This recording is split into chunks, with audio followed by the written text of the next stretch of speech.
What up?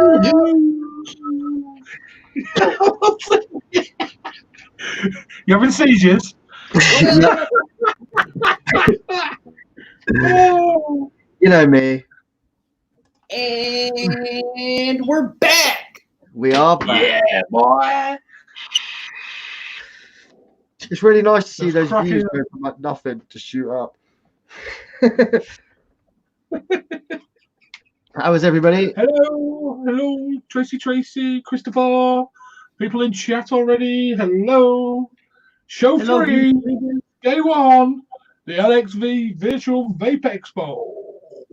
Last show, taking you all the way through till about 11 o'clock now. Jesus Till Christ. finish. I think it's safe to say till finish. Yes. Till finish, yeah. Hello, Jordan Miller, Christopher, Pete. Hello. This Hello, is beautiful leaders. sounds like a radio show. It's the evening slot with Rabbit, Vinny, and Josh. Let's hope some more people pop along for a chat. Or, Eh? or the afternoon slot if you're in the States. Or even still morning Yeah. slot in some places in the States. Wherever you are in the world, we're here now for you. We're back. We're back. They're back at 6 a.m. Nah, we're not coming back at 6 a.m. Half 9 again tomorrow, guys. 9:30 again. Another full day. A bit more of a pack day tomorrow and Sunday. Yeah, we've got packed days tomorrow and Sunday. I wanted to give us an easier day on the Friday, just to Break us in gently. try and get us through. You know, it's going to be a long weekend, but I'm buzzing for it still. Buzzing for it. Yeah. Yeah, man, absolutely buzzing for it. So, I am too, man. I've been having a good time. This is awesome. welcome back, Lucy. Hello, Lucy. Yeah. We're all fed and watered and toileted and ready to go again. Oh, God, Chris is down there. Do we have to add him in? Bye then. Oh, somebody else does. Hello, Christopher. He's like, bye. Yeah, I'll go. I'll bugger off. I'll watch in the comments and play him up there. Oh man, I vape this squat too dry. So we're just waiting on Ron, aren't we? Yeah, waiting on Ron Peoples Jr. Nice. Afternoon, Ryan, Tracy, Lucy. So No Ron, nap. I was going to say, Ron- no nap here. I just had, I was talking to Ryan. No nap here. I just had something to eat. Yeah, I literally threw some food down my throat. Pizza! I had one of those classy microwavable pizzas. Snap. Add the pepperoni. Oh, And- right. To make it even worse, I even had the McCain's microwavable chips with it. Oh no, I wouldn't do that. Oh, no, they're bad. Yeah, Chicago town. Oh yeah, it's got to be Chicago too. Other microwavable pizzas are available, folks, unless Chicago Town want to send us a couple of hundred each. Yeah, I'll accept that. I'm in. couple of hundred each to all the LXV members. Probably about about £4 at cost to them. Nice. Or they can just give me, or they can just refund me the money. They're crap now. They've taken that little heat plate away. It used to get with Yeah. it. Oh, I remember Reflective them. plate. The little box that used to come in. Used to get that little thing used to put under the pizza, and it used to cook the pizza from both sides. But they don't put it in now, and it's not quite right. But that's Yeah, still. you're either over bubbles because you have to cook it for a bit too long, or you just end up with like half melted cheese on the top. There's nothing worse than Chicago town when you're hungry because you put it in the microwave, you get it out, you want to eat it straight away, and you cut it, or you bite into it, and that hot molten cheese just sticks to the roof of your mouth, and you're like, it burns so bad, but you can't get it out. Yeah, it feels like you've just literally tried to eat molten lava. John is right, man. Breaks are for wimps. Yeah. See, the original idea of this is we would just go the whole weekend without stopping. We'd just run all through the night. I don't No. think my ass could take it on this That's seat. what we're doing next time. Well, I suppose we could just set up a 24-hour stream and just leave it for Yeah. 24 hours. A 72-hour live Vape Expo. Rabbit's in the States. Rabbit could take the night shifts, get a few of his boys on over there. Just go for a solid 72 hours. I'm sure John will hop on. We'll do that for charity. A 72-hour live stream for charity. No! Stop saying these things! Oh, Phil, Phil, you have to go on the YouTube for those comments. We can see YouTube and Facebook, but most of the comments are off of YouTube. I'd say it's pretty even, to be honest with you. Yeah. I'd say actually we've probably got more Facebook comments. Well, there's only 4 people in Facebook, but I don't know if they're all Depends on which link they've chosen to use. Because some exactly. will be watching it through other sites, like Yeah. other groups. And Like, this is they really might weird looking at that. And then see me there. Groups I've shared the stream to already. Yeah, you see? You've already got people going, yeah, I'll do night shifts. Let's do it. Yeah, I always Josh, say you can organise it all. I'll organise it. It'll be organised by next week. What are you organizing? 72-hour stream. Our next one in October. We'll just do it. We'll just do a full 72-hour non-stop stream. Well, why don't we just stay on live from now until next year? 24-hour segment.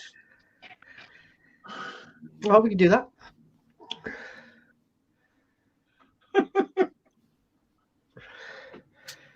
Plenty of I don't drink energy drinks. Been sipping on them all day. People say alcohol's bad for your liver. That stuff's a lot worse.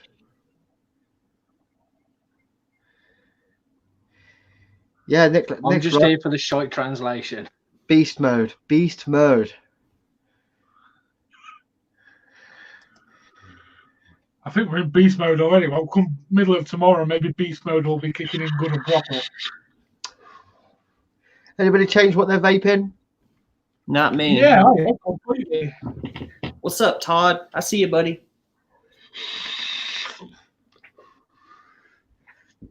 Vinny's just got a whole load of new juice in. As you can see it on the back shelf there. Anybody want to care to what Vinny's vaping on his back shelf? Looks like Dead Man's Hand. That's exactly what it is. Just in for a quick turnaround review. So at some point after this weekend, I'll have to get that review done sharpish. Well, you better get all your testers in over the weekend, then, ain't you, really? Yeah, I'd like to reweek again. And get testing through the show. Through the expo, I will be testing Dead Man's Hand. Nice. Well, this, it's a vape show, so you can rewick while we're talking. No one's going to mind. Yeah. You can rewick, you can build, you can do whatever you want. Live review on the expo. Well, I wouldn't go as far as saying do whatever you want. I'm just been sharing this, and I might rewick something. I should really use my hacker, shouldn't I? Do you think? I think you need to switch to a Morningstar. Slight issue, though. Yes, I have a slight issue with my favorite Morningstar mod. I wish I had a Morningstar. I still ain't got one. No, I really want one, dude. I really, really want a reactor. One. I really want a grooved reactor, but That's my reactor, but unfortunately, I didn't know this. I seem to have misplaced my little insulator bit with my contact. oh dear. I Oh, went to use that this morning and was like, oh shit. Well, Loggy's on later. Yeah. Oh, here comes Yeah. the pizza. You gonna, John? Are you really gonna order that Tiger King Viking grip? Because it is pricey, dude. I mean, I love it, but I mean, I'm an Immortal team member, and it's why is it pricey? Is there like silver contacts or something? No, it's just it's a one-off Stop or Carol Baskin. it's a one of 5 like limited paint job. Oh, Tiger King based. hello, So- all you cool cats and kittens. So it comes as a kit. So it comes with an Elite V3. So it's got like tiger stripes up here, up on the mod, and then on the top hat and the RDA, it's like black and it's got a crown. Matthew, I tried the Iona Mark 1 quite a while ago. It's a nice mod. It's a bit like the Candy mods. There was a huge quite a nice mod. there was huge hype around that when it dropped. Yeah, huge hype. He did a cracking job of building the hype up for that. Mm. Hype man, what you gonna do? But he was a flavour developer, wasn't he, for Dinner Ladies? The guy who brought it out, if I John. remember correctly. The murdered out is beautiful, dude. That is nice. I mean, if you like the grip, you'll like this.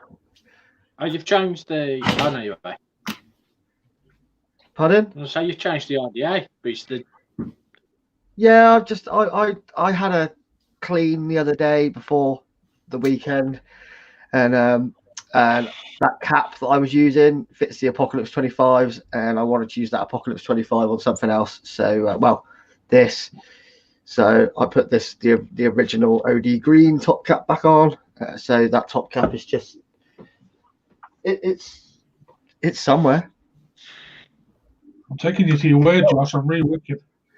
It's there. While we're Loving cap. waiting for Ron Peoples.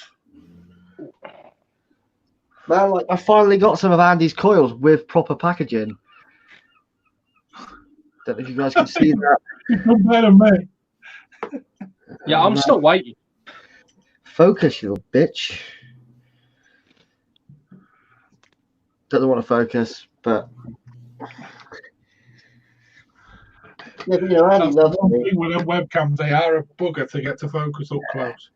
I've worked out, so like the Logitech ones, if you run the Logitech software in the background, so when you go to your camera settings on here, if you say you want to run it through Logitech, Right. you can run it through the Logitech and have the Logitech software in the background, so you can get all that to work, because when they're just like this, it doesn't use that Logitech software.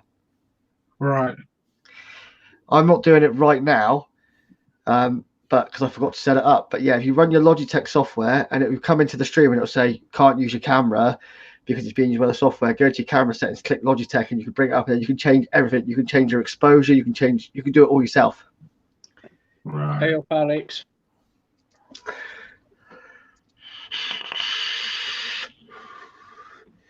If I still have my DSLR, man, I just would have bought a cam link and just use that because they come out really well. But the cam links are pricey, and I sold my Really DSLR. pricey. I needed some cash quickly, so the DSLR had to go. They love it when you put a cell in your mech and it's dead. I have no dead cells. I thought They're I charged all them on all. charge.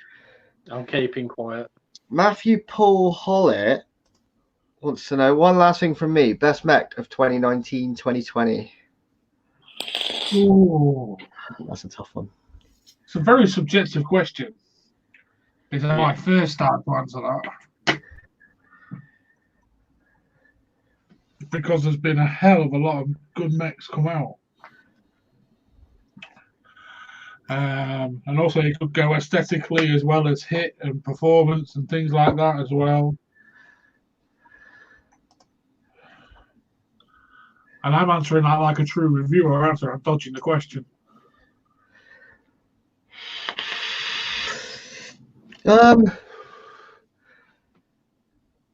Yeah, I mean, you know which way I'm going to go with this. I mean, but still my favorite all-time mech is still the Siege, but that was the year before. Probably the Exile from Immortal.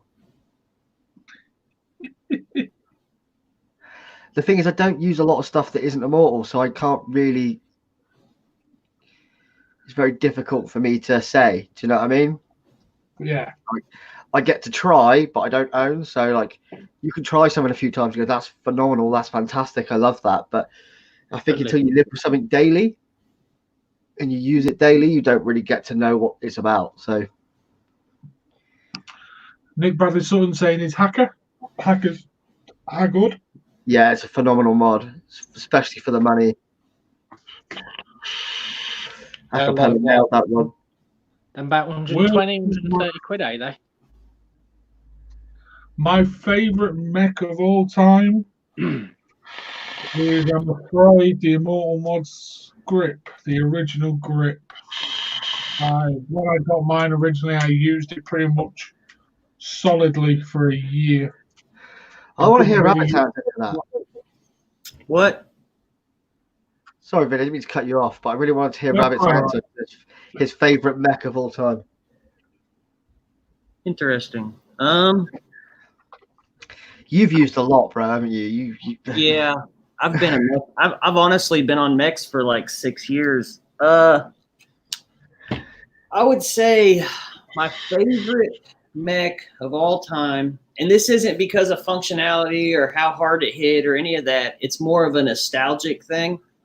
I would say would probably, and this a lot of people might not agree, but it probably would be the Limitless, just because it was the first one where I fell in love with the accessorizing and the sleeves and the buttons, and it kind of something about being able to just switch the sleeve in a tip, and my whole setup looked different. Like it was a big thing for me. And then I got one of the first batch of the Able when they first started making the Able, and I fell in love all over again. So I would say probably about 4 or 5 years ago when those were banging, I was like all over them. Like I fell in love.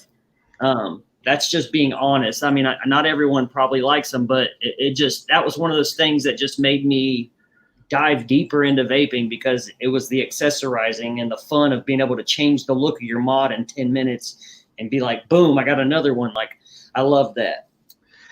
Yeah, I was gutted when they closed down. I was really gutted when they closed.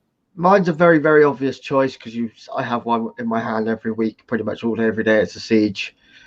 I love the Siege. Form factor, functionality, it's an absolute powerhouse. I actually like the Siege a lot too. I was a big fan. Matter of fact, when they first dropped, man, we were at Expo, and Ariel brought me one, and I fell in love with the damn thing. It was a good mod. I'm so, like, I'm weird, dude. I like to change mods constantly. Like literally last week, I vaped 4 different mech mods because I was just. I go a couple days and I'm like, well, now I want a 21700, bottom fire, or now I want a 2700 side fire. Now I want a 18650, I do that daily, I do that daily. Everywhere. Like, I can't help it. I just like to switch it up.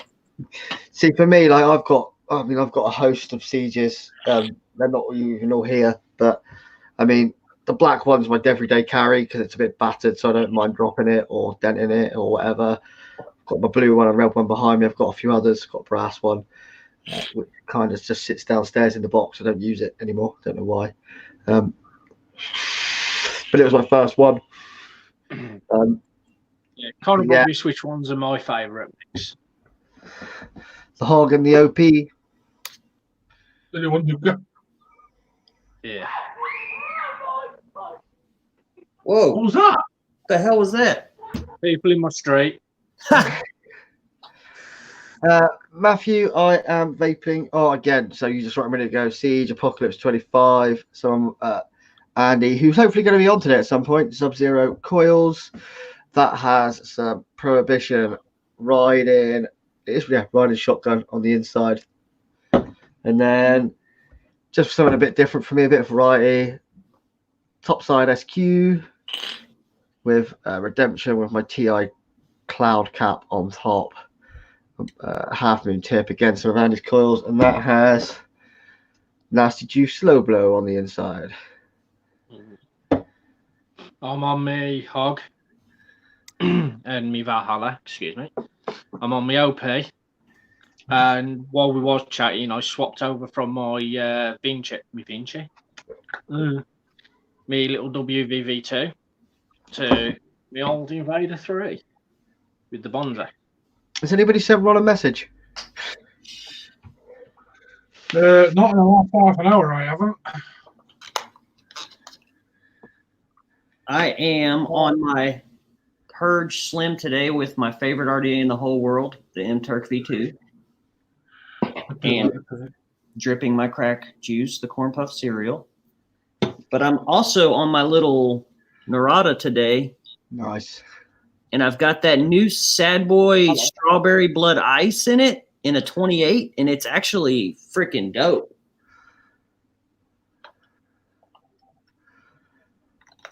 Very nice. Well, I've switched. I'm now on my Half Moon Pocket Rocket with Mech Life RDA, the tip that comes with a rocket, and on there I'm now vaping some Riding Shotgun from Prohibition, and I've just re-whipped my Hacker with Resurgence RDA, and I'm about to try for the first time some Dead Man's Hand number 88. Do you know what the flavour profile is for that? Nope. Do you want me to find out for you? Nope. Or are you just going to go for it? Yep. Seriously, so right, I've got my laptop right here. So earlier on, I had obviously us here, and I had us on YouTube on here, and I forgot to turn that off. And I've just come back to it, and it's now playing Celebrate Sunday Mass with Bishop Strickland, third Sunday of Easter. Yeah, the autoplay goes in some strange directions. I had to go grab my pocket rocket because I saw y'all were using yours. It's a lovely, lovely Mac. It is. I like it. I like the feel of it. Yeah, man, it's a cool mod. Pat knocked out the park with that one. And Pat always says it's not made as a hitter. I think it hits quite well, especially with a molly cell in it. Yeah, that's what I got in here right now is a molly cell. Yeah, same. I mean, yeah, for an aluminium mod. I mean, it was never going to be the hardest mod, but it's. Oh, that's weird. Yeah, Tank, you on about the so Tank said the new SQ is dope. You on about the new DNA one? The SQ. That's actually why I jumped off of the chat earlier, is because I had a call with Scott. Finally my clutches are on the way with all the buttons and tip combos. Let's ruin it for Vinny. Let's ruin it for Vinny. Let's ruin it for Vinny. He already has. I've seen it already. It's a strange combination. Yeah, vanilla cream, graham cracker, caramel, and orange. very interesting. And you can actually taste each sort of element of that as well. Yeah, any questions? Don't forget we've got Pat is closing out our weekend. Pat from Half Moon Mod will be closing out the big weekend on the Sunday evening, bringing his usual banter. We all absolutely love Pat. We adore Pat. He's a top dude. Like a laugh a minute with Pat. So make sure you're around for that one, because that will be awesome. Yeah, man. I've just got this Tank like today. I got it this morning. It's a really solid mod. Like, I haven't used a Squonk in a while, and I'm actually really enjoying this. I mean, I've always liked the SQ products. I've had a couple of SQs in the past. I agree. I'll tell you what, you cannot tell the difference between not being made in China and made in the UK. No, not at all. Like, if you hadn't told me this was made by Dovpo, I would have happily believed it was made by SQ. In my opinion, good machining is good machining. Yeah, I mean, I always say that. I always say that, man. Good machining, 100%. It's beautifully machined. This thing, beautifully machined. They're really clean, and they've done a cracking job. And man, I'm just loving this. I'm just loving this whole top fill system. It's one of the reasons I got out of Squonks. It's just because it was just a mess involved and the annoyance involved. So clean. It is so clean. I haven't had it leak yet. I mean, It doesn't. The only way it will leak is if you over squonk. Yep. They did a great There's job no on that other way design. that will leak. I don't know how much of it was Brian's involvement, but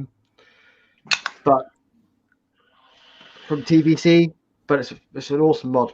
That top fill is probably the best top fill I've seen yet. Like, it's super easy to fill. I love the air on one side, juice on the other. You just Yeah, man. Yeah. This is a weird gripe to have with it though. The bottle's so big, I just feel like I'm filling it up for ages. You need a stronger wrist. You need a stronger wrist, Josh. Yeah, but I've got this weird 60 ml bottle. It's a short, like stubby. like I know it's a stubby, but because it's wider, it's almost harder to get that squeeze. You know, get that squeeze. That's what the new Sad Boys are in, the Bloodline. Oh, Right, guys, we are just waiting on Ron. I'm sure he'll be in shortly. Everyone hang around for Ron. He is literally, honestly, probably the nicest dude. One of the nicest dudes I've come across in the vape industry. Like, time for anybody.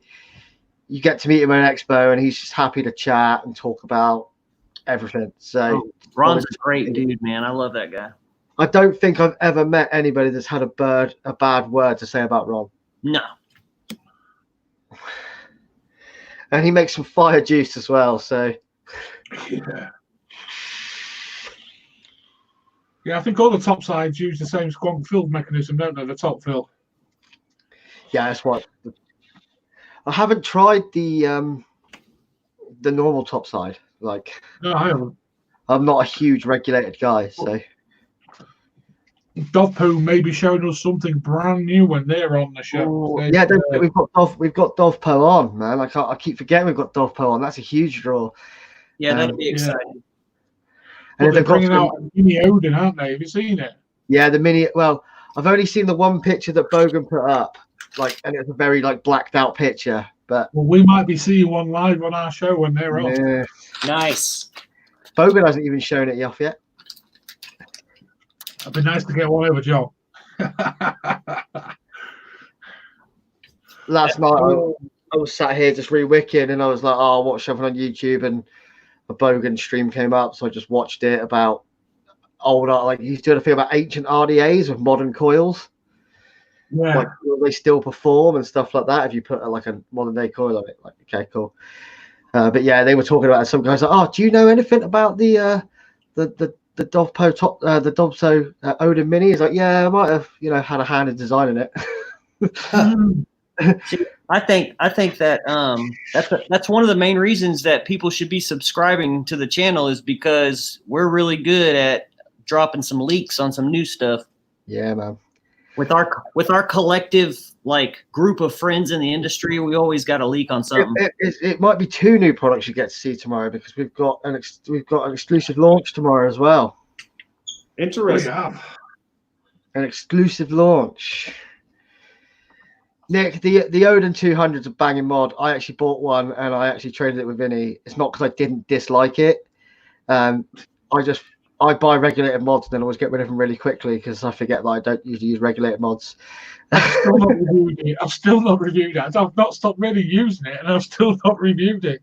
That's more down to my workload at the minute. But it's a great mod.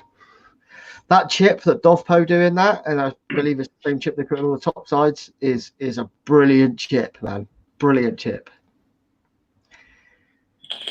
Hey Chris, how you doing? Sorry? Hey Chris, how you doing, bud? No, I'm all right, mate. I haven't heard him talk. One second. Oh man, they're dropping like flies. Look at this. Don't say that near me. I'll catch them all. The panel's dropping like fries.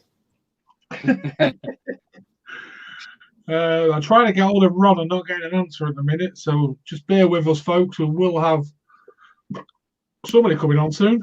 Yeah. Joys of being diabetic and eating food. You have to go and jab yourself with a pointy, sharpie thing.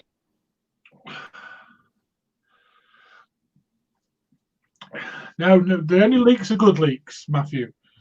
We Yeah. don't leak juice everywhere. Yeah.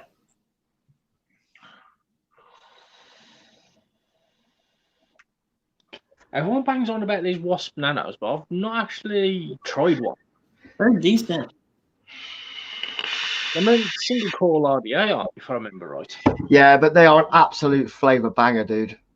Am they? Mm-hmm. They're tiny. I've got one somewhere. They're They're tiny. absolutely tiny. And the thing is, they're cheap. They weren't expensive at all. At some point in the weekend, I'm just going to disappear off and I'll come back in a mankini. But you don't know when. Oh, God.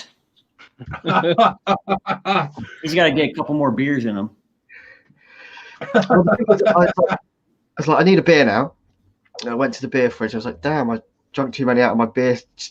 I had a certain amount of beers left for the weekend. It's like, right, got that beers. That's what I could drink each night. That's cool. And I realised that I drank too many last night, and the missus sneaked a few. So I was like, I can't start on the beer. So I just went straight to whiskey. Wow. Like you do.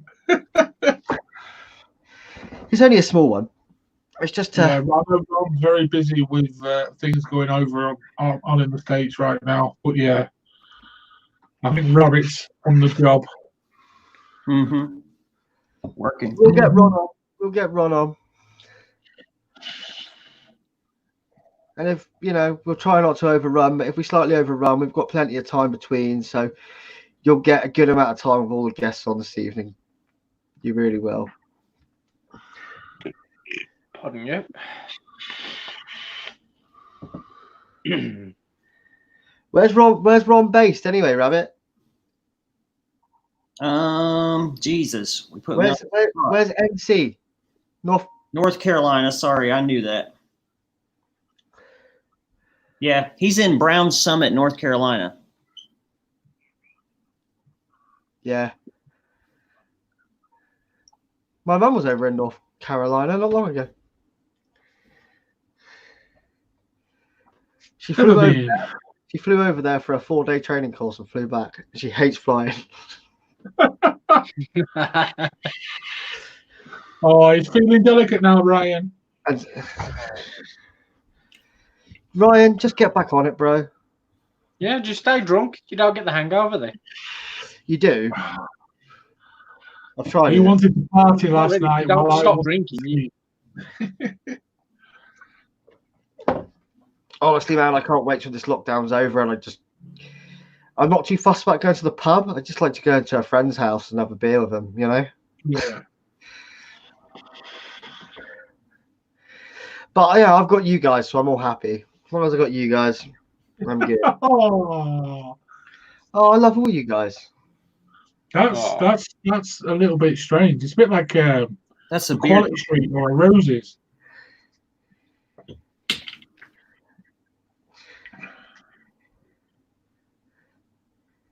Yeah, Freddie, like I said, the other that caught our live of the day, we had John on. John's a real sound dude, man. Shop's amazing. People are really digging his graph in the shop.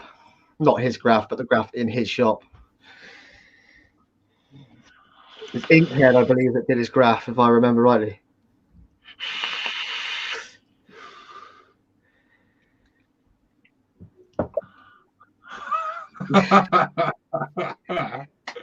Yeah. Yeah, isn't it? Hangovers and young kids don't. Yeah. Man, I keep forgetting that I'm vaping a squonker and going to try and drip in it. I'm not, Nick. He is.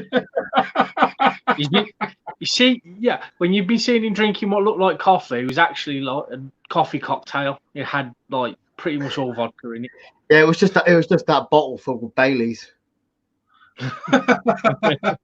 Mixed with extra whiskey. Which, if anybody's ever wondering, yes, I have drunk Baileys from a shoe. No, someone's got to get that reference, surely. Come on, someone's got to get the Baileys from a shoe reference. The Baileys what? Baileys from a shoe. Have you ever drunk Baileys from a shoe? Come on, leaguers. Baileys from a shoe? I'm old Greg. Rabbit gets it. I don't. No, I won't shave my beard, Hot Dog. I'm a scaly manfish. Not shaving it any more than I already have. Evening message. Yeah, Hoddle's in Facebook jail again. I'll tell you what. Well, I'll raffle off me shaving my head live on the show next week. Only because you're desperate for an haircut. Yeah, I don't know. I'm quite digging the emo look. Like, is it even emo though? That's the thing. Like, yeah, yeah. No, you're right, Tracy. I wasn't actually drinking Baileys, but I have drunk Baileys from a shoe.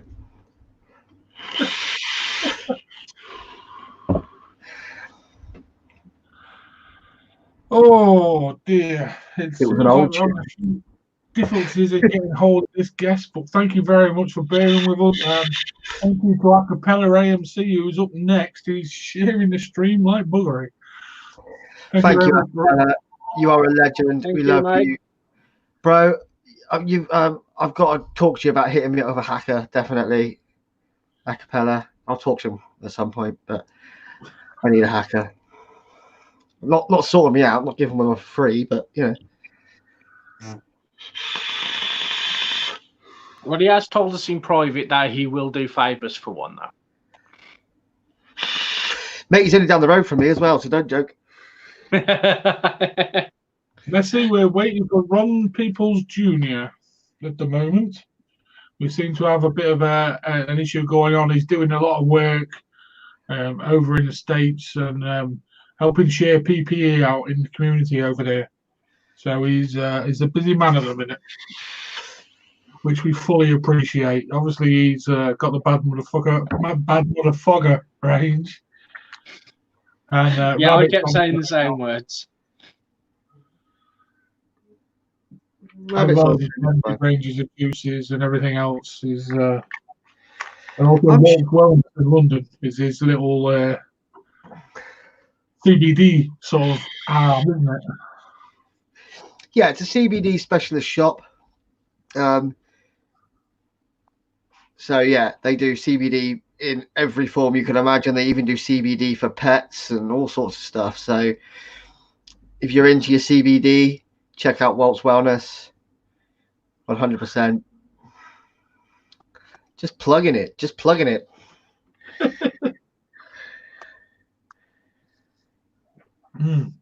Yeah, the blended blood orange. It's I know Chris likes that one because Chris doesn't really like orange vapes. No. That blood orange mangosteen is awesome. Yeah, it is nice stuff. It's not my usual profile either. Like, I'm definitely a bakery dessert kind of guy.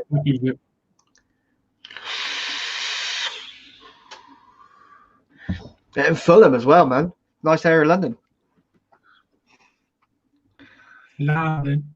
That London town. I like London. That's my London accent. I like London a lot. My favourite out of the blended range, though, is got to be the strawberry, watermelon, and I like it. What? I say the bloody last bit. Is it sarsaparilla bit? It's not sarsaparilla. That was it, sarsaparilla. That is so nice. Even Jason Smith. Chris is showing his American side. Sarsaparilla.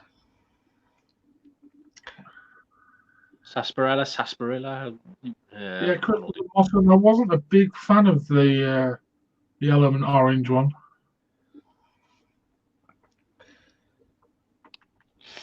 Yeah, there used to be sorry, Benny, carry on. Like I said, there used to be a company called Van Dyke Vapes who actually used a pure orange concentrate zest in their juice. And that thing really popped. That was literally like vaping OJ.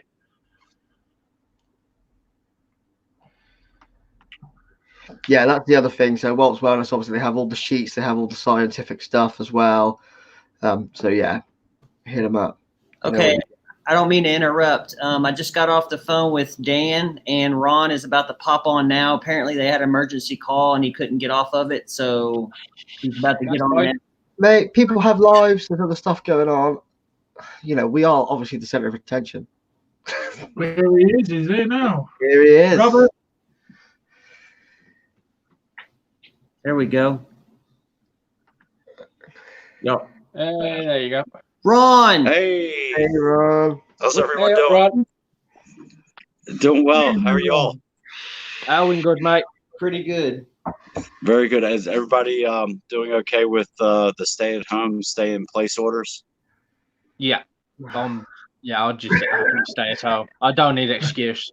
Just not go away. I'm on days off, Ron, so I'm safe for now.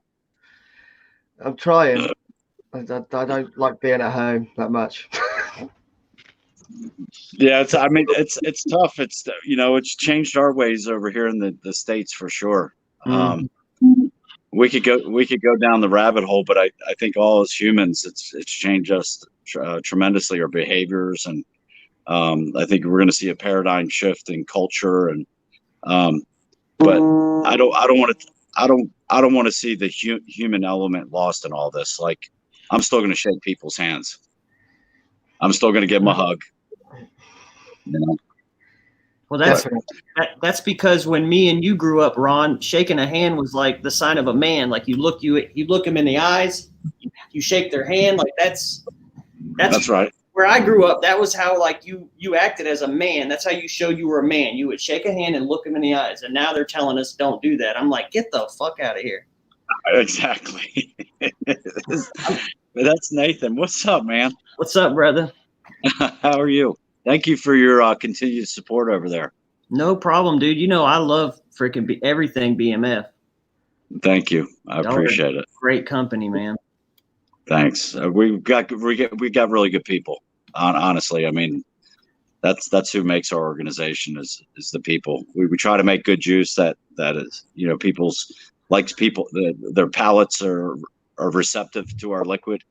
And if they're not, that's okay. But at the end of the day, we try to deliver a good product. And y'all do a killer job. Yeah, you do an amazing job. Thank you. An amazing job. Hey, look at that, Ron. You were there with Zippy Folger as well. Yeah. How about that? What's up, Zip? Zippy.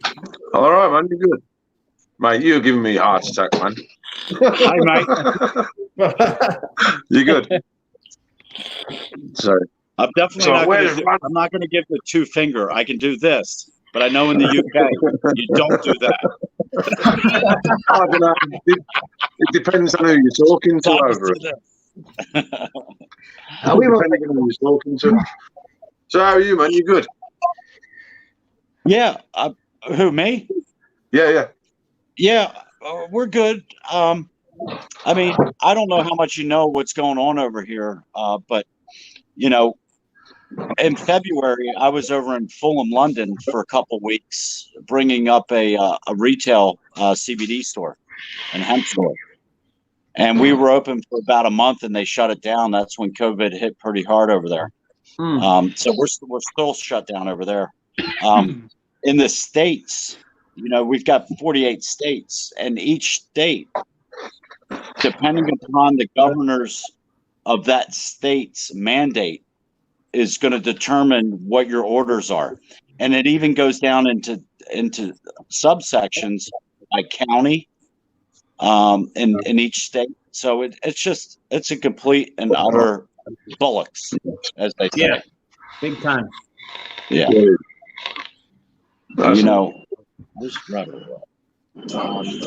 Tennessee. So Tennessee, right, where Rabbit is, what are you guys doing out there? Well, they literally had a stay in home order for like the past month or so, and they're just now allowing us to open back up Monday. So Monday we'll be able to open, but we have a lot of different things we have to do. Like there's only allowed to be so many people inside. We got to get them in and out. We can't have them lingering, which sucks because my shop is known as the place where people come and hang out and have a good time. And now I got to tell them, here's your shit. sorry, like you got to go. Like I hate that. Like it drives me insane because I'm so used to having my bar covered with people and it's been dead in here. It's driving me nuts. Yeah, I mean, we face the same thing here in Guilford County, but for one reason or another, our shop is still open, our retail shop. That's awesome. But where they shut down other shops, right? And this is Dan. This is Dan too. Well, this way. Yeah. Yeah. That's my boy right Yeah, we'll try to. Let's see. Can you guys see us both? there. He is. What up? Move towards you a bit, Rod. Hang on, we don't want to break any social distance rules. No, we got it. I have a solution for that. Hold on. Hold on. I got a solution. Hold on, I'm coming.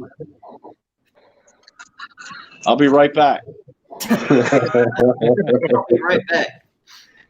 I'll be right back. An hour later, he still isn't back. There it is. Nice. I was saying in chat earlier, you know, you are doing a lot with your community at the moment, aren't you, with the masks and stuff, from what I've been seeing? Yeah, we the beautiful thing about like all of us juice manufacturers that are at at a certain level that are really doing it the right way, they're able to pivot if they choose to pivot. You know, whether it be us, whether it be Savage, it doesn't matter. If you're a manufacturer, and we are, and that's, you know, 5 years ago we made that decision that it doesn't matter how small we are or how big we get, we wanted to maintain our manufacturing capabilities. So we were able to pivot with this right here, which is a hand sanitizer.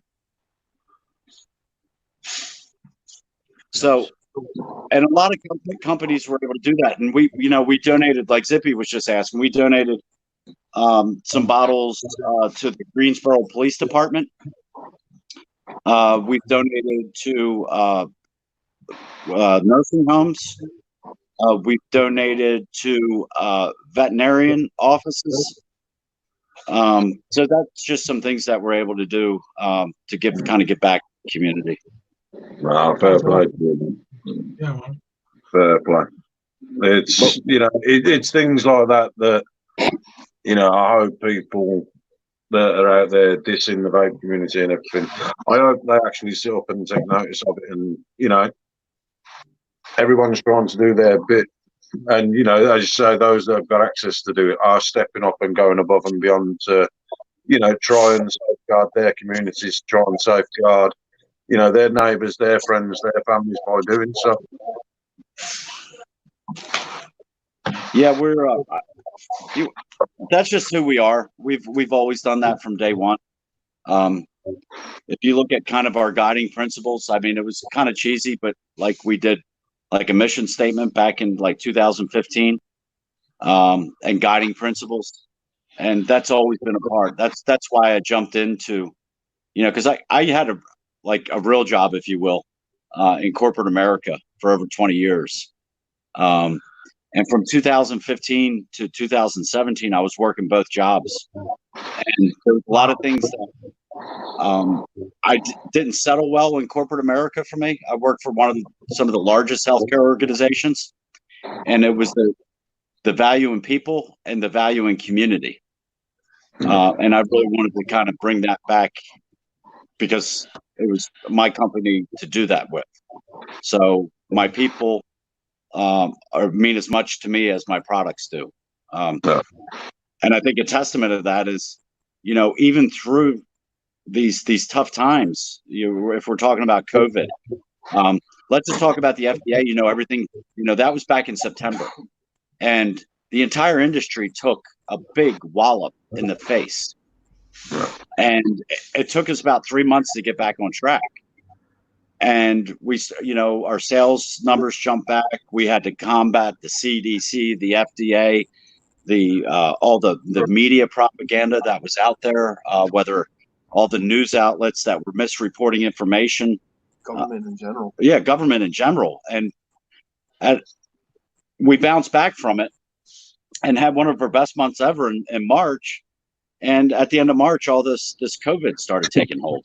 So we're almost back to where we started back in or where we left off in September.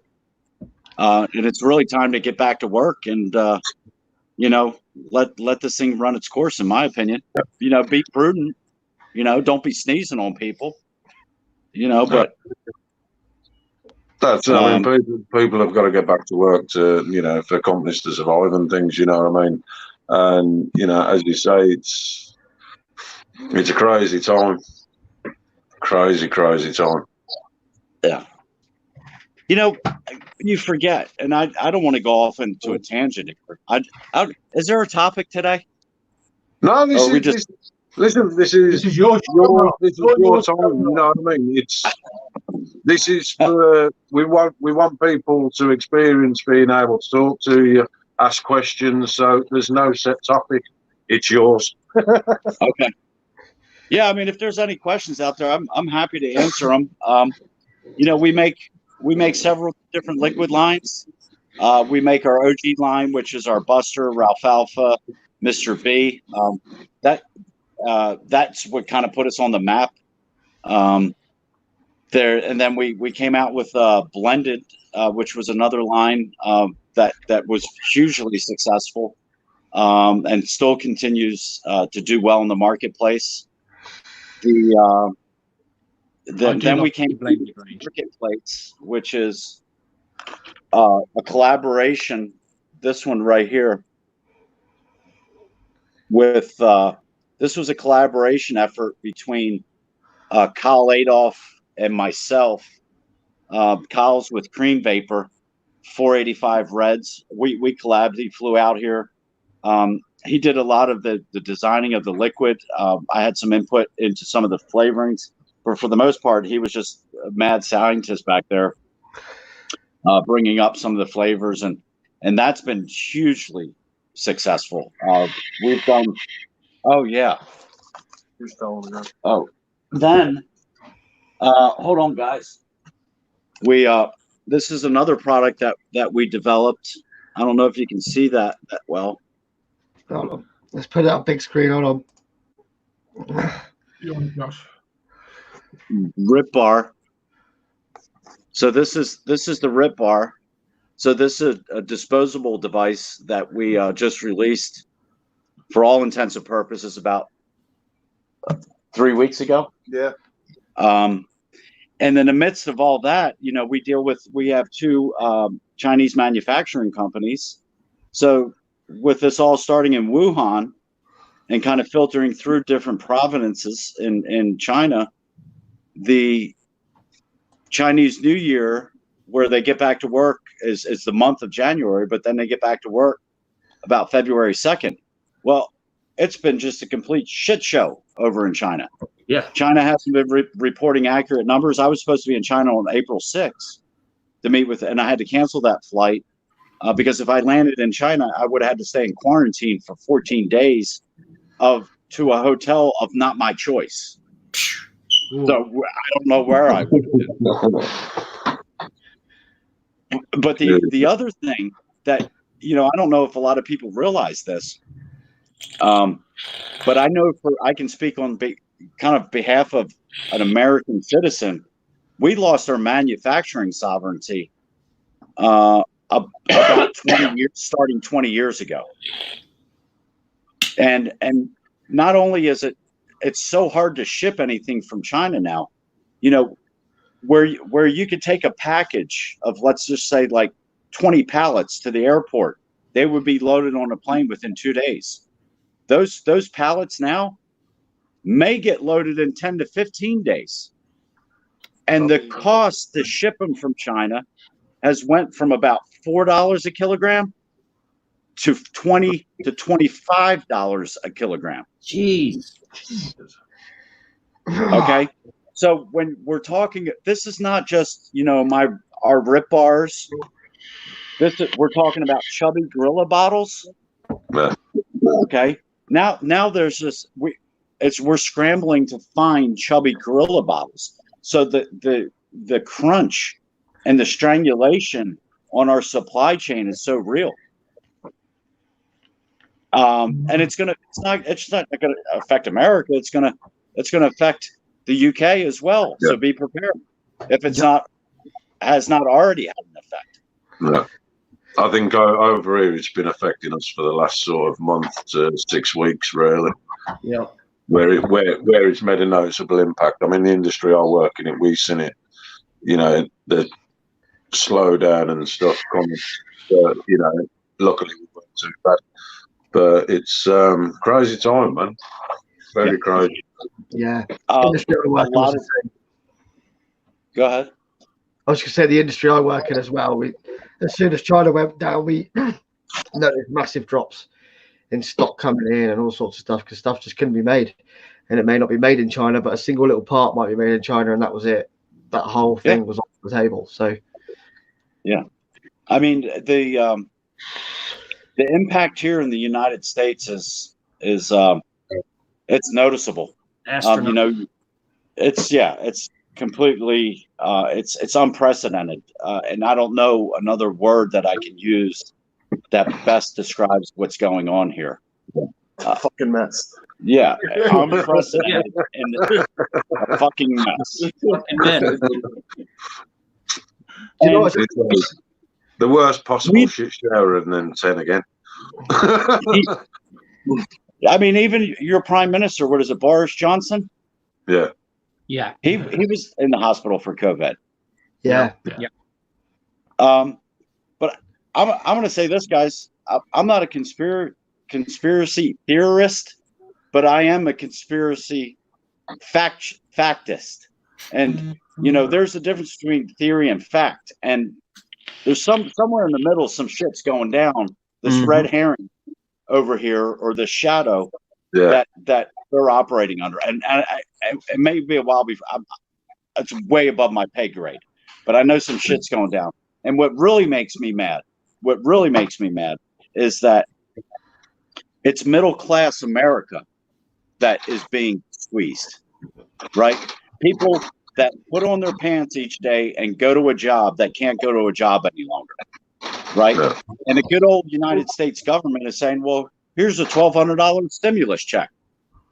Well, how far do you think that's going to go? According to some government officials, they think it'll last families 10 weeks. Come on now. I legit have 5 kids. That lasts me about 3 weeks. Yeah. I mean, I don't know what it is over here. I think it's what, £77 a week they get. So is that what you're getting? The UK citizens are getting £77 a week, 100. I think they're like. I mean, I think this is the unemployment jobs. I don't even know what it's called anyway. Job seekers allowance. How much is it now? About £90 a fortnight. £90 a fortnight. That's a normal sort of pay. Isn't it known as universal credit now? So £12 quid would be a bonus to them. I don't know. I've claimed it. So is that a day or a week? That's a week. That's every other week. Fortnight, did you say?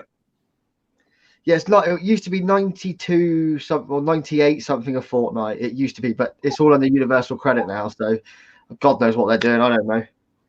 They basically, how it works, they pay you your rent, your council tax, plus your job seekers allowance, all in one lump sum, and you have to pay it all. You have to pay it out of all of that. Whatever's left is for you to live on. But I mean, for the whole COVID thing, not being at work, they pledged that they will pay 80% of wages. Yeah. But there's lots of little grey areas in that as well. Like, I work in a job that's mainly commission based.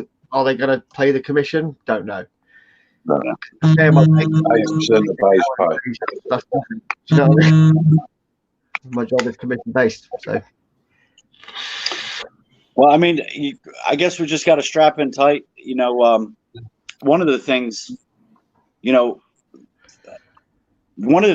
that and I'm really kind of grateful and astounded by our ability to adapt.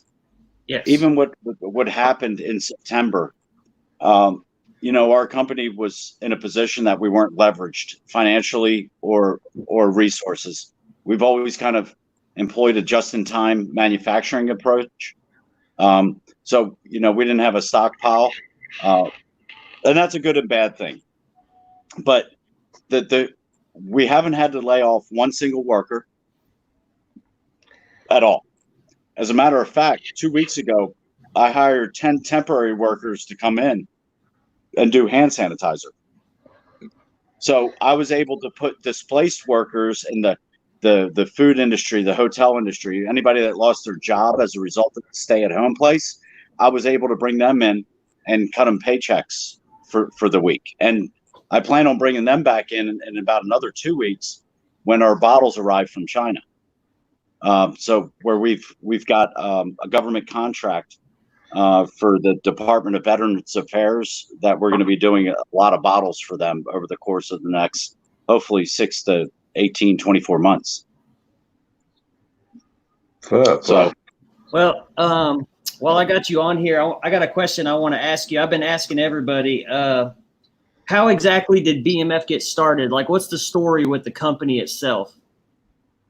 Oh, that's a great question. Just to give you a little bit of history, I know I don't look this old, but I'll be 50 in August. Woo! No way. That's a good looking 50-year-old. He's not lying. He's 33. No, it's not fair. Look at all them really nice vacations you take. I'm going to Not start enough. for BMF. Not enough. Look, I just real brief. I don't want to take too much time. I'll make a really long story short. When I was a baby, I had asthma really bad, and I was put in a tent and rushed to the hospital and was in the oxygen chamber. So I was both my grandparents smoked. My mother smoked. Everybody smoked. So I was really anti-cigarettes. And I was an athlete growing up, so I was never really around. I knew people that smoked, but I didn't smoke. When I went to college, the university, my first semester there, doing a little bit of partying and whatnot, I started smoking Marlboro Lights, and that was approximately 1988. From 1988 until 2009, I smoked 2 to 3 packs of Marlboro Reds a day. Jesus. Okay, 2009 is when I quit. And I was standing outside of work. I used to work for CVS, which is a big pharmacy chain here in the United States. I think they're really global. But I went outside to smoke a cigarette, and my mom, who was diagnosed with COPD and emphysema, I had this epiphany, and I said, I'm done. So I literally I had 4 cigarettes in that pack. I threw those in the trash can. I threw the cigarette out in the ashtray, and I drove to Walgreens, and I picked up a blue e-cig, a patch, and Nicorette.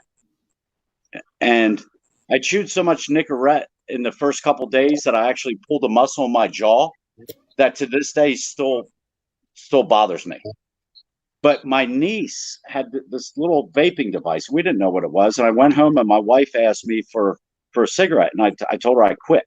She goes, "Why didn't you tell me you quit? I would have quit with you." And that day we drove about an hour east of here in 2009 to Volcano e-cig Lounge and bought our first vaping device. And from 2009 to 2014, I was a vapor. I vaped 5 Ponds, Suicide Bunny. I was a custard guy. Yeah. And the first vape I ever had was a Cinnamon Red Hots, and I thought that was the best vape ever. I mean, literally, no other flavor other than Cinnamon Red Hots. And then a friend of mine that I gave him his first e-cigarette. My wife and I, we wanted it, and he was actually a hairdresser, and he used to cut my hair, and we've been friends with him, my wife and I, for over 20 years. My wife's been friends with him for over 35 years.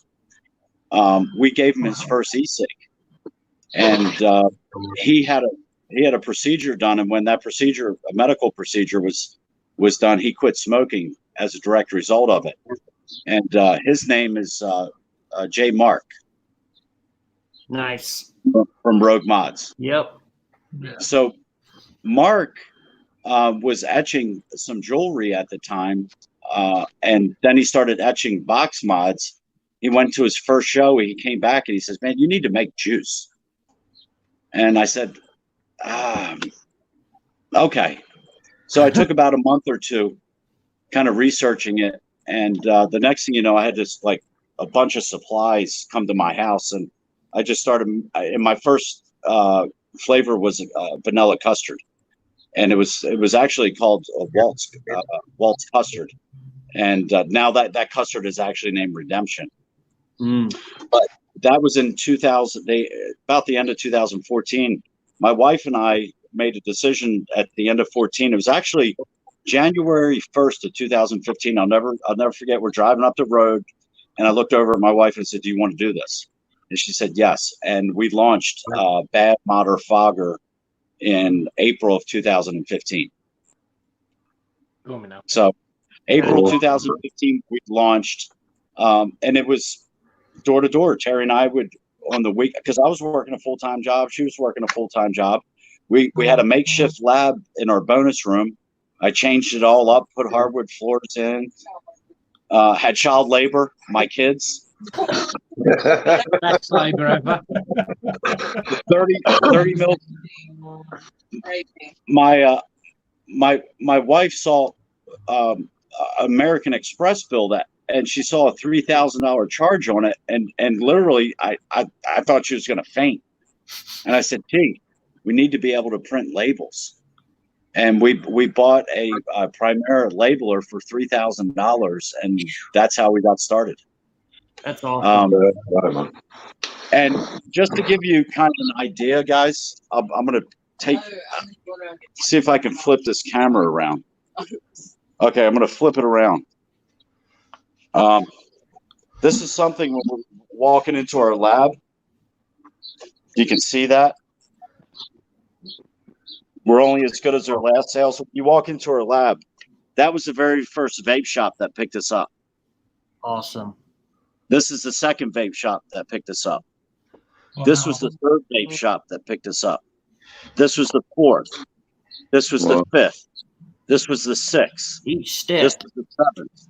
This was the eighth, et cetera, et cetera. And this guy right here, we used to manufacture him for him. Chief Great Clouds. He had a really good custard line, and he passed away about a month ago from an aneurysm. Oh man.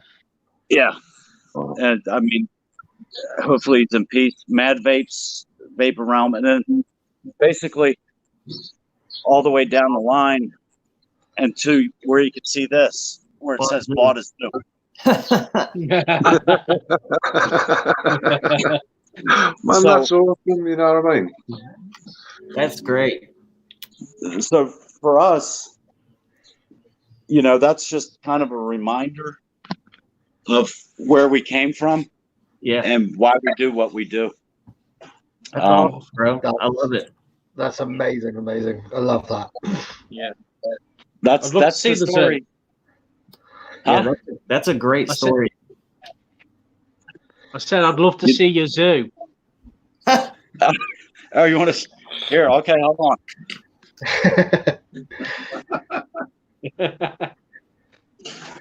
So this is the warehouse. That's Brandon. That's my lead lab tech. What's going on, guys? Here's how dedicated he is. He can't even walk because he pulled a muscle. Still working. Still working. This is part of the lab. Wow, man. Nice. I mean, this is dedication, isn't it? Dedication to a passion. Right. And then there's my guy in there. This is where we slide bottles in and out of here. And then they come out. And then when they come out, they go on our labeler right here. Like that's a and then they get people. And then it gets put up into inventory. And then we pull from our inventory, and then this is the shipments that are going out today. So absolutely everything is in house. Yeah. Yeah, everything. So this is just, I mean, Show Melissa. this is Melissa. This is our warehouse Hi, and Melissa. administrator,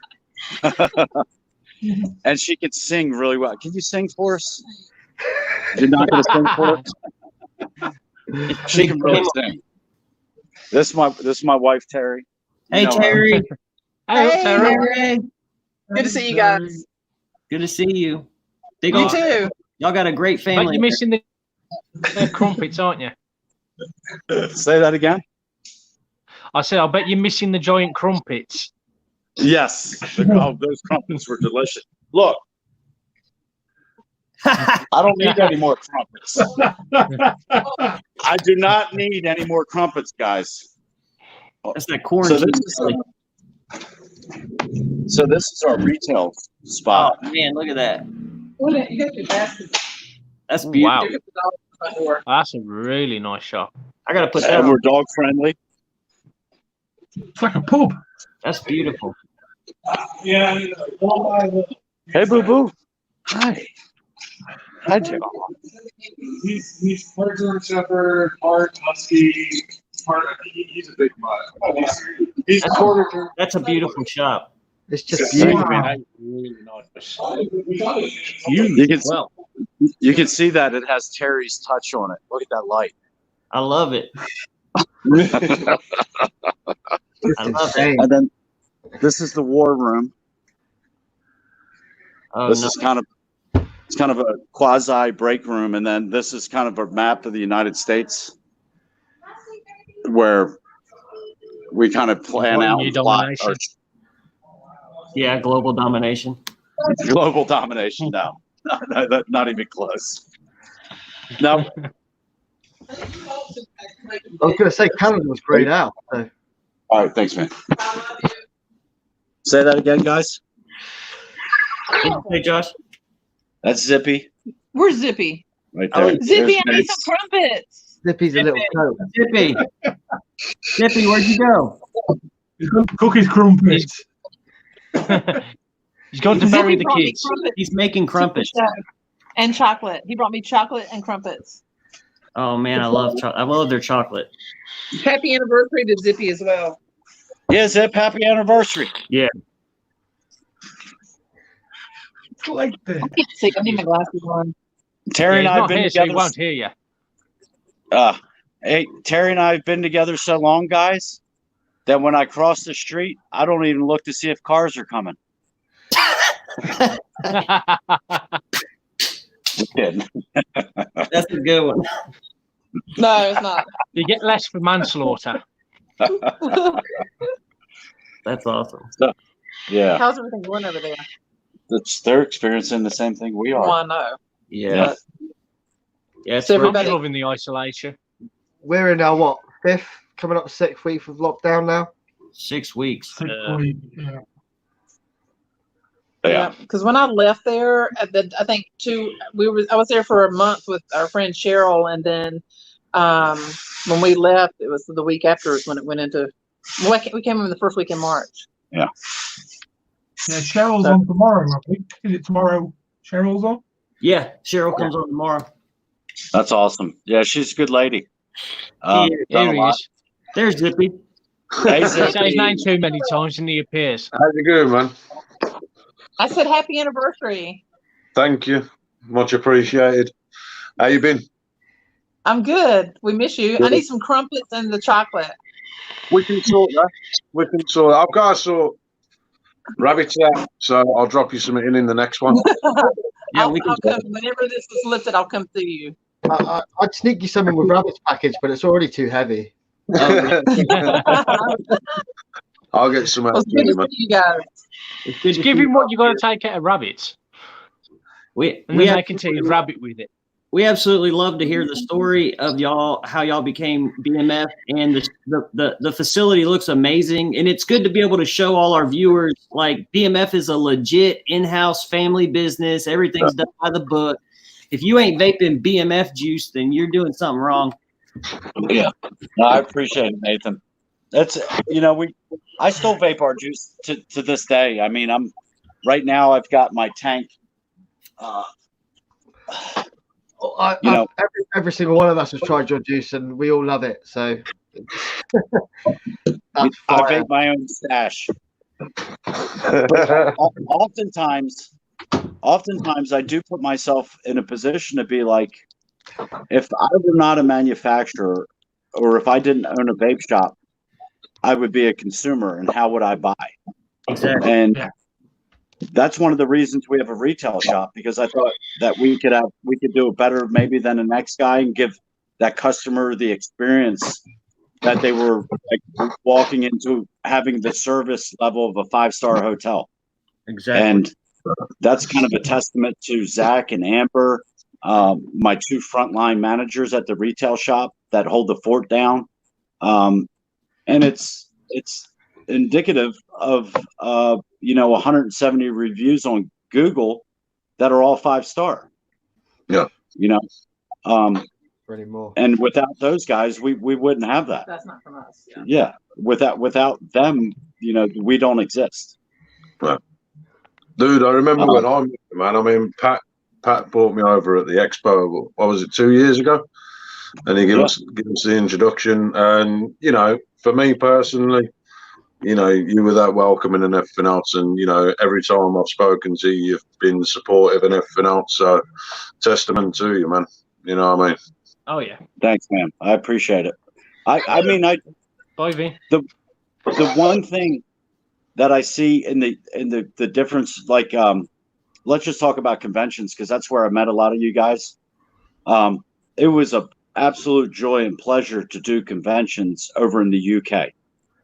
And it's a shame that may never happen again in the same context with everything that's going on right now. It may or may not.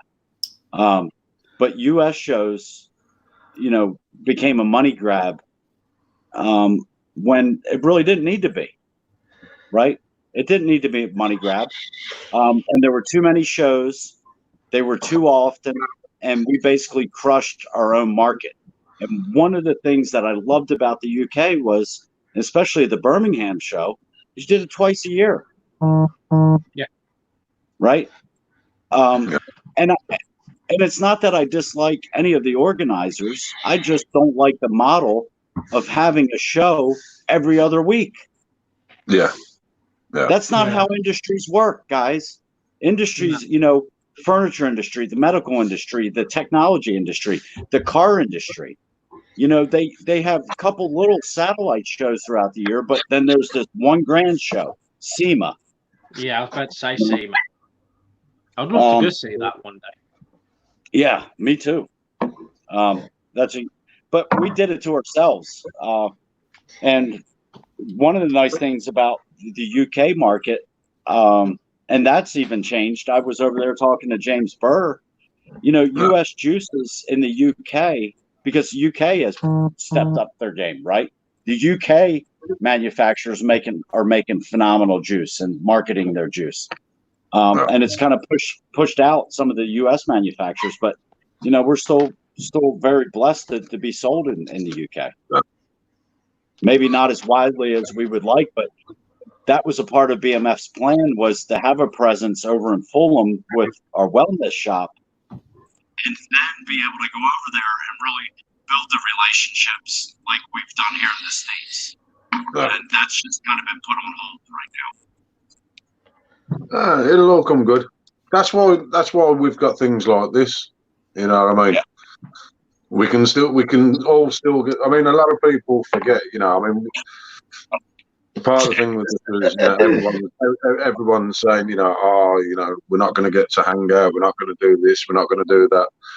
And when Josh came up with the idea and everything else, and we sat and thought it through, straight away, man, everyone was in on it. This guy, James, that's on your show right now, I highly recommend this, James, given your current condition. It's Ultra Sheer Body Butter.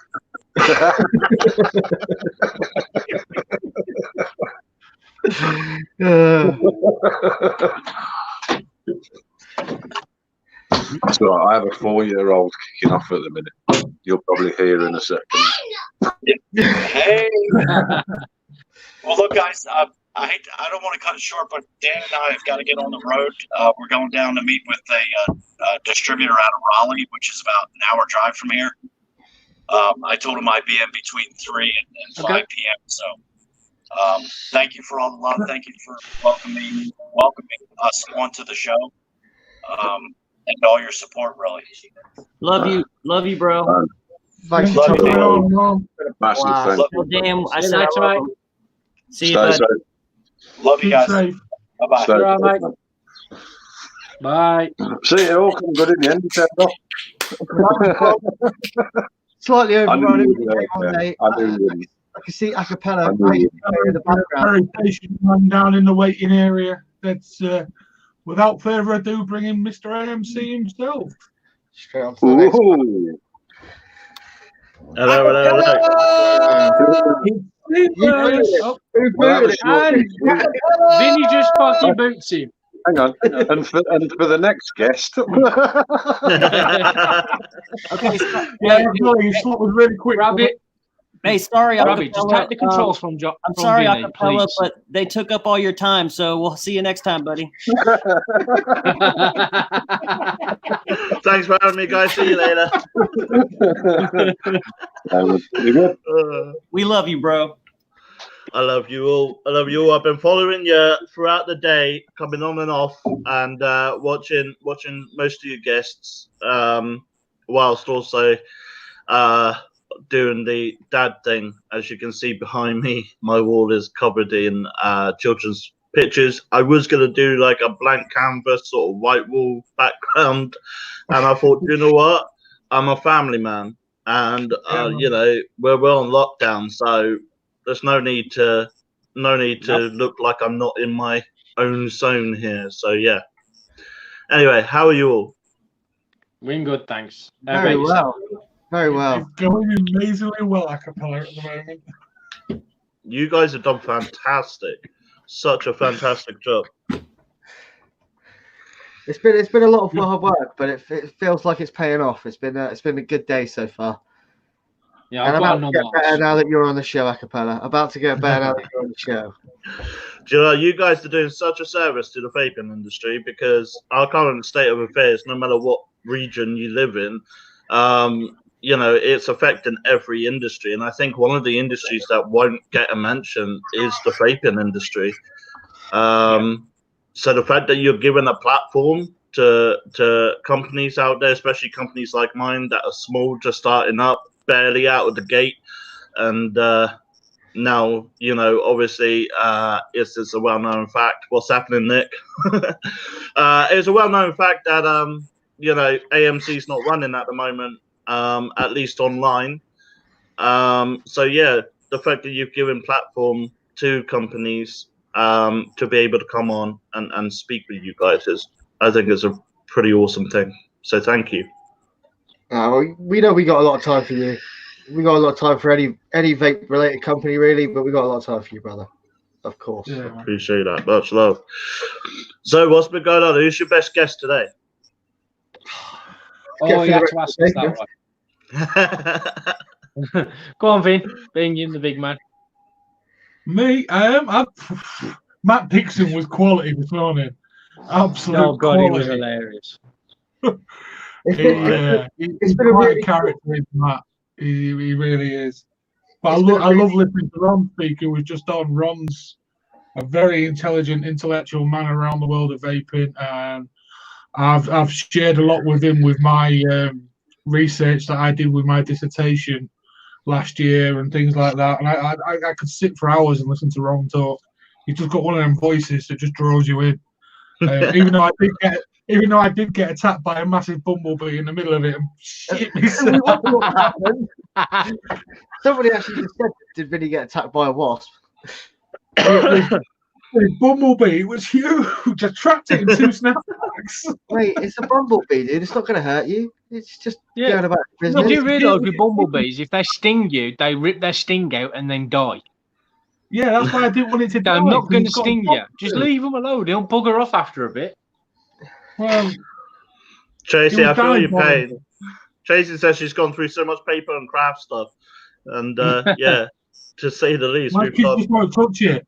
We've tried it. The kids will not have a thing to do with it.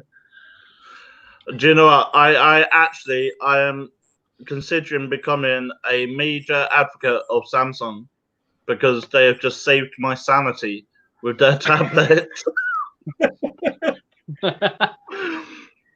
So yeah, it's certainly been a long ass summer holidays.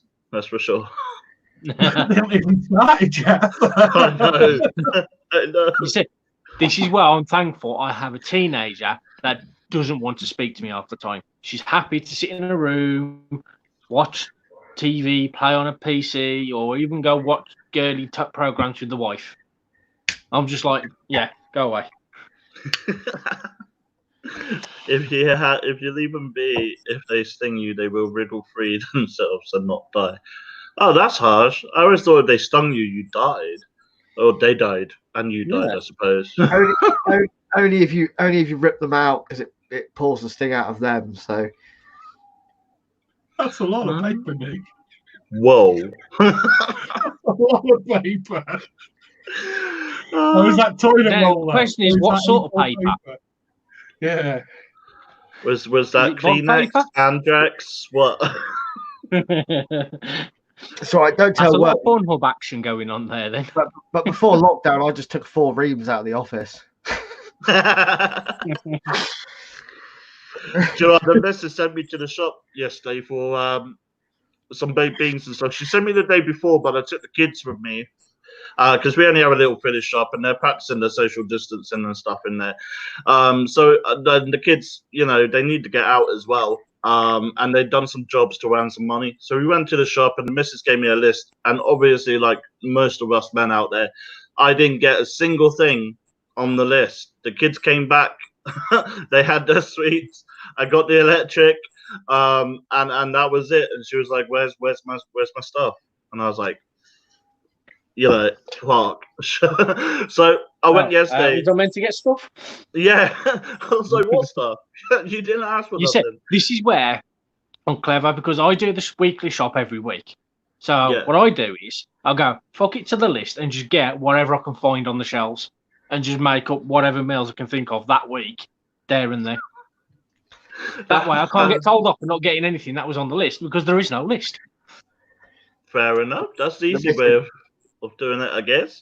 Well, anyway, I went to shop yesterday and like I said to her, I'm gonna get more beans because I quite like having quite a few beans on my favourite meal and whatnot. And they had these giant cans there, and I just thought to myself because she was like, "Oh, you can't get one tin because like we need more than one tin, and my shop sells them separately, and they're like £1.9 a tin." I was like, "Well, I'm not paying £1.9 for a tin," and she was like, "Well, you need to get more than one." And I was like, "Well, I'm not doing that." So I got there and they had this giant tin, you know, like wholesalers sell to chefs and stuff. And they had this giant tin. So I thought, you know what? That solves the problem, doesn't it? You know, one tin and then it's like 2.5 kg of baked beans. So I took it back. Serve what you need, put the rest into a sealed Tupperware box, shove it in the fridge, you're all right. Exactly. She couldn't believe her eyes when I got back. It was quite funny. Mine's not allowed to go because it costs these extra 60 quid. That's the same with my wife. My wife comes with me. We'll end up spending way more than what we need. Oh dear. So you may be wondering whether I've just given up on personal hygiene or or what. But there is a reason why I'm looking like a Yeti right about now. And I have long hair as well under my hat, but it's untamable. And I got bald spots. So I didn't really want to show them off on camera. yeah, that's exactly what's going on with mine. But there is a reason for my unkempt look, and it's because well, it is easier.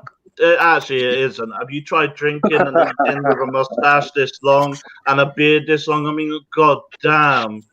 I cannot wait for this lockdown to be over. No. So basically what I'm doing, because you know, I've seen fantastic people raising money for the NHS. They've, you know, you got that Captain Tom who was on the news. He raised nearly over £20 million. 30 million. You got people in our own industry who carried out auctions in the last couple of weeks that have raised like thousands of pounds for the NHS. And, you know, I mean, I love the NHS. I respect them to bits. But because so many people are fundraising for them, I didn't want to do the same thing because there are so many people affected by this current crisis that there are more people out there that need help that might not be as obvious to the public as the NHS. And because obviously we're all rooting for the NHS and we're all backing it 100%.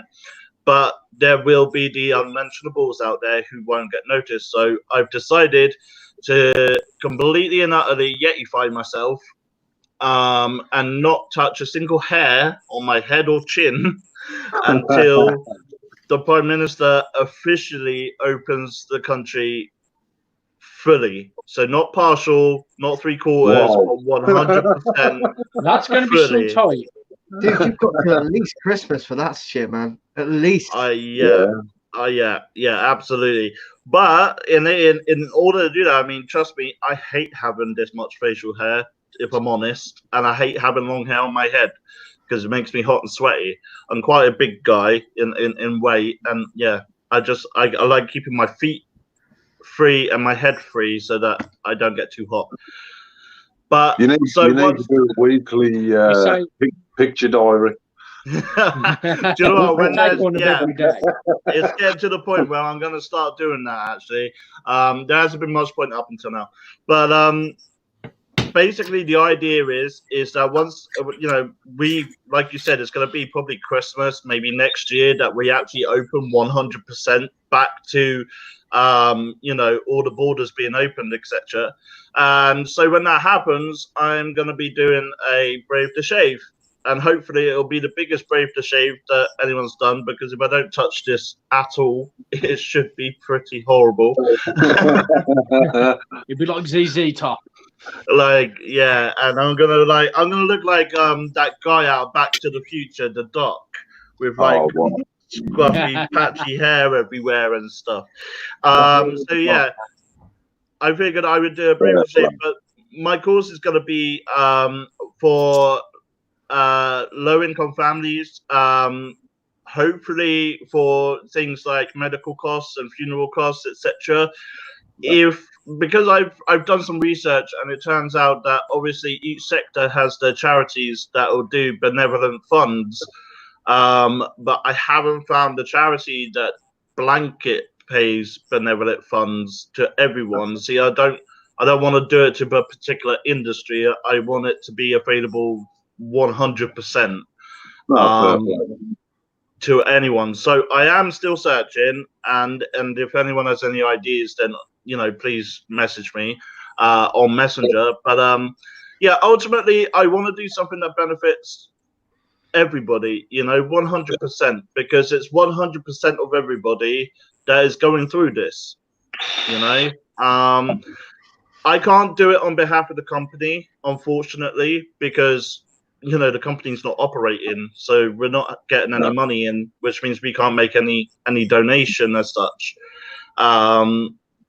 I won't be sending out orders via our website. Now, I wanted to mention this mainly because I work from home, and we went into, because we have a son with asthma. He was shown in the very beginning, and you're talking nearly 8 weeks ago now. He had a dry cough, and he was really breathless.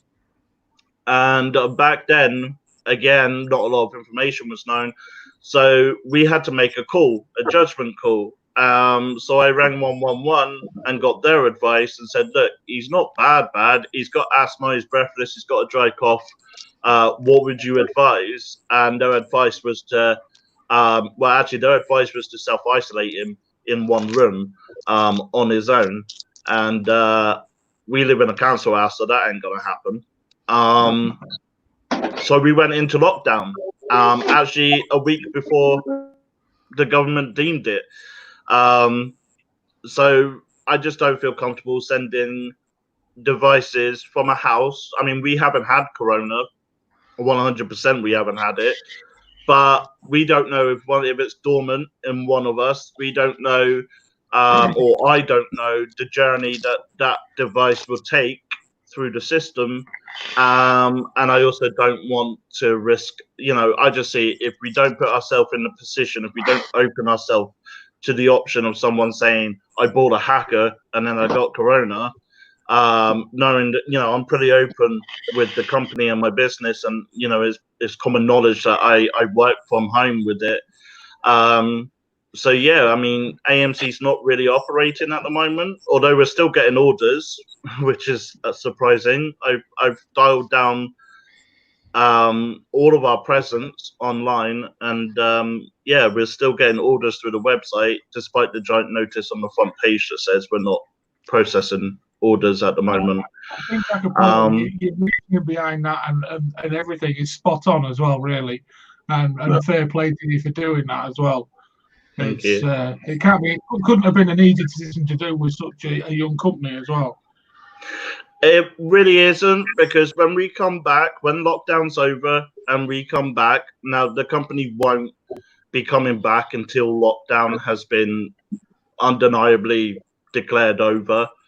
And that is a big decision, because we're not taking income as a company.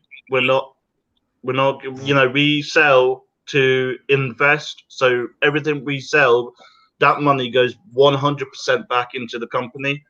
And if we don't have that, the company's still paying for things. So I'm still paying for the website. I'm still paying for tools that I use for the company. And I could cut those payments, but then I'm going to have to go back on and use them again anyway. So, there's those things behind the scenes that I use that include payment from the company in order to be able to operate like we operate. And I'm still paying that, but I'm paying it from my personal into the company to take it over until we fully get a lockdown. So it is hurting the company like a lot, but I just asked myself a simple question. Would I, what would make me more happy? Protecting, knowing 100% that I have not been the cause of someone else's downfall, or taking in a couple £100 a week, and I know the answer of 100%. It's just the way it's got to be. I'm sure when AMC comes back, we'll come back twice as strong, and we will bring unrelentless energy with us. I mean, as I say, hats off to you, man, for the decision you took. And, I'm sure everybody that's, tuned in at the moment, they will all still be 100% behind you. You've got a little following there, and you're not going to lose that. And, as soon as you're back on, up and running, man, everyone will be out there supporting you again and getting you going again. Absolutely. Not that it needs to get going. As I say, you're still, getting orders coming through. So yeah, I mean, the support's there for you as soon as you're good to go, man. Absolutely. Same for me, Acapella. My son woke up on Sunday 2 weeks before lockdown. 7 days later, I had the corona. I was very rough. Oh, I'm really sorry to hear that. Was rough, man. He was rough. Was terribly rough. Yes. Me personally, I was close to looking for 2 new spot replacements for the show. Like, you know what I mean? We thought it was touch and go with them. You see, like, the other thing that kind of I want to talk about, like, as a position from a company, is because obviously AMC's always said that we are here 100% for the community, and that's the drive behind our passion for operating as a company. And my team, they do exactly that as well. But the one thing I wanted to talk about was like the mental health side of things. Now, I have my own mental health. I've got depression and anxiety, and I haven't publicly disclose this, but I also have borderline personality disorder, which doesn't mean that I have multiple personalities or anything. It just means that, you know, my emotions ride a whole lot higher than a normal person's. And for people like, I can only talk from experience, but I've been indoors now for the best part of 8 weeks. I've gone out a handful of times, like literally one hand I can count the amount of times I've gone out past my estate. And that can really mess with people's mental health. Now, I've got my partner, and she's 100% the best support that I could ever have. And, you know, and my friends as well. But, you know, people have asked me, why are you quiet? You haven't been around. I haven't heard from you, sort of thing. And it's kind of hard to say, well, I'm doing the dad thing, but when the kids go to bed, I then do, you know, I confront my stuff, because my stuff has to go to the side during the day whilst my children are around. My mental health will not touch them. Like, that's one thing I've always been adamant about. And, you know, when they go to bed, that's when we get to, you know, do what we need to do to heal ourselves during that time. Totally, man. It's just that hour's peace and unwind that can make a massive difference to how you wake up the following day. Absolutely. It makes that difference. And I mean, I've got mental health myself. I mean, I'm undergoing sort of cognitive therapy, whatever it is. And I mean, I'm lucky. I mean, I'm at home with the kids. Yes, you know, they can be a pain in the arse, but I'm loving it. You know, I mean, I am really enjoying it because I like living like this. I genuinely do. It's I have a thing around people. You know, I mean, some of these guys know it. You know, I don't do well in groups of people. However much I come across as the joker and this, that, and the other, I don't. You know, so. You know, luckily, I mean, my missus here, so if I have dips, she's there to give me a kick up the arse, you know what I mean? So, you know, fair play to her, like, you know, but I'm loving it. I like this distance out when I'm going to the shops. I like to be able to, like, you know, move around a bit, not worry about smacking into the next person, you know. It's been a nice escape from the rat race for me, but I appreciate for some, they have struggled, you know what I mean? Yeah, my wife's struggling quite badly at the minute. You know what I mean? I totally well. get. You know, I totally get that some people are struggling, and you know, for some people, this from day one has been a hellhole.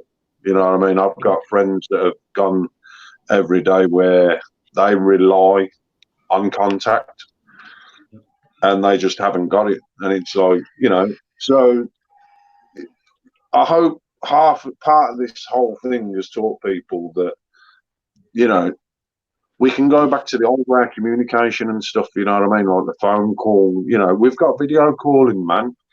You know, you've still got, I know it's not personal contact, but it's a means to an end that we wouldn't have had 20 years ago. No, you know, so, true.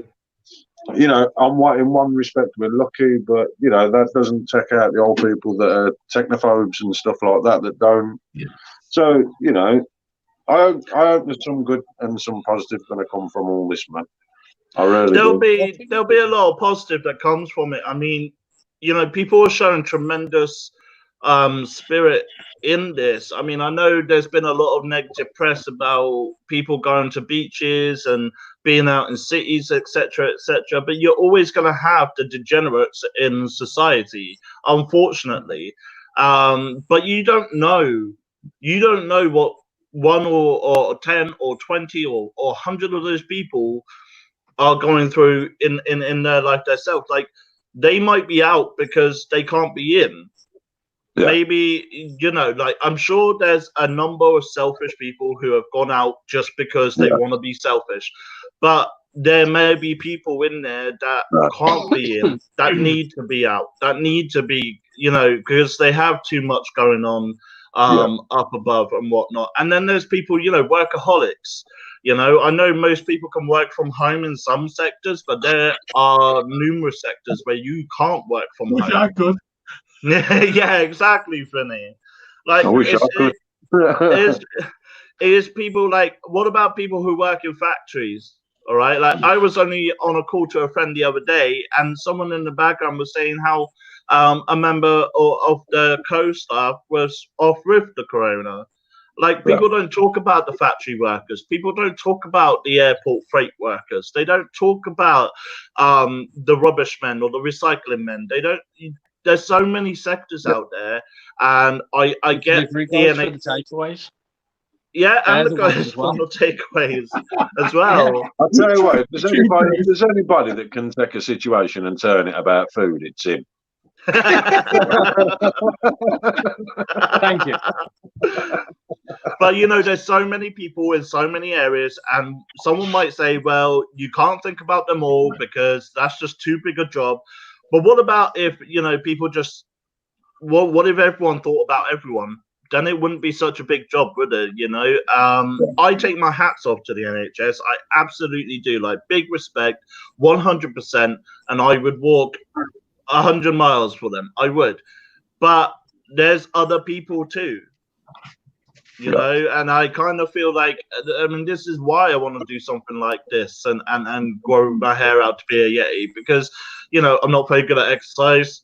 I'm not gonna lie, I'm pretty crap at exercise. I'm diabetic, type 2, so I can't really do an eating challenge. If I did, my doctor would kill me. So I was kind of sat here and I was thinking, what the hell can I do? What can I do to help? Because what was your HB1Cs last time? Say again. What was your HB1Cs when you last checkup? I said, Doc, what's the problem? She said, you got diabetes. I said, fuck's sake. That was the conversation. That was the conversation. I came home, I told the missus, and next thing she's buying me freaking sweetener in the shop. I was like, what the hell are you doing? Yeah, you mentioned that you're diabetic, but then Rabbit starts eating a curly whirly. Hey, what are you talking I completely get that. One thing I will say though, like, coming away from like the mental health and charitable things, to come back to the company, because I'm on here for AMC. I will mention that I am working with other people behind the scenes to formulate different products and different ideas, and to maybe look at other markets as well as mechanicals. So we still have hackers in stock. So when we come back, the hacker will be back like normal. We will be doing more editions of it. I've always maintained that. But we are working with some brilliant minds in the background, who are really innovative in the way that they think. And together, we should be making something beautiful come to life. Probably in 2021 now. I was hoping for 2020, but reality and realistically 2021 will be when it happens, I guess.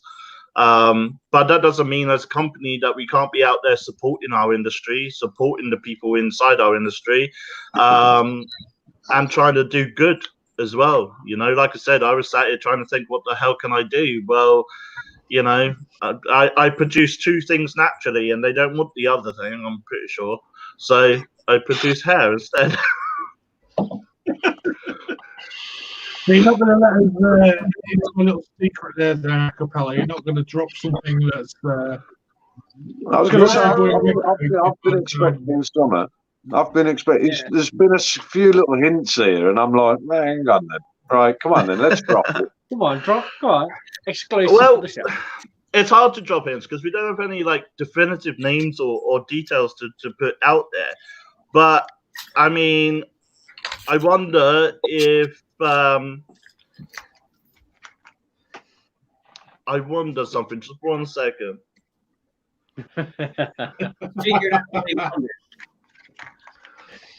You're seeing if he's got permission to actually say. He needs to double check with his boss. Yeah. It's one of them. Is this technically working? No whether but I. That's literally what I'm doing, checking to see if the other person minds.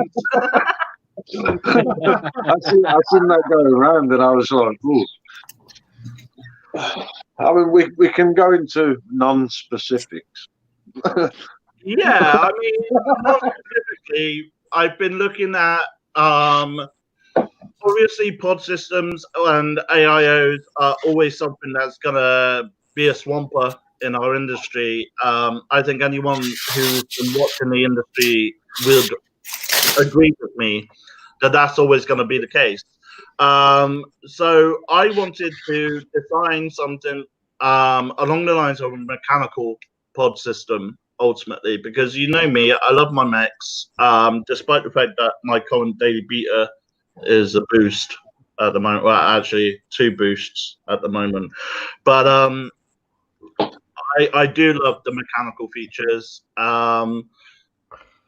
Yeah, it's we were looking at various possibilities of how we could do this, but along the same genre of the industry, I guess. Intriguing. Very I intriguing. do kind of need someone to like look at their chat. Just saying that. Microphone is not very can hear you. Rabbit. Yeah. Read. What happened? Read. Look in the private chat. Why? Zed. Oh, no, go ahead. Sorry. And you all say I'm slow. And there goes, I got customers blowing me up and packages showing up. you look pretty good considering you've just been blown up there. All right, so basically what that was all about was me and Rabbit have been talking through inboxes over the last sort of month or two, and that person who has really innovative ideas is the one and only Rabbit himself. Is an absolute genius, actually, when it comes to things like this. And you know, he's obviously, we've talked over a few ideas, he's sent a few drawings, etc. And I, you know, AMC really wants to get behind him in the sense that obviously it'll be his name on the product and everything. But we're also going to work together and devise a product together as well, and hopefully get some form, version, or lookalike of a mechanical pod system out. So, Awesome, yeah. Ooh, very nice. Rabbit, you sly dog. Yeah, you mentioned nothing to us. Well, it's funny you should mention that, because there was talk about an LX3 mech. So, you know. Oh, right. So we've gone from that to Rabbit's doing his own thing. Where is it? It's funny he's buggered off. Actually, I'm not going to lie. The LX3 mech thing came out second. So, yeah.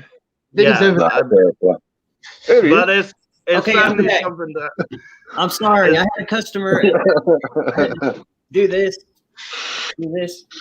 Which way did they go? Did they go that way? They went.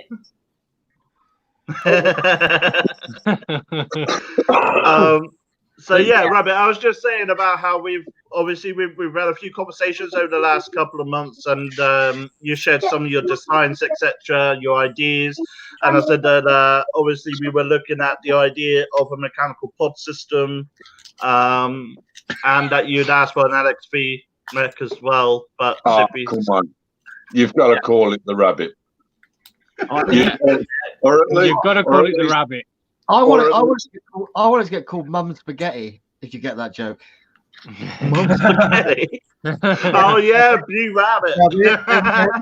Yeah, but that doesn't work. On this Reddit already. I was Rabbit way before there was a B Rabbit. Well, I mean, if it's going to be a hard hitter, call it the Rampant or something. You know what I mean? Yeah. Come on. Rampant by Rabbit. There are and also like along the lines of really cool names that were thrown around. But because of this current crisis, obviously everything's slowed the way down. And like I say, it'll probably be 2021 now. I'm hoping we'll do something in 2020. I've recently discovered a new passion. Sort of. I say it's a passion. It means I really, really like it, and I'm doing it at the moment. In case he's not a passion. I was going to say, we all do that on a daily basis, a cappella. On a daily basis. He dares say it's a passion for rabbits, and I swear to God, I'll die. It is. It totally. We recently signed a contract with Ann Summers. Yep. I told you. No, so I've been mixing my own sort of Nick salts and stuff at home for personal use, not for professional, but for personal use. And so obviously one of the things I want to get into doing is devising my own recipes, because the one thing I've noticed about some or most juice companies in our industry, no matter the region, is that there seems to be a baseline for flavors. You're going to get your apples, you're going to get your berries, you're going to get your mangoes and your pineapples and stuff like that. Well, I just want to take my weird and wonderful mind and put it into juices. So, like, you know, what about instead of having pink lemonade, you could have like a pink lemonade tart or something like that, you know? I mean, obviously not that flavor, that sounds gross, but you know what I mean. It was just an example. Lemonade tarts. It sounds good.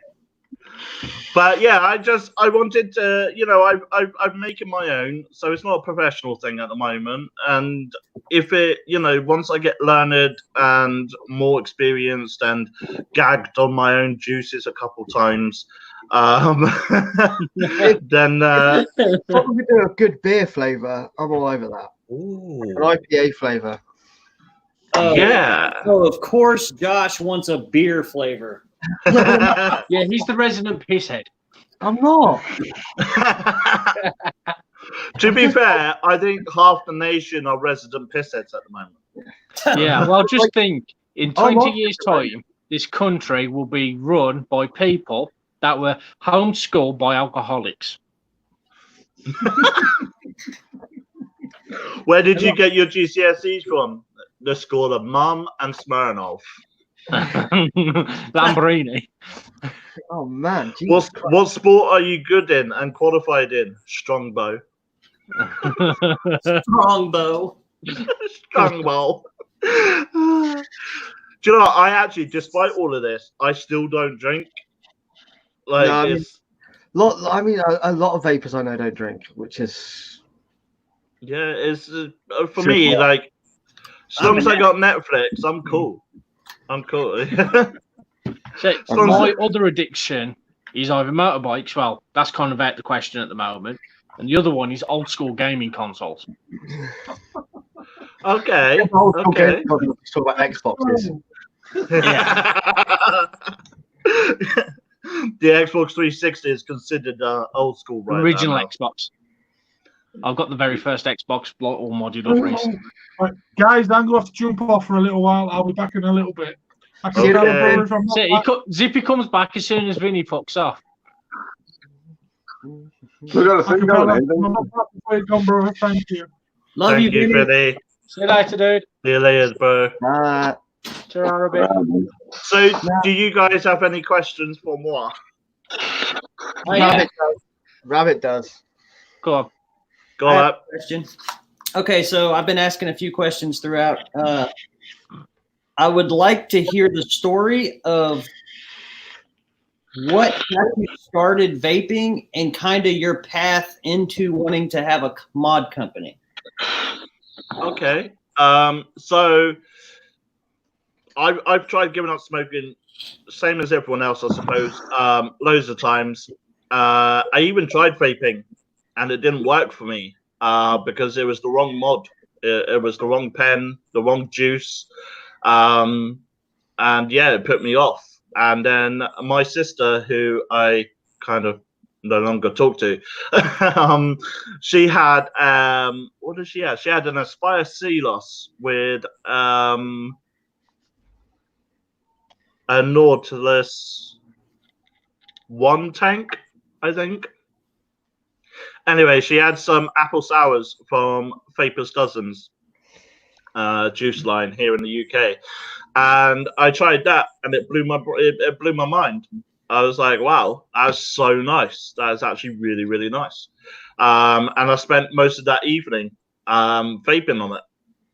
And so I bought that mod of her and the juice there and then. I was like she had more than one mod anyway.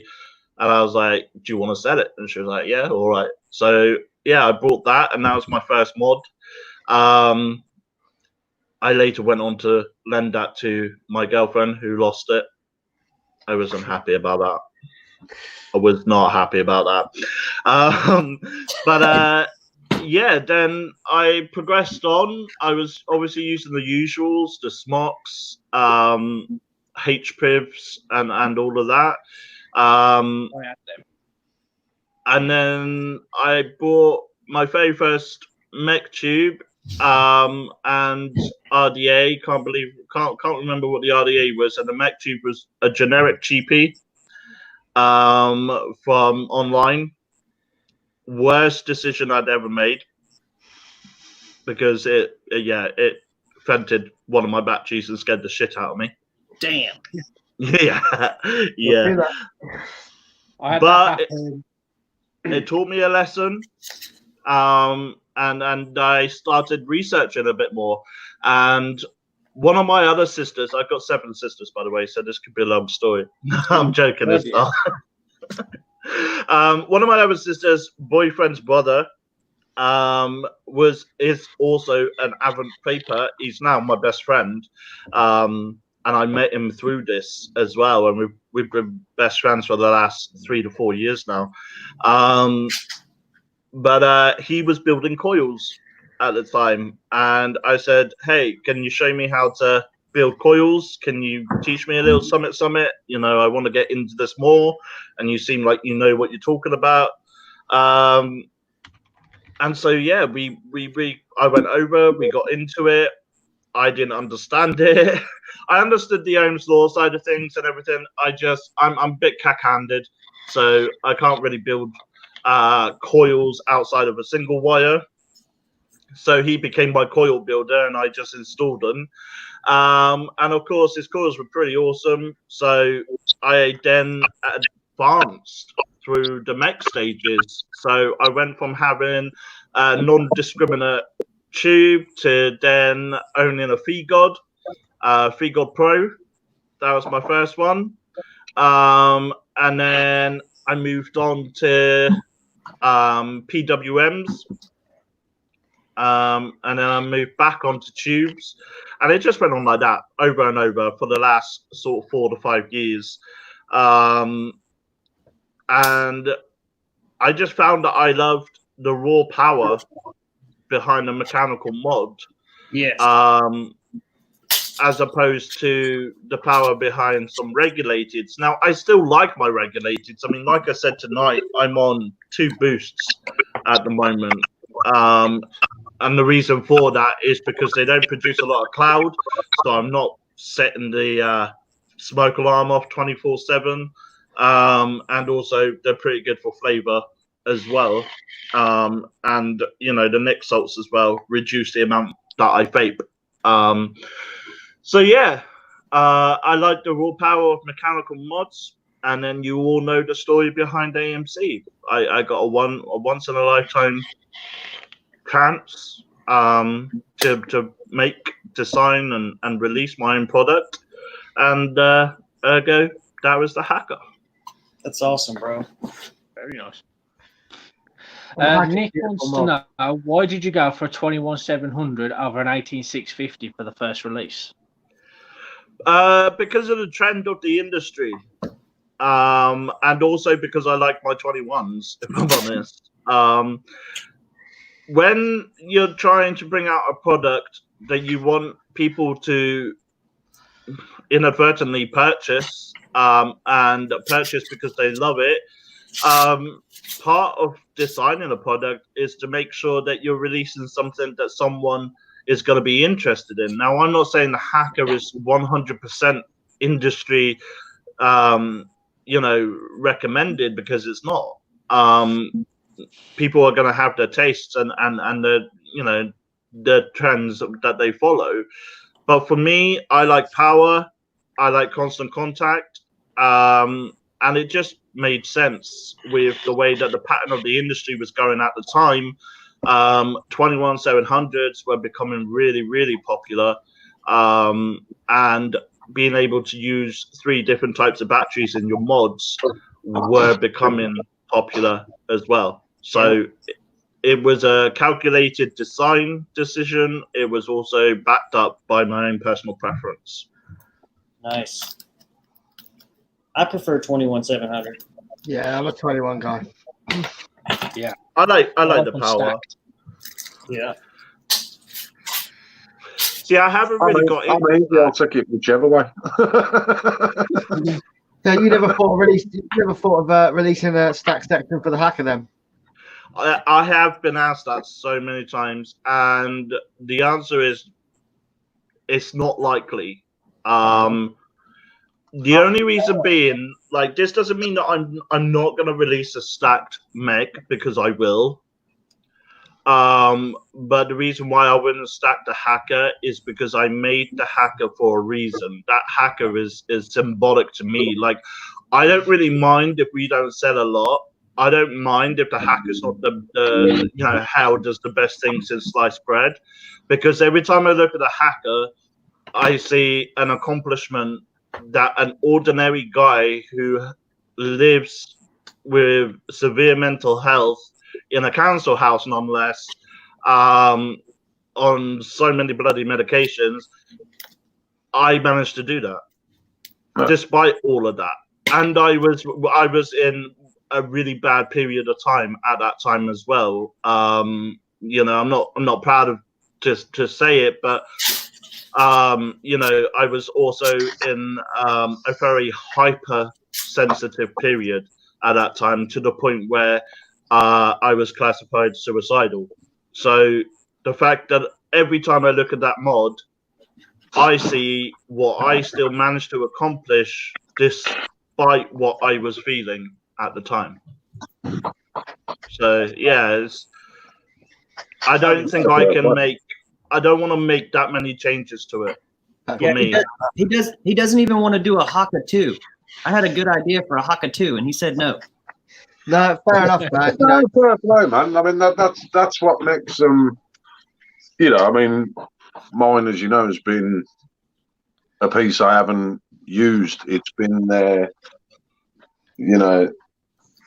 because I enjoy the mod. I like what it stands for and everything else. Yeah. So, and that's what I says. I know what that means to you and stuff when we spoke the other day. So that's up to you, man. I get asked all the time, like, okay, I've done a patinaed version, I've done a blacked out version, and those versions will get made again. But it doesn't change the look of my mod, because you can still see my mod for what it is. If I was to add a stacked version to that mod, it wouldn't be the piece that I designed. It wouldn't be the piece that I used for my sanity at that time in my life. Yeah. Fair enough, bro. Stick to your gun. I like that. But there will be more. there will be more. We're not one trick pony. The thing that's important to me is that sentiment is carried with it, because people give up smoking because they either want to live longer for their family, they want to live longer for their life in general, or they just don't want to be held beholden to a habit that will kill them. And especially in this current crisis, where smokers are more at risk from the coronavirus, because of the debilitating consequences of smoking. And honestly, for people watching, I've worked with other companies with designs and stuff like that. The main reason I wanted to work with Acapella was because of what he just said, because we both are the same in thought on how this industry could change for the better and push towards positivity and build each other up and do good things with this industry, instead of, using drama and things like that to try to sell mods. Like we could actually do something really positive and grow and help people if we work together. To be honest, I like the idea behind it, coming up with something new in a collab. It's got unity all over it, and it's got supporting each other. You know what I mean? So, I'm looking forward to seeing some of that work, and it's a lesson that a lot of people could learn. Man, you work together, we accomplish great things. You know what I mean? Well, and see, that's what it's all about. our industry is, it's a well-known fact. You need money to stay afloat. Like I'm not a saint, Rendon. AMC needs money to stay afloat. At the moment, that's my money that's keeping it afloat, because I won't, out of morals, be operating from a house during a lockdown, as it's irresponsible, to say the least. But despite that annoying fact that you have to have money to stay afloat as a business, I do not see why you cannot inject a bit of feeling, inject a bit of emotion, inject a bit of thought, consideration, and maybe there's someone out there who has a brilliant idea but doesn't know how to make it come to life. Yeah. And if I can get in a position to make that come alive, it's not about promoting AMC's name, it's about promoting that person through AMC. Yeah. We won't hide anyone's name from any product. If they've got a genuine great idea, and unfortunately I have to say it, the funds behind it to back it up, I mean, they'll be all in both sides, but things take money and you got to do it that way, unfortunately. But to do that, and then their name will be put out there larger than mine, because it's not about making my company's name. It's not about making my name. I don't want to be famous. I don't care for it. I'm doing it because I love it. And I think for as long as you love something, it's worth every ounce of your passion. 100%, man. 100%. I mean, that's been clear from everyone that's come on today, and everyone that, we generally deal with. There is a backstory to the business. There is we all have a past and stuff, you know what I mean? And, it's how people have overcome all that, and their stories, their personal sort of, stories that are coming across today. And, it's nice. It's nice to hear that a lot of the true passion from behind the scenes. You know what I mean? Yeah. Everybody knows the hacker. You see in a hacker, you know what it is. But it's nice to have the stories behind it and the sentiment behind it, and that not only comes across in the mods and stuff, and whether it be juice or whatever they make, but it comes across in a person, and everyone we've spoken to today, they're all great members of the community. You know what I mean, like yourself. So just massive respect for all of them. You know what I mean, yourself included. I think, I couldn't say it better, if I'm honest, and a massive respect to you guys as well, because I told my girlfriend I was doing this, and she goes, "What, are they only doing one day?" And I was like, "No, they're doing 3 days. They're doing all 3 days." And she was like, "No, whether will I?" This was her exact words. She was like, "Are they crazy?" Yes. Yes, very much so. We are. I said, a little bit. I said, a little bit. Fault. I said, but they're doing it because they love the industry. That's it. We want to have fun. We want to have a laugh. You know what I mean? We want to see. I hear so much of people that have been in the scene, since it started. The last 10 years, whatever, and seen it build up. People say, we want to get back to them days. And effectively, that's what we're doing today. You know what I mean? It's, we haven't got an expo. So, one drunken idea turns into this, and you know, it has shown, you know, a different side of vaping. I hope, you know, we haven't. However nice the expos are, we can still achieve that. You know what I mean?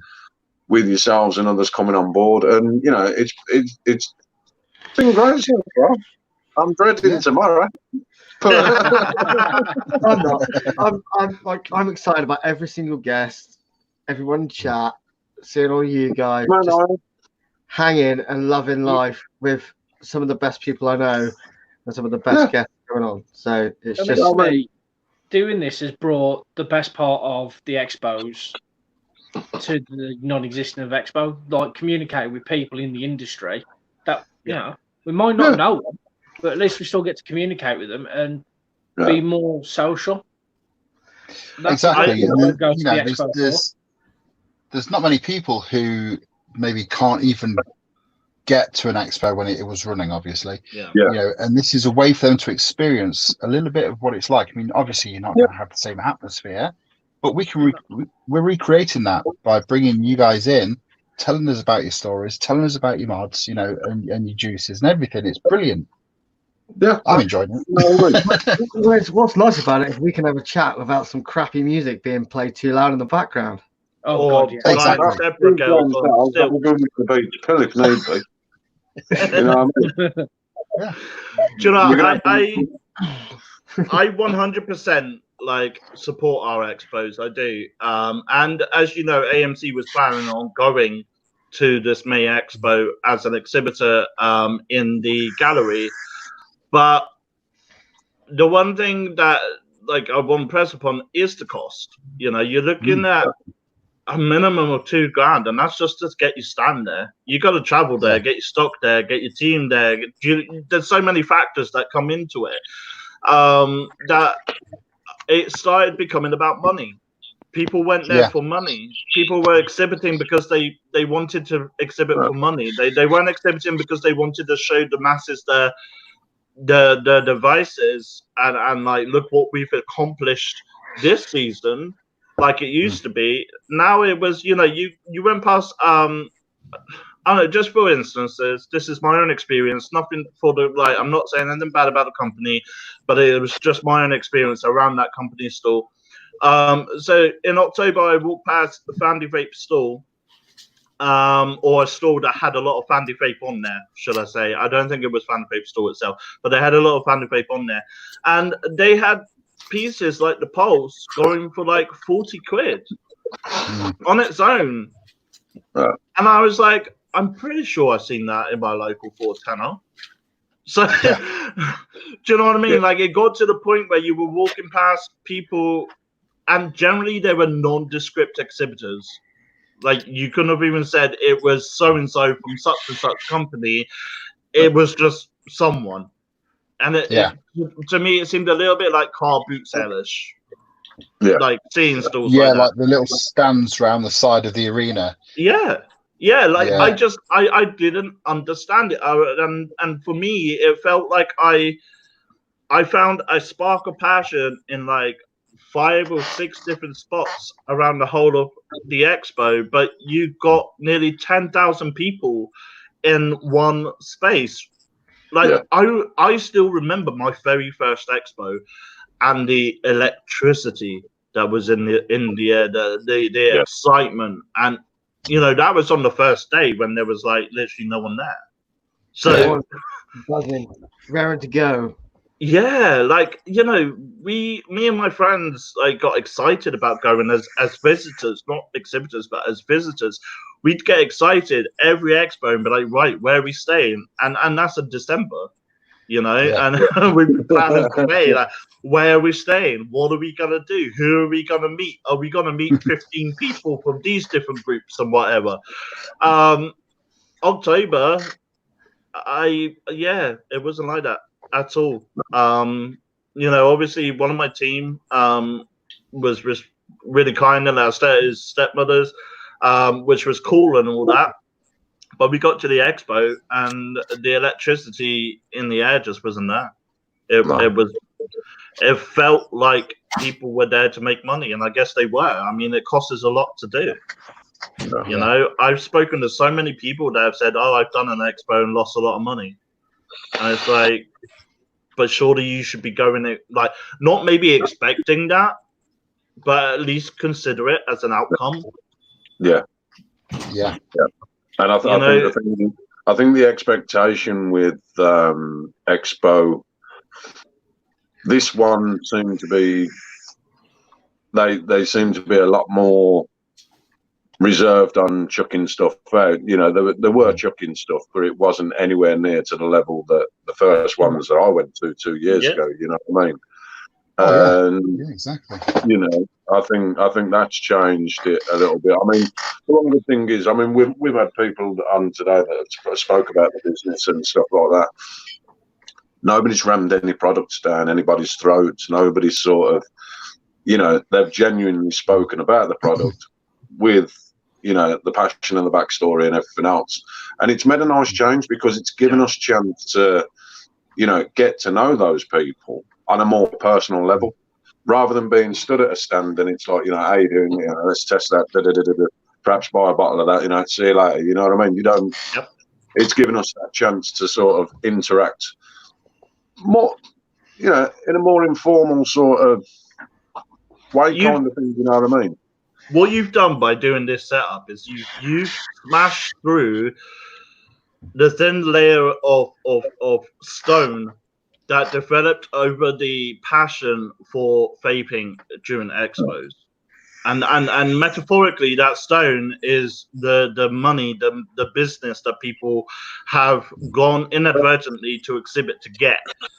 You know, they may not be selfish people, but that intent has developed like a hard crust over the top of the passion, and no one could access it. And what you guys have done have gone, well, we're all in this lockdown together. No one can make it to Expo. Let's just bring Expo to the people. But you haven't gone, okay, everybody, you got to pay 50 quid to get your name up on the screen. You got to do, we sell adverts, banners, and all of that. You've just gone, come and talk about your talk about your company. Come and talk about you. Like, come and have a chat with us. Come and hang out. And like I said, it's as if you smashed through that thin crust that was business, and you've brought the reservoir of passion up so that everyone can enjoy it. The one thing we've always says is, you know, for us, this is about fun. It's about having a laugh. You know, the whole basis of, you know, the LXV was to try and bring that unity, try and bring that community spirit. You know, there is no profit for any of us doing this. This is our time. This is our this is what we want to do. This is what we want to see and what we want to achieve. You know what I mean? So, you know, it's nice to get on the table. You know what I mean? Sorry, where is it? It's 100% a great use of my time, to say the least. But no, I have fully enjoyed it. I fully enjoyed it throughout the day. I've tuned in at random times, watching your variant guests. I watched Ian from Nasty Coils earlier. I also watched, obviously, the guy that was on before us. I really liked him, especially with that step of shot names that he had going on. Ron's the top guy, man.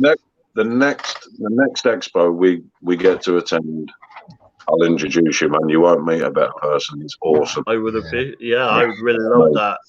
I mean, you know when you hear people talking passionately, and you know when you hear people talking the words of a passionate person, because the person who talks the words of a passionate person isn't always the person talking passionately. Exactly. I was blown away by the step thing, because I didn't know about that genuinely. I mean, I've known Ron 2 years, and even I didn't know about that. So I think that's amazing to have them milestones put down. You know what I mean? And to actually be able to show it off, you know, he hasn't just said it; he's actually showing it off. You know, having that on your floor in a permanent pride of place. To see it every day, see what you've accomplished. Yeah. Like, this is, you know, let's step outside of the whole vape aspect for the moment, because, you know, if anyone's watching this, you know, from being locked down in your houses, just understand that every day you are accomplishing something. Yeah. You're accomplishing keeping yourself and other people safe, and you know, it can be a drag, and it can get really heavy. You can lose all sense of routine. God, have we done that? You still don't know what day it is. I thought today was Saturday. We've spent months planning this to kick off on a Friday, and I think it's Saturday. I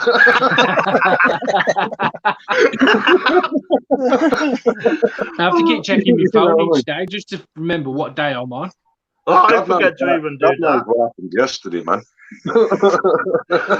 Do you know, we did that during the week. I think it was like Wednesday, and me and the missus were Saturday thinking it was Tuesday.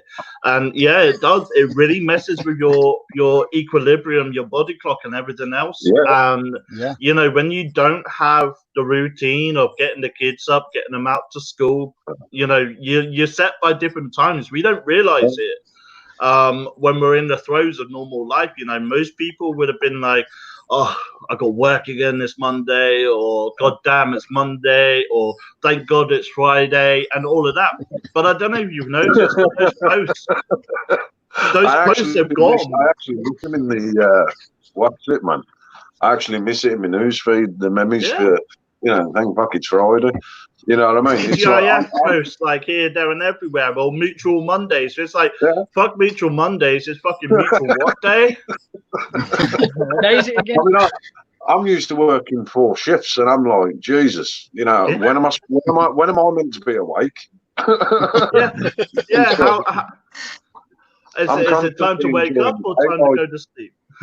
You know, I'm not saying it's that bad, but the other day I started messing with something on the laptop ready for the show. Next thing I know, it's like 4 o'clock in the morning. I'm like, the fuck? Time just vanishes, it's gone. It's like I don't know what time half the people got messages from me this week. we was all messaging at like 1 o'clock last night. I was still kicking at 2 o'clock this morning, man. I was like, Jesus. I know what time it is all the time, and it's bedtime for my kids pretty much all the time. But for me, it's like 2 weeks out of the month. I'm not used to seeing daylight. What's that weird orb shining at me? Someone turn your torch off. I'm usually under a fluorescent tube, you know what I mean? I'm like, this, what is this? I've got to be careful. Seriously like that, but everyone does need to remember that they are doing something in the service of someone else. Yeah. And I know that there are people out there that are going to work because they have to, or because they want to. And there are people out there who are doing community projects to get more masks, or, you know, work together to make sure the elderly are getting shopping and stuff. And I know I should use this time to talk about AMC, but this is AMC because this is what I love about humanity altogether. Yeah, like we love AMC. You are doing something to help someone else, whether you're going out shopping for them or whether you're staying in and watching the new Orange is Black or Black is Orange or whatever. As if you don't know what it is. I'm pretending. I'm sorry. You don't even watch the title. Hello. You mean that box in the corner actually plays more than Disney or Pixar or YouTube? It actually does more. I'm telling you, Samsung are lifesavers. You need to go and see them. They'll sort you out with a couple of tab A's, and you just hook them up to the internet, and then you tease the kids into their bedroom, and they stay there. That's it. It's gone. Like literally, it's like plugging them in like a lamp. I've actually had to go to the extent, believe it or not, I've actually had to go to the extent of going, this is a no tech day. And fuck me, do I get a kick up? That's a conversation we have every day in our house. Here's one for you last night. So my daughter pretended she was asleep. Well, I took her to bed. And she was asleep. I'm pretty sure she was asleep. And I came upstairs here. I heard some noises on the monitor about 20 minutes later. And I went downstairs and she sat there. And I walk in the door and she covers herself up under the covers. And I'm like, Remy, what are you doing? And she's got her iPad. She's like, sorry, Daddy. So I took it away, left it outside the room. My wife comes up about 3 hours later, probably about 11 o'clock, she goes over and says, "Did you know that Remy's awake on her iPad?" I'm like, "No." I had to take it off her. So she got a bit of a telling off last night. Like, I felt bad. And it's at 11 o'clock. She usually goes to bed at 7. She's asleep by 7. This is 11 o'clock. She was knackered. She looked at me in tears. I take her over. She goes, "Daddy, I'm hungry." Like, made her a bit of toast. She passed right out. But I was like, "What are you doing?" Like, she snuck that in there. She's completely snuck her iPad in there. I took it away. She came and got it back. So it's been hidden now. My children are like, our snack ratio has gone through the roof. Like, absolutely gone through the roof. Yeah. We've literally, our fruit consumption has doubled because we won't fulfill snacks with like chocolate and stuff all the time. We like to make sure that the kids like it as a treat rather than as a normality. And that way, when they go to the shop to spend the money they've earned doing little chores or whatever, you know, they go there with the thought of, oh, that's a treat, I'm going to buy that for myself, instead of, you know, oh, I always have that, I don't want that sort of thing. So, yeah. But right, guys, thank you so much for having me. I've really loved this. I have got to go, but I will be keeping up with the show throughout the weekend. I think what the hell you are doing is amazing. Amazing. Thank you, man. Thank you very much for coming on.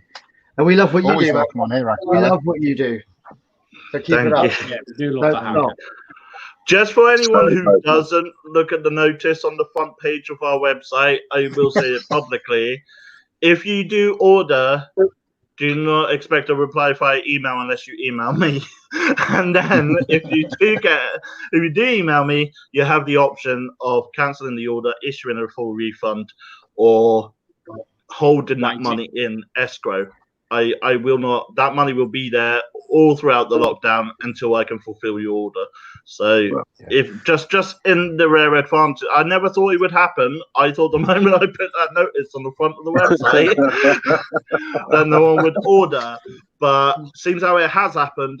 There is now cause to mention it. So yeah, if you do order, you don't hear nothing, then that's because I'm simply not going to be emailing you to tell you that I have put a sign on the front of the website. That's fair enough. You do have the option of keeping your order. I hold the money. It'll always be there. You can ask for it anytime until the lockdown's over, at which time I'll fulfill the order. Otherwise, I'll issue a full refund. Yeah. Awesome, man. Yeah. All right, guys. Thank you so much. And yeah, have a great weekend. Wicked, man. Cheers, guys. Love you. Bye. Bye. Oh, that was. I think that's about me done for tonight. No, comments for a bit because my arse is not. What's he doing back?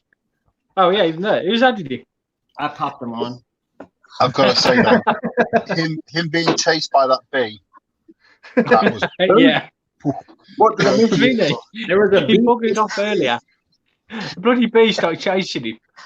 He jumped off the live feed and was like this. I could see it. We can see it. We can see him in the background going like this, like two hats, man. I wish I could have seen that. I should have Snapshot it. Should have. It's all right. We've got it on live, man. We can play it back later. And No, he's in the background. He went off cam, but what? me and Rabbit could still see him. just flapping about. Yeah, man. He had two hats and he was waving them about like this. You should have recorded it and then put it to some old school beat music. Well, I was wondering why I couldn't see any comments, and I've just realised I've stayed on StreamYard. I haven't switched over to YouTube, so I can't see any comments. If you press that little button down there which says chat, you can see him. But then it covers the entire screen. Oh, hi there. Wrong button. That's the leave. In about half an hour's time or so, we're gonna have our last guest on. It's gonna be the one and only Oggy from Morningstar MFG. Looking forward to that. Very much looking forward to that. I've just been on a cloud comp on his page, And, and I managed to get through the first round somehow. With the worst, with a really dodgy video. So yeah, I kind of caught that just before I jumped on as I was finishing off eating.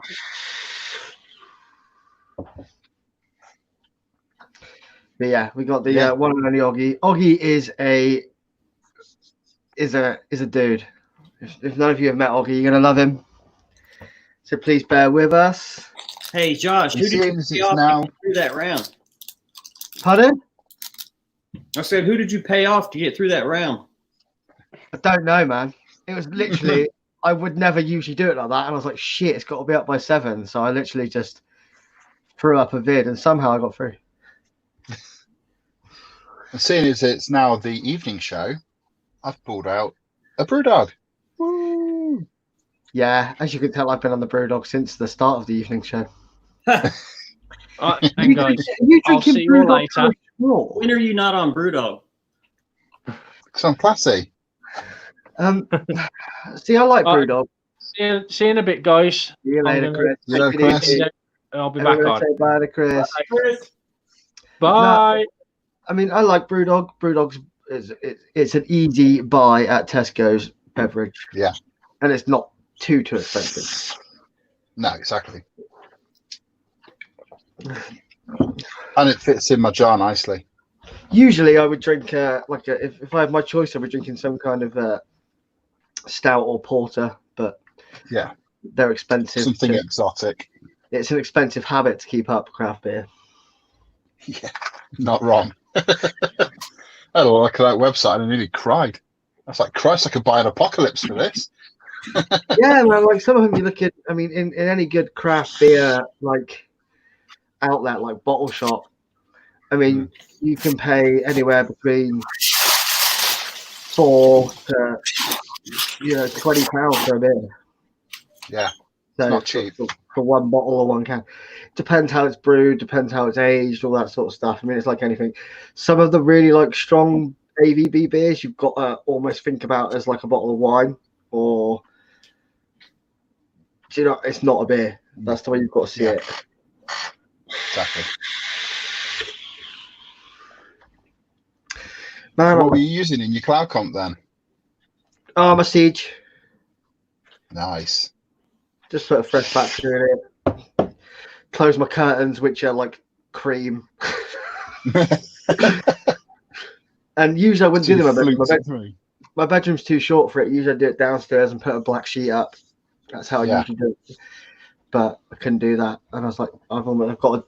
And even if I didn't get through, I didn't want to be disrespectful. I didn't want to enter a cloud comp, say I'd enter it and not put a video up. I think that's bad. That's worse. Do you know what I mean? So yeah. But I was like, just forgot. I meant to do it last night, and then today I've been busy. So anyway, how are the leaguers doing? You enjoying today? The chat's I'm on my phone now, so it's hard to see comments. Last one I have was Ryan kicking off because there's no more Minecraft. Yeah, that's the last one I see. That's the last one I've got. That was like 8 minutes ago. Come on, guys, get chatting. We need to get everybody. Yeah. We need to get everybody to share it in groups and all over, so we can get the. Oggy's going to be a good interview. We need a good reception for Oggy. What time's he due on? About 9 o'clock. I'm sharing it right now. He's due on at 9. He's got the link.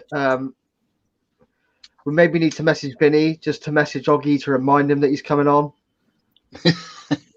And to come on at any time really from sort of 10 to 9 onwards. That's fine. He can come on whenever. I mean, Oggy's got a long slot booked in, but I mean, it can just go on really. There's no one else after this, so it will just take a natural flow. Yeah. We've got a comment there from John. On his Siege, when he hits the fire bar, it feels like it's rubbing. Is that normal, or is something put together wrong? Is it a coated Siege?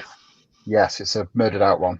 Sound like a bad contact or dirty. I mean, yeah, there could be some dirt in there, John. I occasionally notice it. I've never noticed it on my MO, on my murdered out.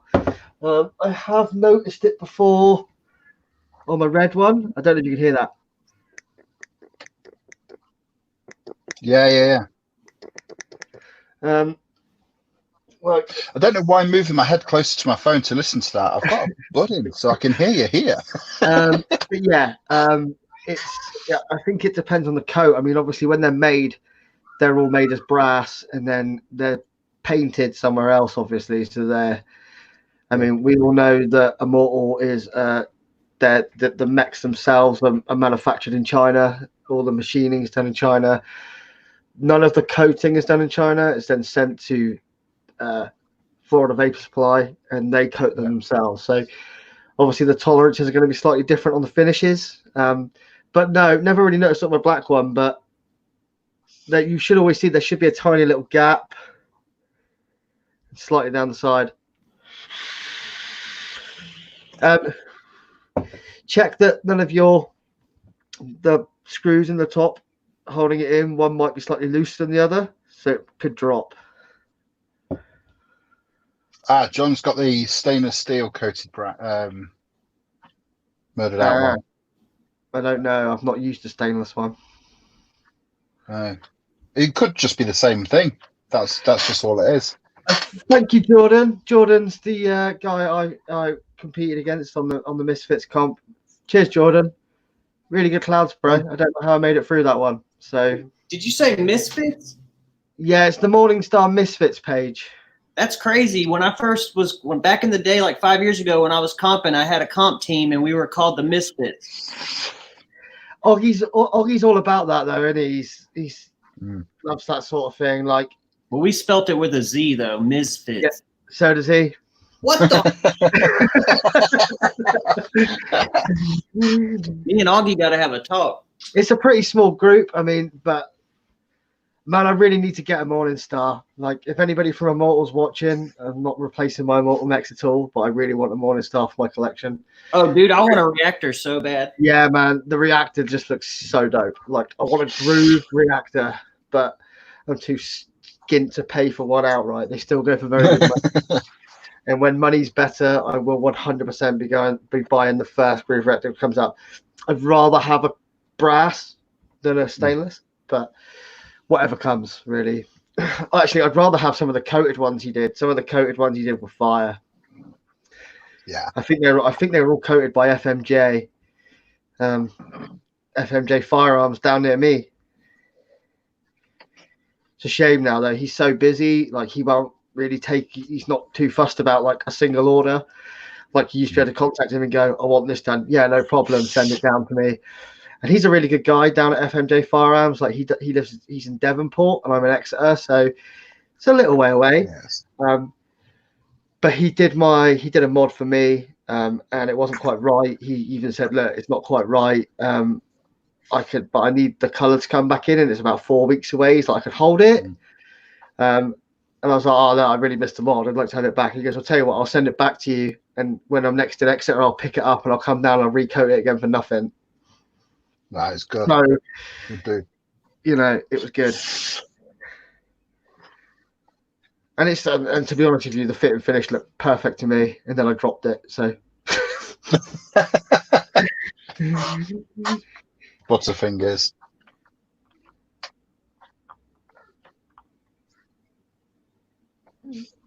Yeah, Jordan, bro, your clouds are great, man.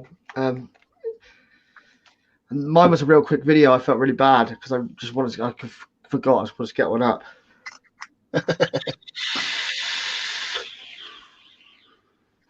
So, Jordan, you still watching? You still got your mohawk, bro? Last time I saw you, you had a full on. Jordan, what were you using in that video? I watched your video, but I missed what you were using.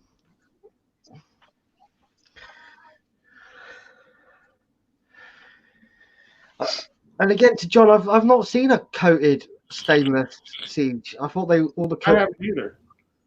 Yeah, they do. I thought all the coated were brass. You see one. No, you see one selling. Interesting. Are they real? Yeah. I honestly don't ever remember Ariel coating any SS. I'm sure I've seen him on FVS as well, to be fair. I'll tell you what, we'll ask him. He's on tomorrow night. Yeah. Yeah. So what's this about stainless steel coated that you've done? To be honest, Ariel makes a lot of mods, does a lot of different variations of mods, so something could pass me by real quickly without even noticing. So Ariel's like, I don't know, I don't remember the SS ones. The thing is, like, I know Ariel's on the sort of more manufacturing side of it all. Like it's more Matt who deals with the coatings and stuff like that. So.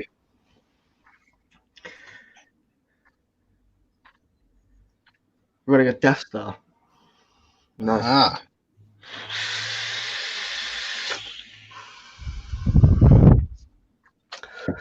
Anybody got anything they want to talk about? Anyway, anybody in the chat? Other you two? We got a few minutes to kill before Oggy gets with us.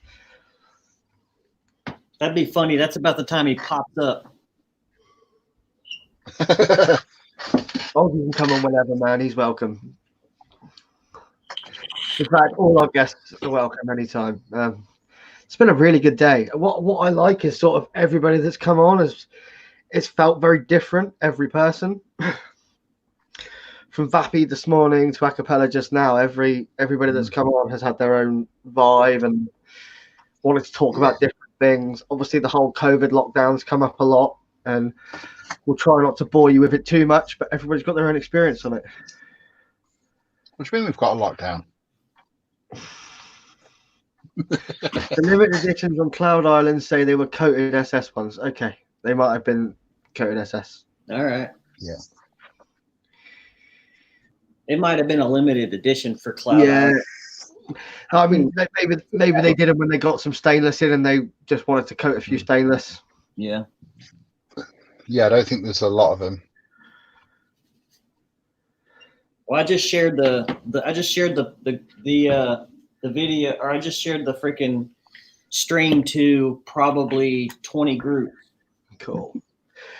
So guys, in the chat, who's been your favorite today? If you've been with us most of the day, who's been your favorite? Who have you enjoyed the most? What have you enjoyed the most? I mean, obviously we've got another 2 days of this, and it'd be really cool to hear your opinions on what sort of thing you liked. You know, this is new to us, so anything we can do to make it even better. I think that not that you could get much better than drinking beer out of a sippy cup with a straw. Oh, you're good, Daniel. Love you too, brother. Stay safe, brother. Keep it easy. Pneumonia is not nice. Not at all. I really liked the Ron interview. I thought that was good to see the inside workings of BMF. Man, it's a beautiful place he's got there. Honestly, yeah, the store is huge. I actually really like the one guy from the small town in UK. Padstow. Yes, that was a good. I like that guy. Yeah, really good story. And it was funny because he couldn't hear Paul or Vinny at all. Or Josh. That was awesome.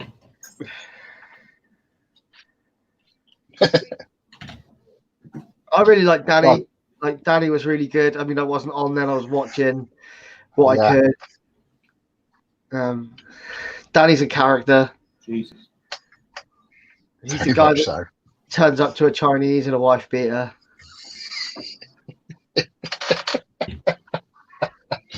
What's up, Scott? Hey, buddy. Forever, that'll be burned into my memory. Oh, right, that was a beautiful night, man. I won't go into too much detail. I mean, honestly, they're the best. That's what the best times at Expo. I mean, we all get to hang out. Obviously, the days at Expo are brilliant, but it's about hanging out with all your friends and all the guys you don't see. And those nights out we have, well, they're heavy, but just the people. I mean, that room, that Chinese room, is filled with some characters, isn't it? I think it was really nice. I think it was really nice having Ron and Dan on, and being able to see Terry, his wife. I thought it was cool because they have a really close knit family operation, even though it's massive. Like, they've got a huge shop, a huge warehouse, a big lab, but they're still real tight knit family feeling group, and that's why I like BMF, man, because they're a good company. Yeah. I mean, when he walked into his front office, his storefront, and we were like, what the hell? And I showed my wife, and she was like, that's insane. He didn't even bring out the bike either. No. He's got a custom BMF chopper, dude, and it's cool. Oh, We didn't see the bike. love it.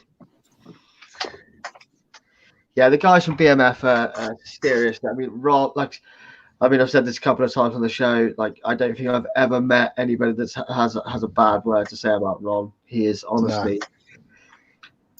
I mean, I remember back in the May Expo, I was outside your hotel waiting for you and Andy, and Ron was just chilling outside, and me and my nephew, we just sat there chatting absolute nonsense to him for about an hour, just sat chilling. It was brilliant, and he was like, not in any rush, just have a seat and have a talk. That's why he's awesome. He's got Brilliant. if you ever get to an expo and Ron's there, BMF are there, seriously, go and say hello. He will chat to you and just make you feel super welcome. Yeah, he talks to everybody. He talks to everybody like their family. And while you're at it, try some of his liquids because they are amazing. Yeah, the blended range and marketplace are incredible. They really are.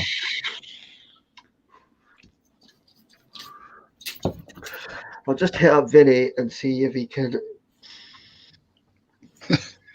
Augie! There's no rush to get Augie on. His time slot is actually for another 20 minutes, but I just want to make sure.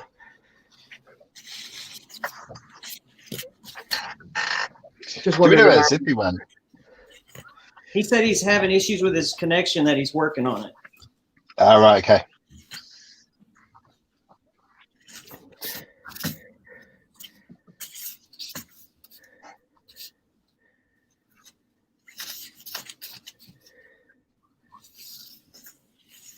Thank you for that, Kane. We're really glad that you're enjoying the experience. It's something completely different,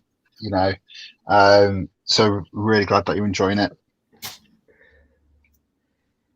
Yeah, it's been crazy, and getting all this planned out and organized and together. Josh did an amazing job lining up the times.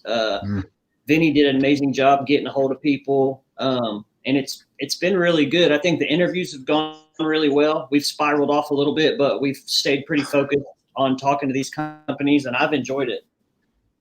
I'd just like to say a big thank you to everybody that's tuned in so far today. I mean, we've had a phenomenal response for us, really. Yeah. What is a small show. Hopefully one day will be a bigger show. That's what we're aiming for. We want to get everybody involved, no matter where you are in the world. This is the point of it. There's 7 of us. We're just 7 regular vapors that love the industry. Love vaping. Vaping saved our lives. And, some of us are more invested into it than others, like Rabbit. Rabbit's got his shop over there in Tennessee. It literally is Rabbit's livelihood. It's Rabbit's life. That's not just his personal juice stash. I wish. If you're ever in Tennessee, go to the Rabbit Hole. It's funny because people think I just grab stuff like if I want a bottle, and I don't. Like I'm really big about that. Because I've worked for shops before where they would just come in and whatever they wanted. Take what you want. And it's hard to keep track of stuff like that, like inventory. That's how you mess things up. So I'm a big stickler. Anytime I want a bottle of juice that we carry, I always take it and ring it up and pay for it because I want to make sure everything stays legit. Yeah, I mean that's the best way to be, man. Otherwise, you just get behind on it. You're like, why am I down? Why am I down? But that's why I got to reorder this all the time. Sorry, Mr. Customer, you can't have it. I've bought the last bottle. Okay, Paul, I know you're joking, but that has actually happened. I had a customer fight him off for it. I had a customer call one time, and I didn't realize that I only had 2 bottles left, and it was on a Thursday, which means there's no way I would get it until next week. And they were like, do you have any of the basic in 3? And I was like, let me check. And I look, and there's 2 bottles. And I'm like, I'm actually ordering right now. It'll be here next week. That's how addicted I am to that flavor. It's so good. Hey, Rabbit, we've got some comments in there. Look, Dylan Nay wants to give it a look at the rabbit hole. Are you able to show around the store a little bit while we're waiting for Augie? Yeah, it's a mess, but I'll show. Remember, guys, Rabbit isn't officially open at the minute. He's only doing curbside service, so the shop might not look as he would usually like it to look. But no, yeah, just curbside right now. But this is the shopping area with the cases. Don't look at my stool. I'm using it to hold my laptop up. And we got our big juice wall and stuff. And then over here is the bar, the hangout area, and the big mural, because it's the rabbit hole, obviously Wonderland themed. Mm-hmm. And then we always have the drink cooler full. And here's the little hangout area with the couch and the chair and tables and stuff like that. And then keep going to the back. That's my camera room, but we're turning it into another little shopping area. And you got the bathrooms, of course, boys and girls. And then back here's storage and my big flags that we put out front. Mm. But that's the rabbit hole. It's nice. a really lovely shop, man. Yeah. We worked really hard on it. I'm not a big $1 million guy like some of the shops around here. I had to do it all by myself, and I had to build that wall by myself. I built this bar by myself. Like, I had to do a lot of it by hand, but it was worth it because it's my baby. That's it, man. It's your time. It's your effort. It's your blood, sweat, and tears going into that place, not somebody else's. Exactly. Thank you very much, Dylan. I appreciate that, buddy. And the flavor profile of the Basics, which is my favorite juice, it's a corn puff cereal milk. So it's kind of like Pop cereal. I don't know if you remember Pop cereal, like the yellow cereal, but it tastes like that. It's like a corn puff cereal milk, bottom of the bowl. What would be a UK equivalent of that? Oh, don't think there is many, dude. UK companies aren't massively big on cereal flavors. I know. I noticed that. I noticed y'all do it. Most of your bakeries are kind of different. Like, it'd be like an orange or a citrus twist. But like over in America, most of our bakeries are like American based. You know what I'm saying? Like our cereals, they're all American cereals. So you got Fruit Loops, Lucky Charms, Captain Crunch, Corn Puffs, all kinds of stuff like that. Like I carry one that's a straight original Captain Crunch. And I'm not talking Crunch Berry. I'm talking like actual Captain Crunch. Nice. It's actually really good. It tastes just like the original Captain Crunch when I was a kid.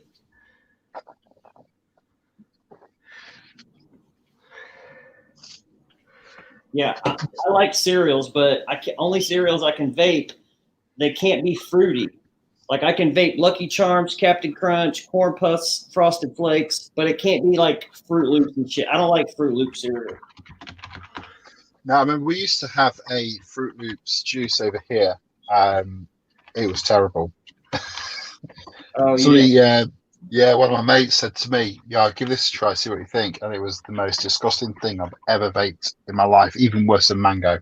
And you know how much I hate mango. Yeah. Actually, Dylan just mentioned a really good one, man. The Looper by Animal, that was a banging fruit cereal. It tasted just like you were eating Fruit Loops. Like it was really good. Yeah, we get. I mean, there's a few companies over here that will do a clone version of that. I reckon. I've had one called Loopers before. Yeah. Oh shit! Look who's back. Back again. I was going to say no intro. Where was the? Welcome back. Anybody want 2 kids? It's the right. Actually, Chris Earl, we can't do it right now, buddy, because we got the live thing going on with the LXV this weekend. So we're doing all the different company owners and stuff. But maybe next week, holler at us. We'll get you on during the week or something. Yeah, I promise, Steve. We'll get you on at some point. I promise. I did get a message. The show's weekly. We can get him slotted in. Yeah, definitely. Yeah. He wanted to come live with us the other night when me and Rabbit and John were on. We couldn't find him, and I messaged a guy with his name, like 5 messages that wasn't him. He messaged Just some me back random. Who are you? I was like, sorry, dude, wrong person. Just come on our show. What conversations were you holding? So who are you and what do you do? Just, can you just turn your webcam on a sec? Okay, here you go, Zippy.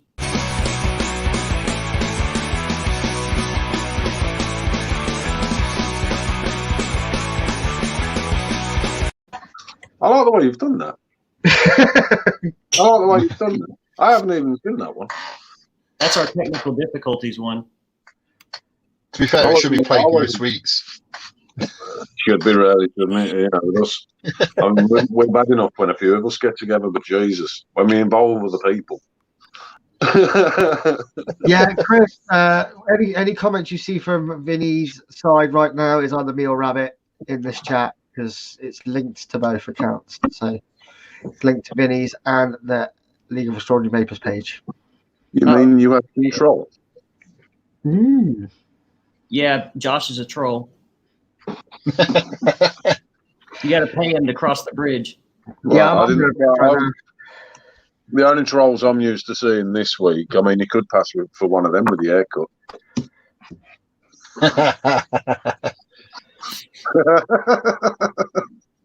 So I'm not even going to answer you. Mention my hair. So Dylan asked the question. Who's asked the question?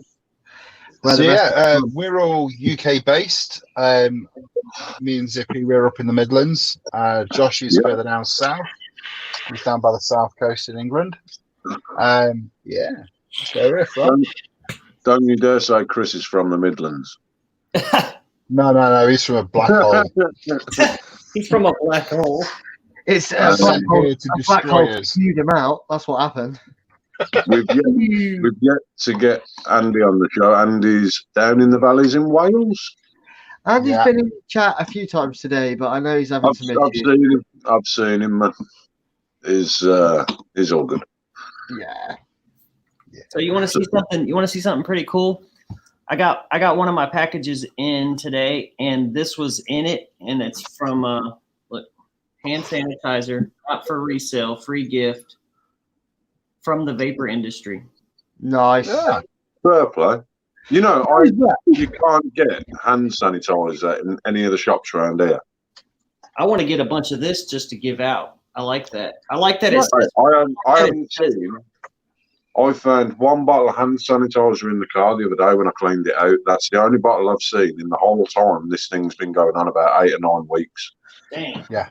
Can I just point from? Well, carry on. Sorry. I've been using every package, whether it goes from when I've been shopping, whatever, any shopping that gets delivered to anything, even post. Literally, I've got a spray Dettol, one of them spray can ones. Everything gets sprayed in that and wiped before it comes in the house, man. You know what I mean? I can't even replace that. Nah. Mate, if you're after hand sanitizer, Rabbit, talk to Joey from Prohibition. He's just done a whole range of it. Oh, okay. Or Ron. Yeah, Ron's got loads. Yeah, Ron's making it now. What I want to point out before it's going off topic, before Vinny turned his hat back round, is how large his head is, because I've never seen anybody wear a snapback that amount of. Oh, damn! Sorry, I just look. He's like this.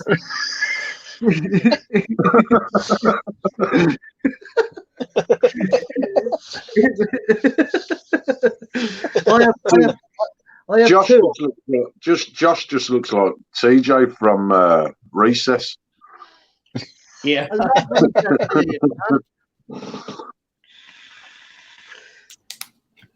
Where is Augie?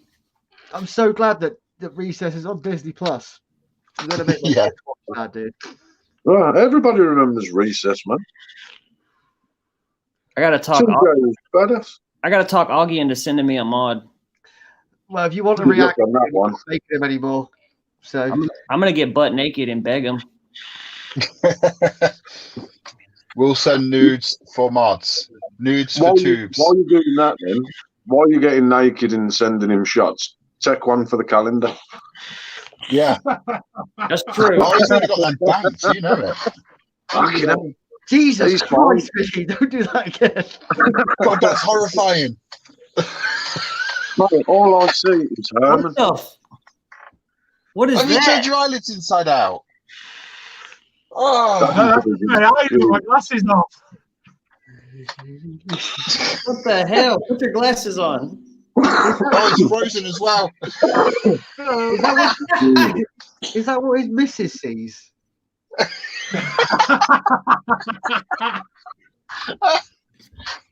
Imagine that looking down at you. We have a musician. Oh, Hey, come Paul. on. Nah, Paul, or just said looking up that at you. now. I've got all sorts of images of that. In the classic British way. Sorry, didn't mean to do that. Sorry. Here he is. Nearly missed it, man. I was asleep. Hang on. It looks as though he's about to go and do a smash and grab somewhere. Are we covered for this? Have we got the right person? Oh, man. Yeah, it's definitely ugly. Yeah. That's what actually worries me about it being a smash and grab taking place. I'm not playing. No, it's all good. You're all good. Getting there. But how much on at the moment, man? But we crack on, don't we? Yes. I don't even want to ask where you're putting your finger. In a mod. Oh. Tell you what, the state of my fingers after the past week, man. Has it been a tough one? Nah, not too bad. It's been. I haven't really noticed too much of a change with the lockdown because it hasn't really affected us. Obviously, it's more been the case of fuck me, it's quite outside work, innit? But like we've still had a fair bit on here and there. Like I've just been making the most of stocking up on some bits. Everyone's been screaming for the fun size, so one or two other little bits and bobs. Fair play, man. All the family well? They're getting there. It's just boring. Innit? Obviously, my youngest is severely autistic, so he's been better than we thought he'd be. Because obviously, you break his routine, he normally kicks off. Yeah, it's just been an excuse for Disney Plus, innit? So yeah, tablets and between like Disney bleeding movies and YouTube. My daughter's walking around now. And she's like, she comes into the kitchen. She'll be like, "Can I have a glass of water?" I'm like, the Disney generation. You know what I mean? Can I have some butter on my toast? It's like, Rabbit, I'll have to send some videos, man. She does a cracking American accent. Oh, yeah. I don't know which part of America she's watching on this YouTube thing, but she's got the accent nailed, man. She just comes out with random American words, like all the time, like talking. It's like, what? What are you on about?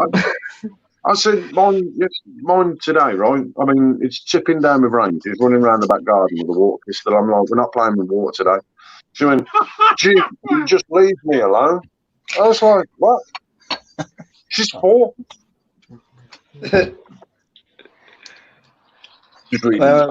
My niece saw her, 10 at the time. But he's calling the pavement a sidewalk. It was just like, whoa. Yeah. When I was a kid, it was a chemist. It's a pharmacy now. Yeah. Yeah. I don't know who's responsible for that one.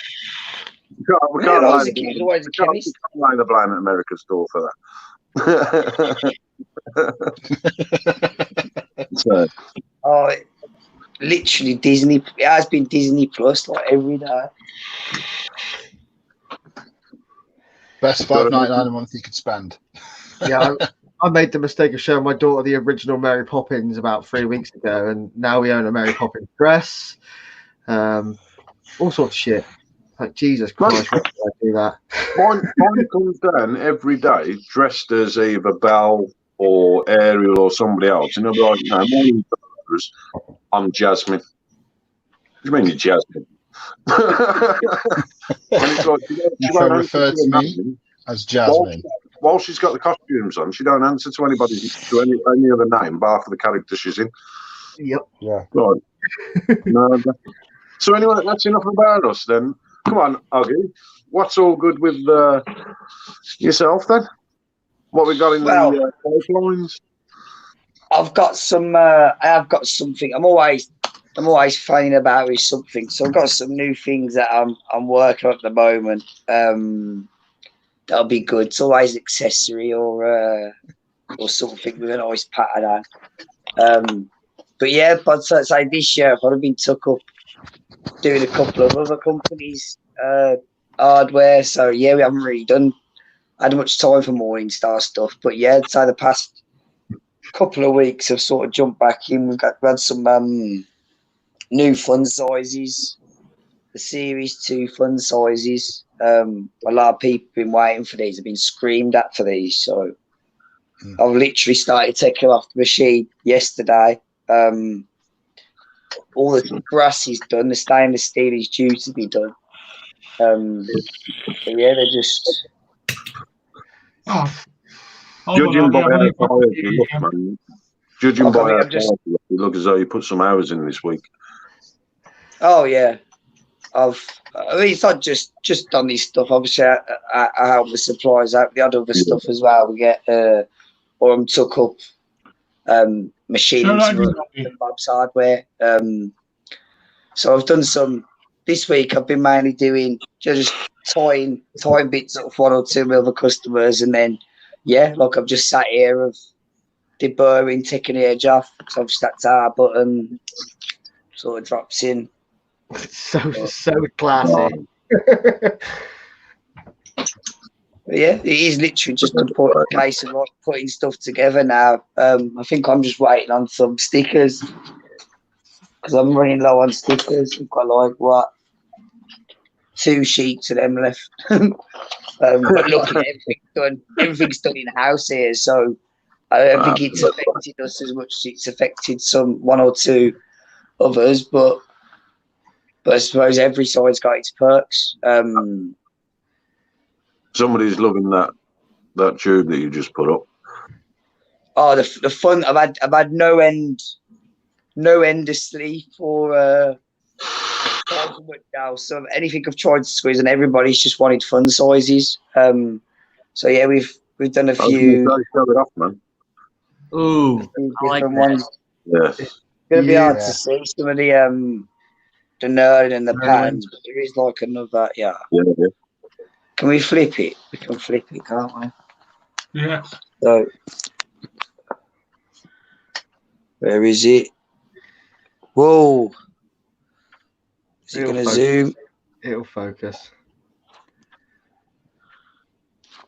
Enhance. Come on. Enhance. It's making us wait, isn't it? It's making us wait. It's keeping the suspense going. Fucking then off. Why is it zoomed in so much, man? Enhance.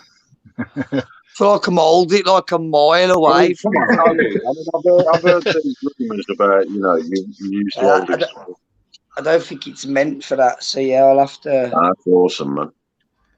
He's blurry. Yeah, we have got another knurling going here, which is you're struggling to see, but we've gone with some extra little venting in them grooves. I don't know if I'm going left or right, man. It's not fucking. No, they look awesome, man. Hey, Augie, tell people where they can go if they want to order one. Well, to be fair, it's always been a bit of a bastard to get hold of the stuff. To be fair, I have been linking everything over to a new website though, where everything's on there now.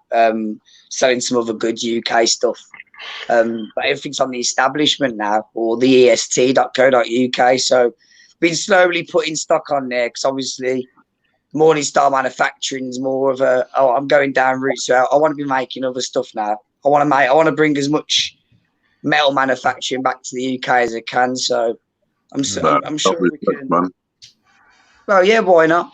It's got to be done. Well, yeah. We shouldn't be too reliant on overseas manufacturing. At one point, we were a country built on engineering, manufacturing. So yeah, it'd be nice to be able to say that I took part in bringing something back to the UK. So I'm enjoying it. It's part of our heritage that we've lost to a certain extent over time, and now we're sort of I think this has been a big wake up call to everybody that we need to support ourselves. We need to sort of make a stand of our own again and become, what we've always been known for. We've got some of the best engineers in this country. Oh yeah, definitely. You know what I mean? I'm privileged to, I am lucky to have a setup that I've got. I mean, I was in the industry for in making press tool and other bits and bobs for a good couple of years. But obviously, when I met the guys at EWL, which I use my main suppliers, that's where I'm based at the moment, and plan to be for a long time. Working with English machines, especially with these conversations. I mean, I've been blessed there. I've used CAD/CAM and some of that stuff. These guys, it's like the Matrix. Everything's G code. Everything's done properly. Nothing's rushed. And it has been nice seeing a couple of other little things birthed on the machines. And yeah, you start off. Where is it? I know I've got it here. So where it is? That was like the first ever hustle that I made in mild steel. Wow. Cable sleeves. Oh, it's shocking. But that's probably about 3 or 4 years old. Then obviously it's evolved. Then obviously it went into this, and the bastards brought out 21700s. They brought it out. So 2700 word. And then obviously the reactor came where we had the tritium slots in. So everyone knows that mad little glow thing with there. That was probably the mod that got us noticed. We've done that many different variations. No fucking knew where to stood. It's been nice. I mean, some of them I've never seen again. I mean, we've done 1 or 2 camouflage ones. Never seen them again. Don't know where they are. And it has been nice.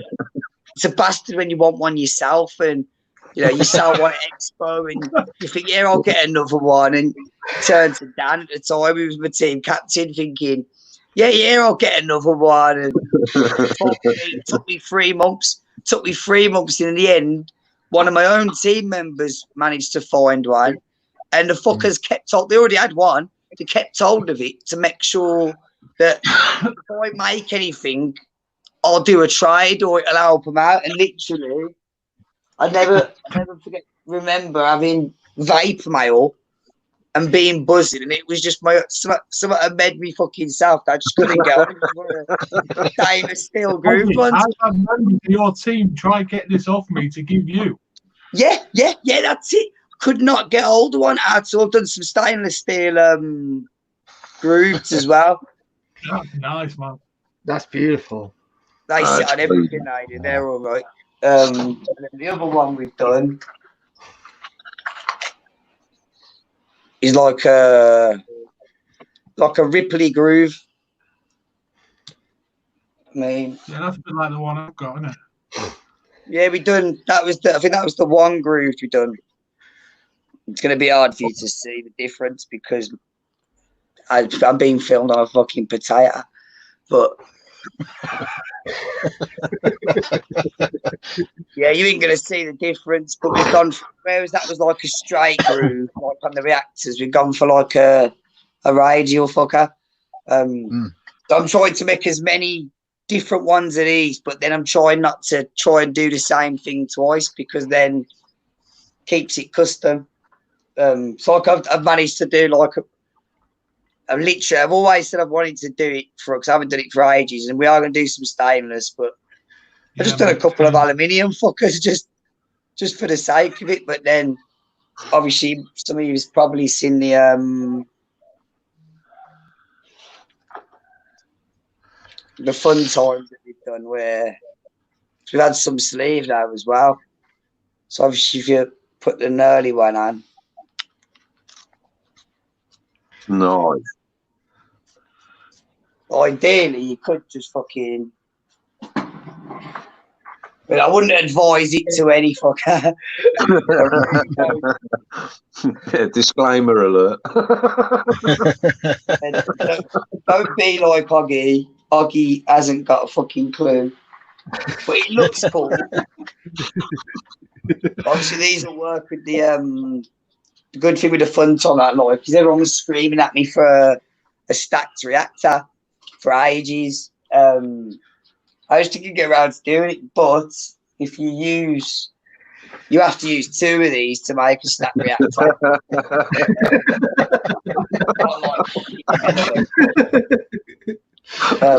Going. Oh, good. Now, please tell us. There's a way that you found this out, and it wasn't just like. Well, it was like some people like to fuck about and like. I mean, I'm different. I love my little fun sizes and throwing a 0.1, 0.12 building in a VIP. I'm not someone who plays with stacks. I like keeping hold of me tits and teeth, but. If you're a proper hobbyist and you wanted to just keep, Jesus. Yeah, they're just gonna keep.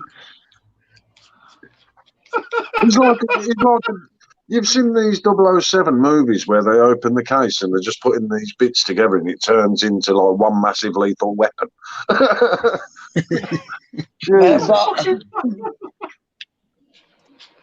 Yeah, don't try this at home with batteries. I mean, are you going to be standing on a chair to try that? I'm going to fucking have to. Yeah, I mean, Jesus. But yeah, you get the idea. I thought by doing it that way, you're not really limited. You can quad stack, triple stack. But mate, that is awesome. I have never seen anything like that. I mean, I know I've seen, I think it's Ronnie U with the big stacks, like quadruple jobbies and stuff like that. But I've never seen anything like that. So what? Carry on. That's good, man. I was going to say, so what size battery does the when you put a fun size and a fun time together? What size battery does it take?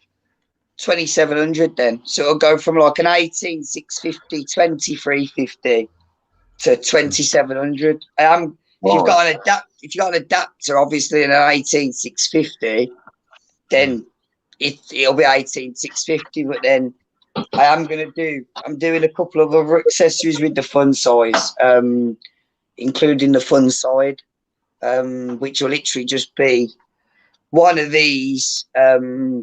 One of them in a different material. We are working on it at the moment. We wanted to have one for tonight, but shit in manufacture doesn't always go that simple. So yeah, we're still working on it. We want it done right. But yeah, you'd be like a little adapter, but then with the Hustle VIP and the reactor taking the same, then obviously you'd be able to turn your reactor that you bought last year. It is literally a year today. The reactor is released. But you'll be able to turn that into a side fire. So rather than relying on a separate release for a side fire mod, we can sort of do a little accessory or an adapter, and then it will mean like your fun size and fun time can work as a 2700 side fire, or yeah, if you've got a Ursal VIP or reactor, just like the that's a reactor and a fun time. Then you can just if you wanted that to be stacked 20, this will be stacked 2700. I'm going to do something for the 21, but I'll be focusing on the Hustler. I haven't got a Hustler to hand at the moment. I've sent it to Tim Davis for tarting up. And Red 10. Yeah, so that'd be a stacked reactor 2700. If the threads were big enough, I then want you'd to be react able to go so bad, on. and now I've got to buy one 100%.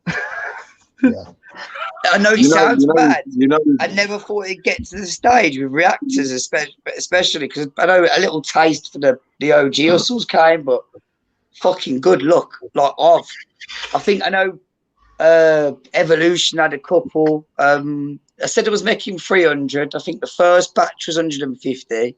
And I will do the rest of the batch, but yeah, they were just gone. I have a feeling I've batch 2 will be gone as well. Batch 2 ain't going to take long to fly out the door. Well, like I say, this fucker, I'm keeping hold of this, and I nearly lost it last time when I sold him. Didn't I pop up to you as well, Vincent? Didn't I say, have you got a status that you're like, no, fuck off, you ain't having it? Sounds about right.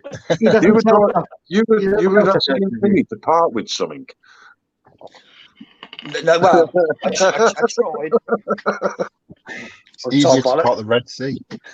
So, come on, Ozzy. One of the questions that we've asked everybody today, right, is what's your story? What brought you to where you are now? What you do. You know, the reason behind it. We all know you on different levels and stuff like that. But just so that people can get to know Oggy and what he stands for and stuff, you know what I mean? Yeah. Well, I'm probably still trying to work that out my fucking self. It was weird because I sort of I probably started a little bit later in life, but I've always had me CAD. I've always done me computer aided design and that, but sort of like on and off since I was 15, and then I think I ended up getting an apprenticeship at 21. CNC machining glass, but I got it down to me CAD like it's only 2D, doing all glass balustrading and shit. Then from there, went on to cutting metal, operate a lathe. What's that over there? That's a milling machine. Fucking how much is that an hour if you can run that? Fuck knows, but you get more money. I want to learn that. Got into milling. And I was doing press tools for like about 4 or 5 years, like moved about, learned what I could. And then I think I'd sort of achieved, in 5-6 years for apprentice. I started working for Kyocera, and they're a big multinational. I mean, the fuckers, the logo's about like that far away from fucking Umbrella Corp. Like they're that big Japanese corporation. They're like the biggest company you've never heard of. They make fucking everything. My CNC machine was on carpet, like precision grind, and it was real high tech stuff. And they called me Scally there. They're all like degrees and, university, like HND sort of folk. And my name was Scally, but I got in. I was like one of the youngest there, but I fucking done well at it. And I just got into, I'd been on and off with vapes over the years, they had little, like the Relus and stuff like that. And yeah, I remember having this Comp Life or Scoundrel. And it was, I can fucking make these. But like a lot of people think as soon as you start making these things, you've got a Porsche on a drive and you're minted. But a lot of people that know me know that you don't. Fuck me, I've got a 125 out there, man, which is probably being nicked as we speak. But yeah, it was just at the time I couldn't afford Comp Life so fuck all. So it was like I'll make my own, and yeah, it's been a bumpy ride. 2017 we started, but we're getting there. Like I still keep saying I ain't started yet because I suppose we've only just started picking up pace. But yeah, it's not an easy thing to. Even myself when I first got started, it's only a fucking tube. It's only a tube, but it ain't, is it? It's a lot harder than you think to make it, especially when you make it for other people as well.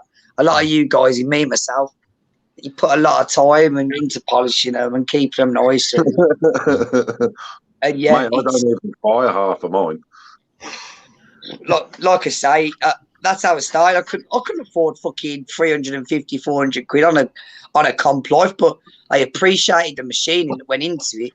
Yes. I suppose a lot of it as well was it was an unregulated industry with a lot of and it's cutthroat. I'm sorry, every one of you will fucking nod. It's cutthroat.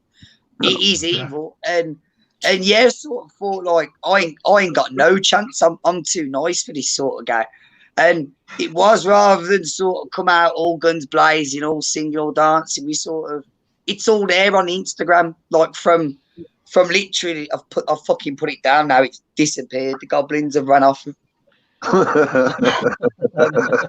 from the Instagram, you'll see like from this all the way up to like the shit like this. And the story's there. It's nice to be able to say, well, this is what you're buying, but the story's there as well. Like you see the machines, you see the.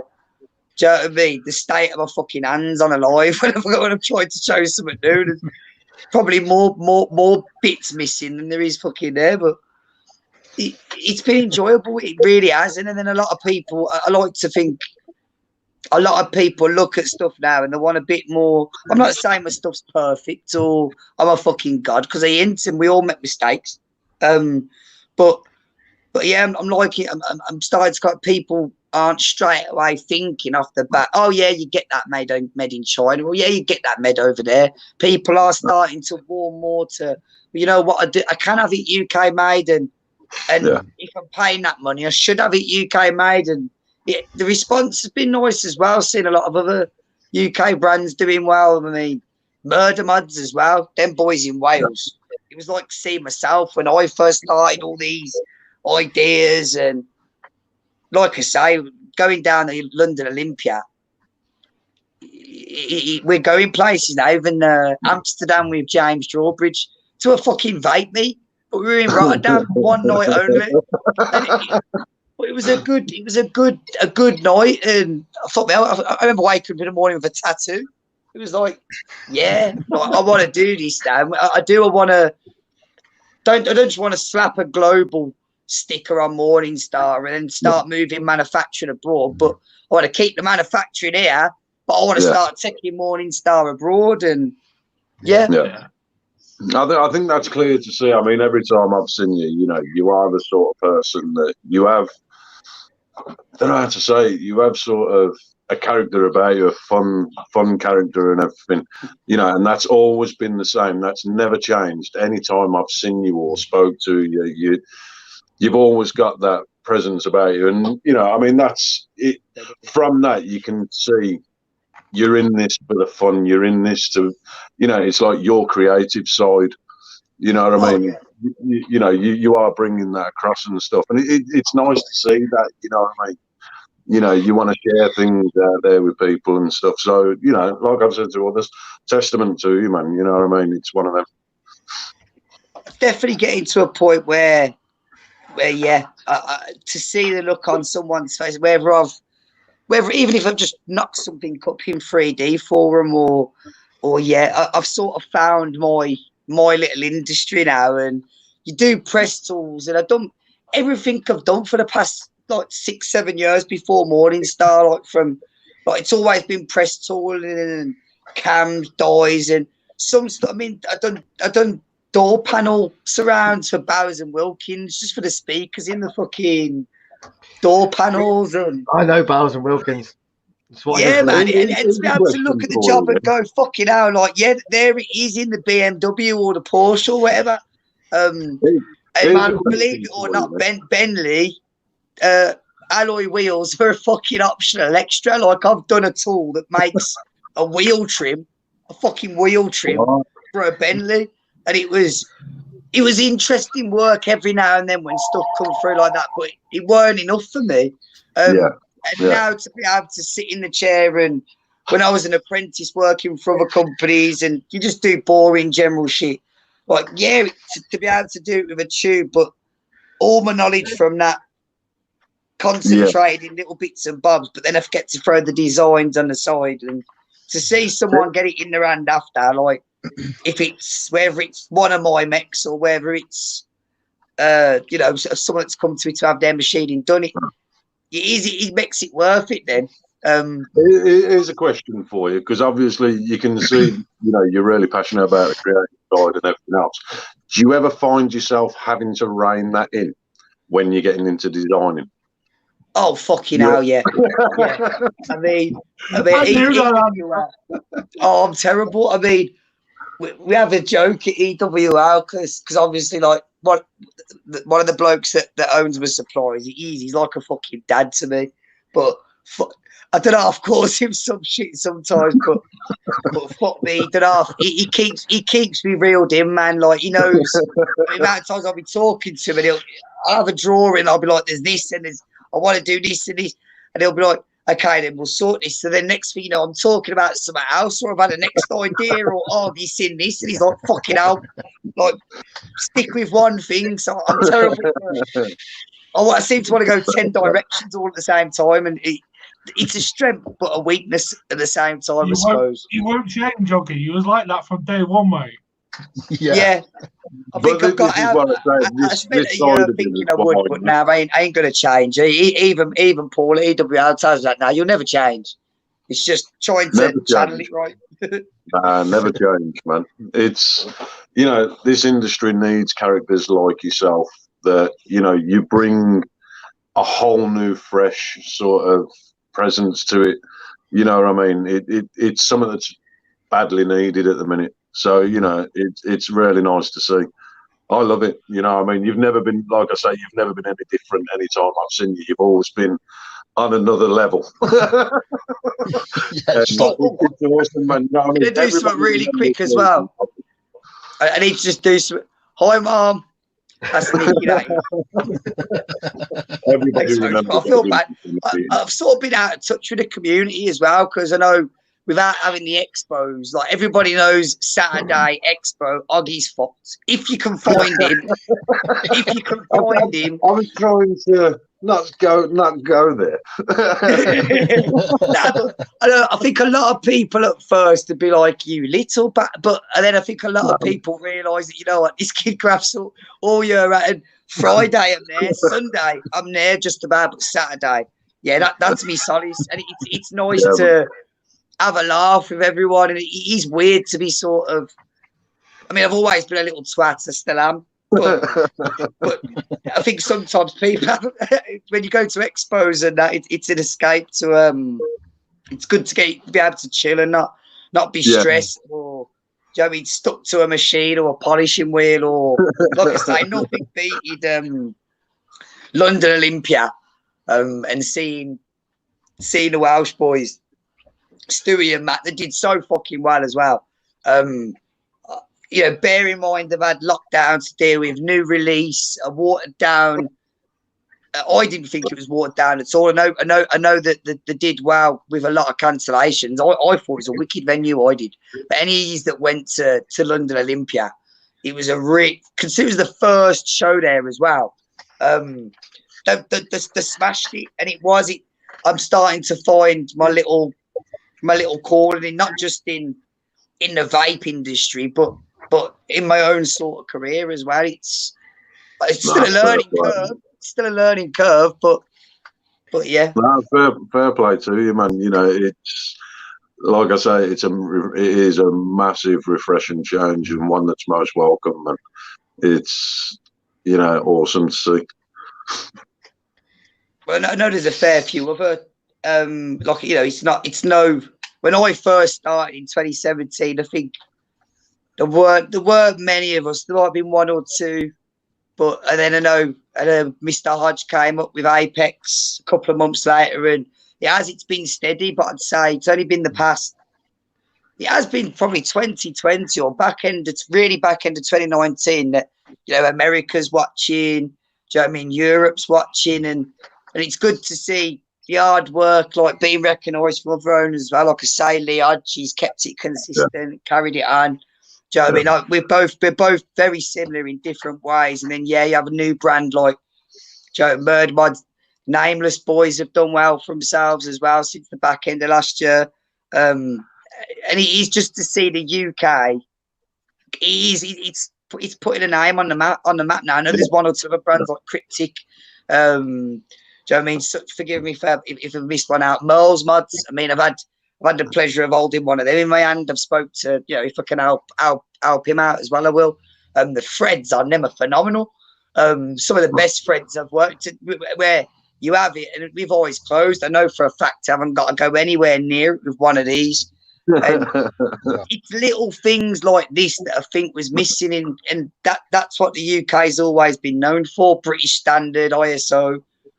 And it's nice to be able to say, yeah, but no one's perfect. I'm not saying everything I've touched turns to gold, because sometimes everything don't always go that smooth, but it's nice for people to be able to come to me direct as well. I've had a lot of people say, well, it's so weird that you reply on Messenger or you're willing to help me, and my mod isn't even one of yours. And it's like, well, I've had people say I've fucked me thread up or I've done this. No, but like nice. I say, it's something that is much needed. It's about getting that spirit back together and about getting, what everyone set out to do, and that was, be a community that helps each other, look out for each other and everything else. So, it's 100%, you know what I mean? I mean, it's that as well, like the man Kerriff there. I went down to Swansea, like I say, I was in, how the fuck I had Corona, I don't know, this year alone. I think we started off, London Olympia. Do you know what I mean? So there's London for you. Then it was at Gatwick Airport, then flying out to Amsterdam. Then it was at a vape meet in Swansea. And it was little things like meeting Kerriff, driving to the train station, and just there for a vape meet, but to the community, just on Facebook alone, over lockdown. It's always been a tight community, but it's been really nice to see everybody sort of, I mean, even the games and that people are playing on Facebook. Yeah. I know there's a comp going on in Misfits. I have pretty much fuck all to do with my own Facebook group now. I let them crack on with it. I let the Misfits sort of do their own thing. But it's wicked to see little comps forming, and again the love between, there's always been rivalry on the scene, and I've never really been one for rivalry. I've always thought, do you know what I mean? Like competition, nothing wrong with a bit of competition, but we're all in the same boat. You all get the same place, pulling together in the same direction. Do you know what I mean? But seeing this year alone, even comps, the love between brands and the way the shout outs, and it's not just stayed in one group now. You're getting it cross platform. It's filtering out now and sort of going across. Not just in our groups. It's spilling out into American groups and everything else. Some of the German groups and everywhere. So I mean, I'm sort of starting to get into more groups of overseas now. You know what I mean, and sort of start checking out them. I mean, that's something we brought up on the show, didn't we, a few months ago, where the groups just turned toxic, like overnight. They were horrible places to be. I know me and Zip, we left alone, didn't we, because of that. But it's nice to see that community aspect of it is coming back slowly, but it is, like you say, it's spreading. It's getting a lot better. You can see the real groups now coming out, and sort of, the admins of the groups are a lot more, not laid back, because they've always been pretty chilled out and stuff, admins off me. But it's that's probably been one of the biggest killers of our industry. When I first got into it, it was one of the biggest thing that annoyed me, and the way I selected my team as well. Sometimes I had people, and they weren't the best photographer, or they didn't have the following, but at the time it was anything to stop giving all these. I have so many followers. And then where's this line between you have a consumer and hobbies, to where all of a sudden everybody's this public figure or brand ambassador? I'm trying to run a business in the trade, and even fucking, do you know what I mean? It's not about me. It's never about any one person. And I tell my team, the biggest days, one of the biggest thing that fucks me off. The only time I'll get on one is if I see egos forming, or you're not willing to support each other or doing anything. Like, we all have the crack and all joke, but you can't. I think it becomes a point where there was so much, like you just said about the groups, literally went toxic over. It was always toxic, but literally overnight, everything just. And every now and then, sometimes it's good, it builds up, and then every now and then it comes out, but I try not to get involved with a lot of it, or I just try and you hear the teams talk about stuff and bits and bobs here and there, and I always just like stay impartial as I can. And loyalty with teams, even teams. Free shit, and I want a t-shirt, or you have to really running a brand. You have to really look at who's in your brand, and you know what? With Vinny, I know, like I say, he's had this fucker since May. I couldn't even get it off him when I wanted one. Whereas right the time you see people, it is what they can get hold of, and then sometimes they don't even want it. A week later, you see them move it for profit, and you think, you bastard, I've done you a favour on that. Or, do you know what I mean? And I think that aspect is dying. A lot of brands are getting pissed off of it now, and you're getting a better community out of it. A lot of them sort of people they're just clocking that they're in a place for them anymore. People aren't sort of ramping with it. So, I think. I remember a little Oliver coming to me and saying, would you mind reviewing something for me? But it's something I've just made. Don't be too overcritical of it. Just be gentle. It's just my first one. Don't be too harsh with me. I know it's something we're going to work on. And now look where you are, Oggy. Yeah, I remember that conversation very well. I remember thinking, I remember watching it as well, the first ever review.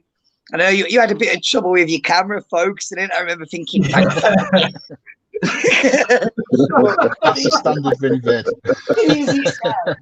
A lot of my team resent me for it because I fucking hate them. Like, I mean, this started off, and I suppose every designer hates their first.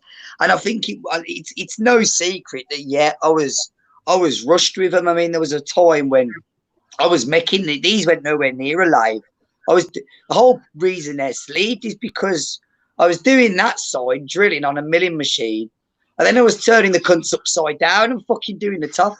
And a lot of our stuff now, it's always 510 on a milling machine after, do you know what I mean? A lot of our stuff goes on 2 machines, and, it's a method that I do with a lot of my other customers' work as well, to get a nice, deep, detailed 510.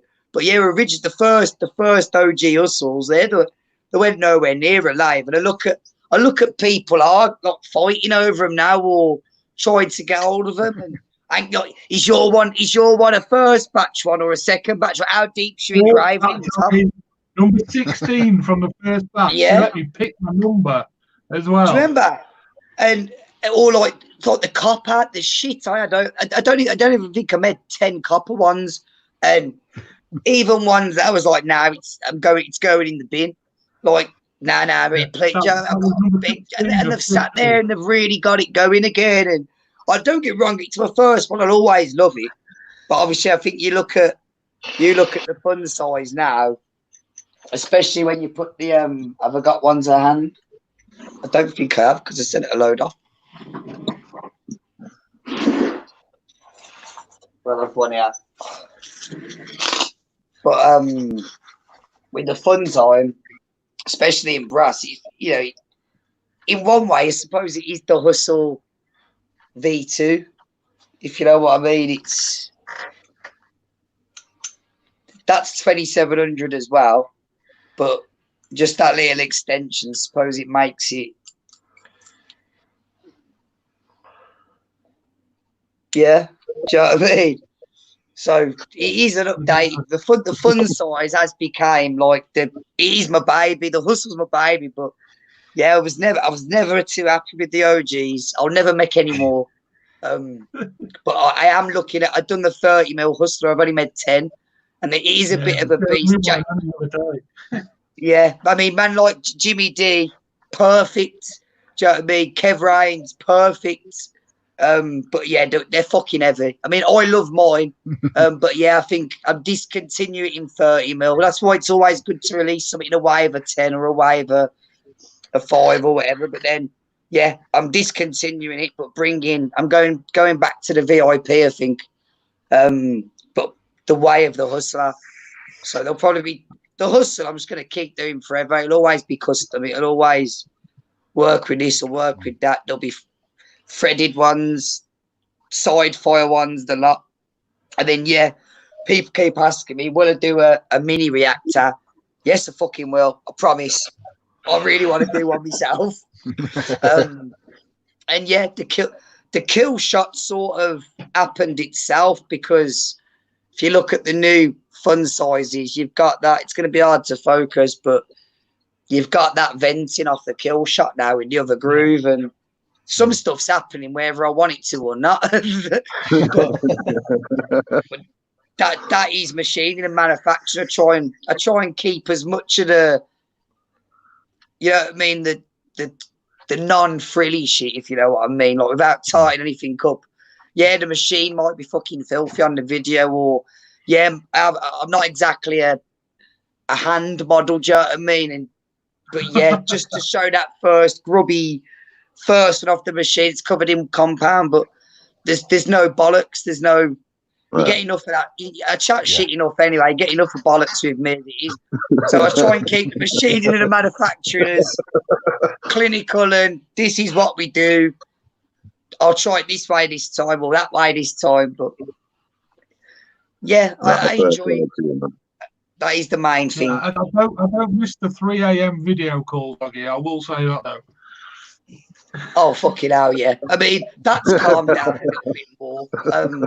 I think that's because I've had no choice, though. Like, burning myself out weren't doing me any favours. And then it was, I'd say, the good thing to come out of this year, I've had to get into a routine, because it's not just my shit I'm focusing on now. It's a couple of other people's as well. So, yeah, it's learning to juggle. And then, yeah, I look at my suppliers who they've been doing it for years. They've probably got, do you know what I mean, 4 or 5 times the customer and client base I have. And I struggle sometimes doing my job and another job at the same time, and, you know, because I panic and it's a learning curve. And like I say, I never claimed to be a god, but I do look up at them now, and all the other directors have probably had, I mean, some of them have been cunts, but you look back and you sort of think, you know what? I've been blessed where I've worked with a lot of directors that don't mind getting their hands dirty, and I've learned a lot from that. But yeah, all of a sudden, especially in times like this, you look and you think, "Thank fuck, I ain't got to deal with as many customers you have," because I just never thought. I remember I was the kid on my apprenticeship I was the class clown. So it was, Oggy will never be an engineer. He wouldn't last 5 minutes in manufacturing, and they were probably right. I fluked it up until now, but. But what a way to You are? What's going on with the boombox? The boombox. Well, obviously, I'm very good friends with Jason Newman, Mr. Moon. It's not forgotten. This phone's leaning up against one of my printers. That printer's there. We'll still be doing them, because if you remember these, and the pickle Rick fucker as well. If you remember the anyone remembers the pickle Rick? Yeah. We did, and we'd even done Rick Morningstar logo in the Rick and Morty fonts, and then we had something like the Pharaohs and that, and it's changed a little bit. Obviously now we've started doing them in resin. And we're molding them. It's gone through a slight change where rather than the metal go in the bottom like it did. I think you remember this part at Expo, where that was going to go on the top. So your button was there. It was small, but still quite chunky. Obviously, it's been made a little bit smaller now. I reckon we're still going to change the shape. I'm going to make the metal bits for this first. I know it works. It's a foolproof design. It's just not Oggy-proofed yet, where I put it down because I don't want to rush it, and I pick something else up because, it's got to a point where people have been screaming for fun sizes, and it became a point where even though I wanted to do like another 21-700 with the Hustler and that, or people were screaming at me for the VIPs to look at, because of the fund size, it was like, yeah, as soon as I had a chance in between two jobs, you know, two other clients, it was, I need to squeeze some fund sizes out. So I've done some. I'm going to be sending some for the mad coatings, everybody, you know, the Smurf Tangos and Mr. Blobbies and the mad coatings we've had. But I haven't forgot about the boombox. It's just, it might just be done. It might go through another slight change. But yeah, I do want to do boxes, and I'm a miller by trade. But we've got the material for these sitting there waiting. We will do one. I just want to really focus on the fun size and the accessories, and who's to say I don't do a little. I mean, it's nothing new, you know. It's been done by other brands. Who's to say I don't just do a little attachment for the fun size to make that into a little series 18 350 bucks, or do you know what I mean? I can do that much stuff. It's just, as you say, that whole phrase, kid in a sweet shop. It's just like kid with ADHD in a fucking machine shop, like. Mate, I'm just glad that there's more to come. You know what I mean? It's one of them. You know, I appreciate times people are finding it difficult at the minute, but you know, you seem really sort of what's it upbeat and everything else, and it's great to see, man, that somebody's got some big plans coming. Oh, definitely. I mean, I will get round to doing everything that people ask me to do. I mean, whether the team or people have been screaming, like I say, stats for the reactors. So now I've done it in a different way with the fun times. It's not a stacked 21-700, but I know, you know, a quick little modification of that program, and yeah, do you know what I mean? We've got it. So I'm trying to do sometimes 2 or 3 things at once, but it's hard catering for everybody. I mean, if you ask 10 people, 4 of them might say, yeah, it's got to be copper, but you could do 40% of your batch in copper, and literally you'd sell 4. So you have to listen to everybody, but then you have to sort of think in your own head what you'd like, but then do the opposite, because it's easy enough to make one for myself that I like, that every bastard always tries to get off me. But sometimes you have got to think, you know what, I like that, but not everybody likes that. So you have to sort of, like I say, I mean, the biggest thing with the VIP was it tapers.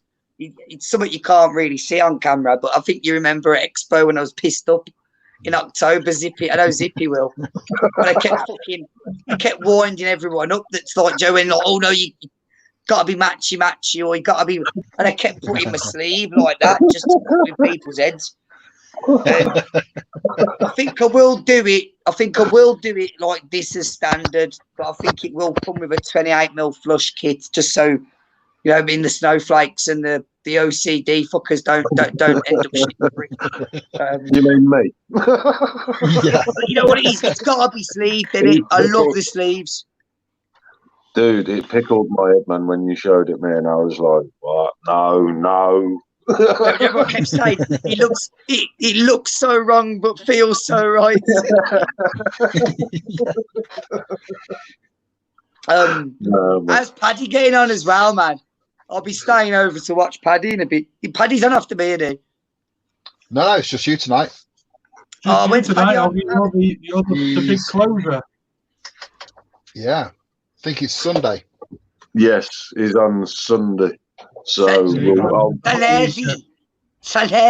Have I said it right? I must stop because I gobbed all over my phone. They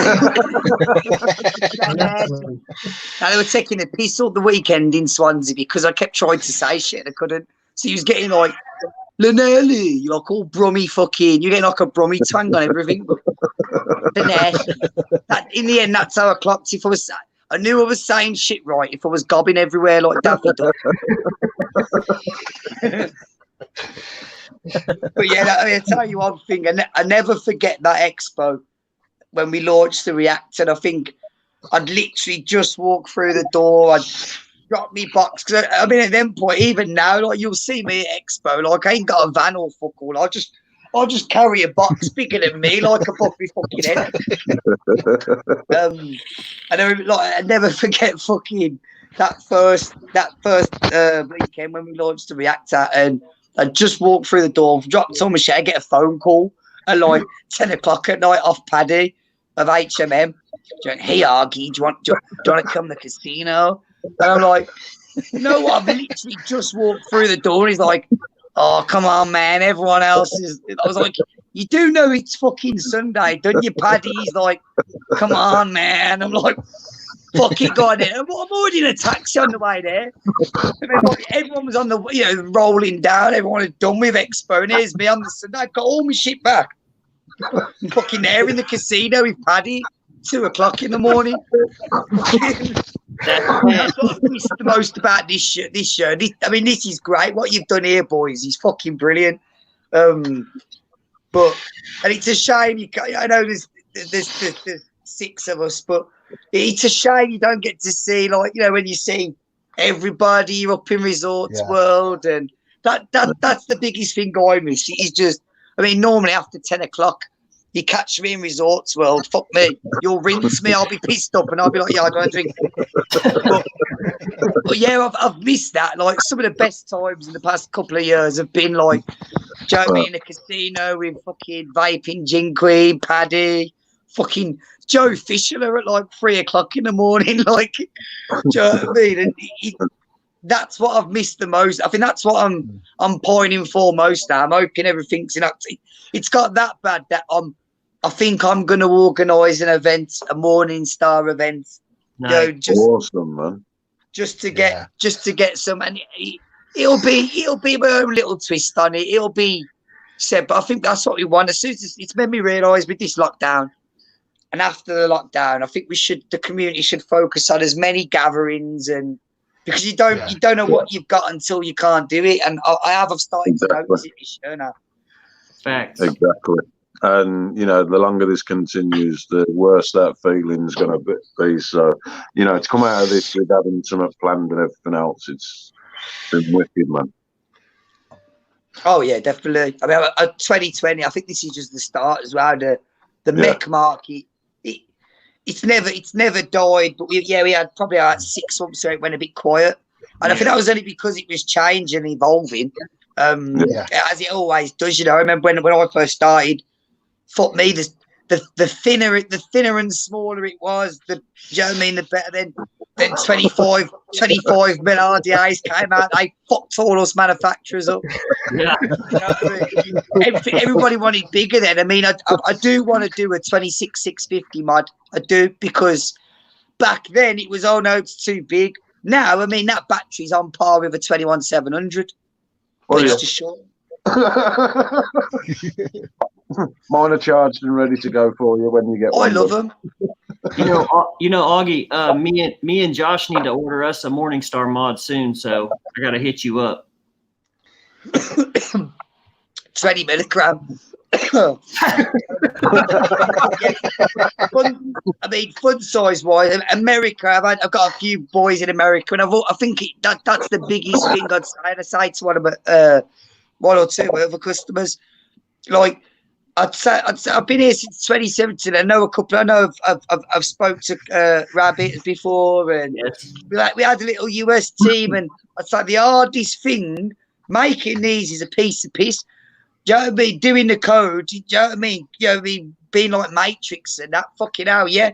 Designing, running 2 machines, ordering supply. That compared to managing a team is a piece of piss.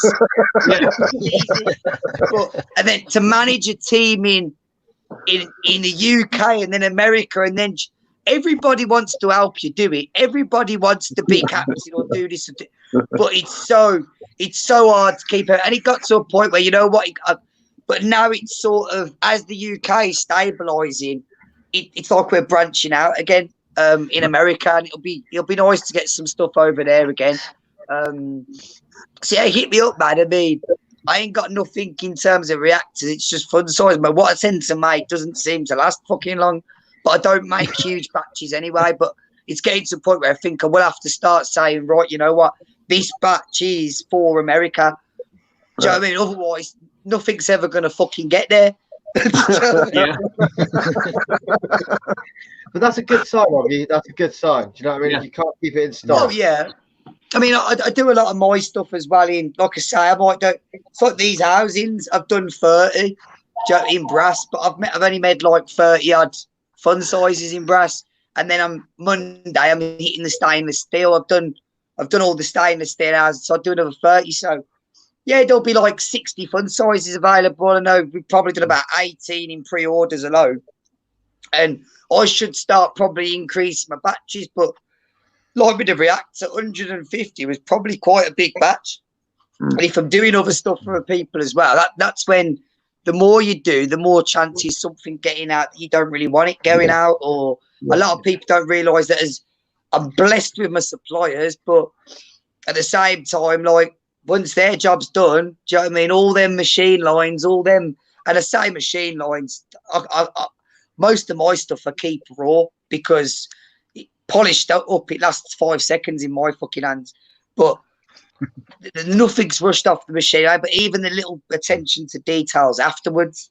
Yeah. Do you know what I mean? Like I am getting to the point where I'm probably gonna have to start considering having somebody with me, and it's getting to that point now. It's nice to say after 2-3 years that we're getting, it's slow, it's steady, but yeah. No, but I mean that as I say, that's testimony to you for knowing the passion and the creative side, but the care that you put into the products anyway. That's clear to see. So like I say, top respect for that. And I think the thing is with your stuff, people will wait. You know what I mean? If not, they'll be queuing outside your door. I think that was the first time I weren't expecting it. I'd done the first. We made 45 fun sizes and 8 prototypes, and I think a lot of people are like, oh yeah, and it was a product that I like the Reactor. Don't get wrong, but I'm always the first person to say, oh, fuck Morningstar, their bags of shit. Like I always take the piece like that. So, I look at it like this, like, do you know what I mean? Like, I don't want to blow my own trumpet because then it's like I'm finished or I've done. So I've got designs on my computer that I finished designing in 2017, just like the boombox as well. That was everyone's seen that last year, but it'll come out not when I'm ready, but when it's ready. Yeah. And to look at the product range now compared to what it was, it's. I will get round to probably finishing 1 or 2 designs off, and best time is probably now. Is there actually an end to your designs though? Because like you've just proved with that, whatever it was that you've just built, man, it was like, what? the pimp stick. But yeah, that was the biggest thing when I got into the game. Going back to when you first asked me, the store, and I appreciate the machine and some of my mods that I've got. I mean, I'm not a snob. Like, I love me scoundrels. I've still got love. I've got 000 scoundrels. I still collect them like a lot of my customers do, and some of the stuff that I never dreamed or thought I'd be able to get hold of at the time. Probably say through Morningstar and somebody looking at one of mine like it's a 000 scoundrel.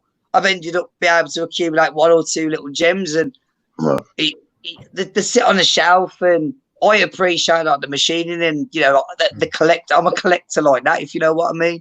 Yeah. But then a lot of this Morningstar stuff that I hoarded, I've started looking at a different light now and seeing it, and I've had to learn to let it go, like certain prototypes. Even though I don't want to, like, it's got to go out, it's got to circulate, or it's getting to the point where it's going to mean more to them than it ever is to me on my shelf. I mean, this, there's one fun size I've done, and we one coordinate we plotted wrong on the start. Everything's perfect sound, like one little coordinate on the logo, and fuck me, the fights and the arguments in the Morningstar group over it. Joe, it's a Morningstar mishap or Blem Life or Boobar, whatever you want to call it. I was going to call them fuckeries, but you can see I call them mishaps. I said, well, mishaps goes better with Morningstar, so fuck it. But yeah, that's the other thing as well. I let my team decide most of the shit. I might have a little paddy, or call it something naughty. But yeah, the fun size is I'm getting to a point now as well where I've designed something in 2 ways, and I want to do it in both ways. So it's not the side fire, the fun side. There's 2 ways of doing that, where one will be like a mod release where it's on its own, and then the other will be for everybody who's already got a fun size or a reactor that can turn that side fire. But then there'll be a kit, and it'll probably come as the whole mod. So that's it as a side fire. But yeah, if you don't want to buy that, and you've already got a couple of fun sizes, have that fucker instead, and that'll turn that into a side fire. So I've got a couple of ways of doing things now, and I'm scrambling to do both. Billet box stuff as well. I'm getting screamed at for them bits now, and I'm sort of looking now in the trade anywhere where I'm seeing mass manufacture. Do you know what I mean, from overseas, but then a really controlled market, where you've got a lot of people after really, really, really simple, not really high-end noise stuff, but stuff that it's a lot. If anything, it's simpler to machine than some of the stuff in front of me. Yeah, and I want to sort of try and break the barrier as well of this whole little finicky parts that you can still have high-end and quality made, but you don't need to charge the moon on a stick for them. And again, I think there's nothing wrong with having high-end products, but I think if you're controlling the market or being a bit greedy with your overall profit, then it sounds bad, but don't be surprised if I start making it and being fair. because I see a lot of customers sometimes as well, and I've seen my own team members. I've caught bugs with certain devices and wanted things, and can you get it? No, you can't get it for love of money. Then when you find out it's being exported or imported to like 2 or 3 different countries, and you think, no wonder they're charging fucking 20, 30 quid for something like that. It's gone for about 3 fucking customs. You know what I mean? Or 3 different countries' taxes added to it. So I'm hoping more people start coming to me and going, well, look, I have this made here. Do you know what I mean? What can you do for me? But without, at the same time, without being able to manage my own stuff. Yeah. That's awesome. You're going to be busy for a long time, Oggy. I think you're going to be busy for a long time, brother. Yeah. I can't complain. But I don't own a Morningstar. I've held a few and used a few, and the fit and finish is phenomenal. So they're not perfect. I mean, I'm sure. I've never been one to blow my own trumpet, and I suppose I am at that stage where I feel like now I'm started. Now there's a big difference between being, especially in America as well, boys. Like I'd say we've been noticed in America before. More, it's nice to say that probably now we're being recognised as opposed to noticed, and there is a difference between being noticed and recognised. But I still feel like I've only just started, if you know what I mean. We're like 3 years in, and there might be 1 or 2 products now, but it's still the hustle. It's just now I'm being able to cater for, now it's becoming what it always was meant to be, if you know what I mean. I think we're all looking forward to seeing what's coming next. All looking forward to seeing what's coming next, 100%. What does hustle stand for? How you survive through life every day. How you survive through life every day. The hustler, if you want to know what the hustler stands for, the 30 mil fucker, that it's been revised at 28 and sleeved like the OG. That's how you survive through life every day. I couldn't think of anything for the R, really. I didn't want to be predictable and put remixed or something. It wasn't remixed, it was just bigger. So, do you know what I mean? Like, think of a comic. But hustle stands for how you survive through life every day. Have you got any plans for like any like RDAs or anything, or is it just? You know what? A lot of people ask me about RDAs, and you know what? It's something that I really want to do, and it's something that I was going to do. But I think at the time when I first got into this stuff, like the battle deck and some of the purge the carnage, people were willing to pay £80 to £90 for an RDA, and to have one made in the UK, you'd probably, I'd say, retailing at that price. The company wouldn't be being greedy at all, because it would probably cost at least quite a large chunk of that retail to have it made in the UK, because a lot of the parts of that fiddly and that small, what a lot of people don't realise is China are already set up for making them, and they've been making them for a good number of years. That's why they can turn them out so quick. And I think in our community in general, it's sort of started to become accepted, like your Profile, other successful RDAs like the Druga, and it came out, I think, other RDAs that nobody knew they were made in China, but oh shit, yeah, they are made in China. And it became a standard where, you know what, if people are willing to pay 60 to 70, and I know, don't get me wrong, stuff like the K-Fun, people will, and I've paid that price for a K-Fun. I know there's a market, but the parts of that fiddly, I'd want to bring something out and be able to price it competitively.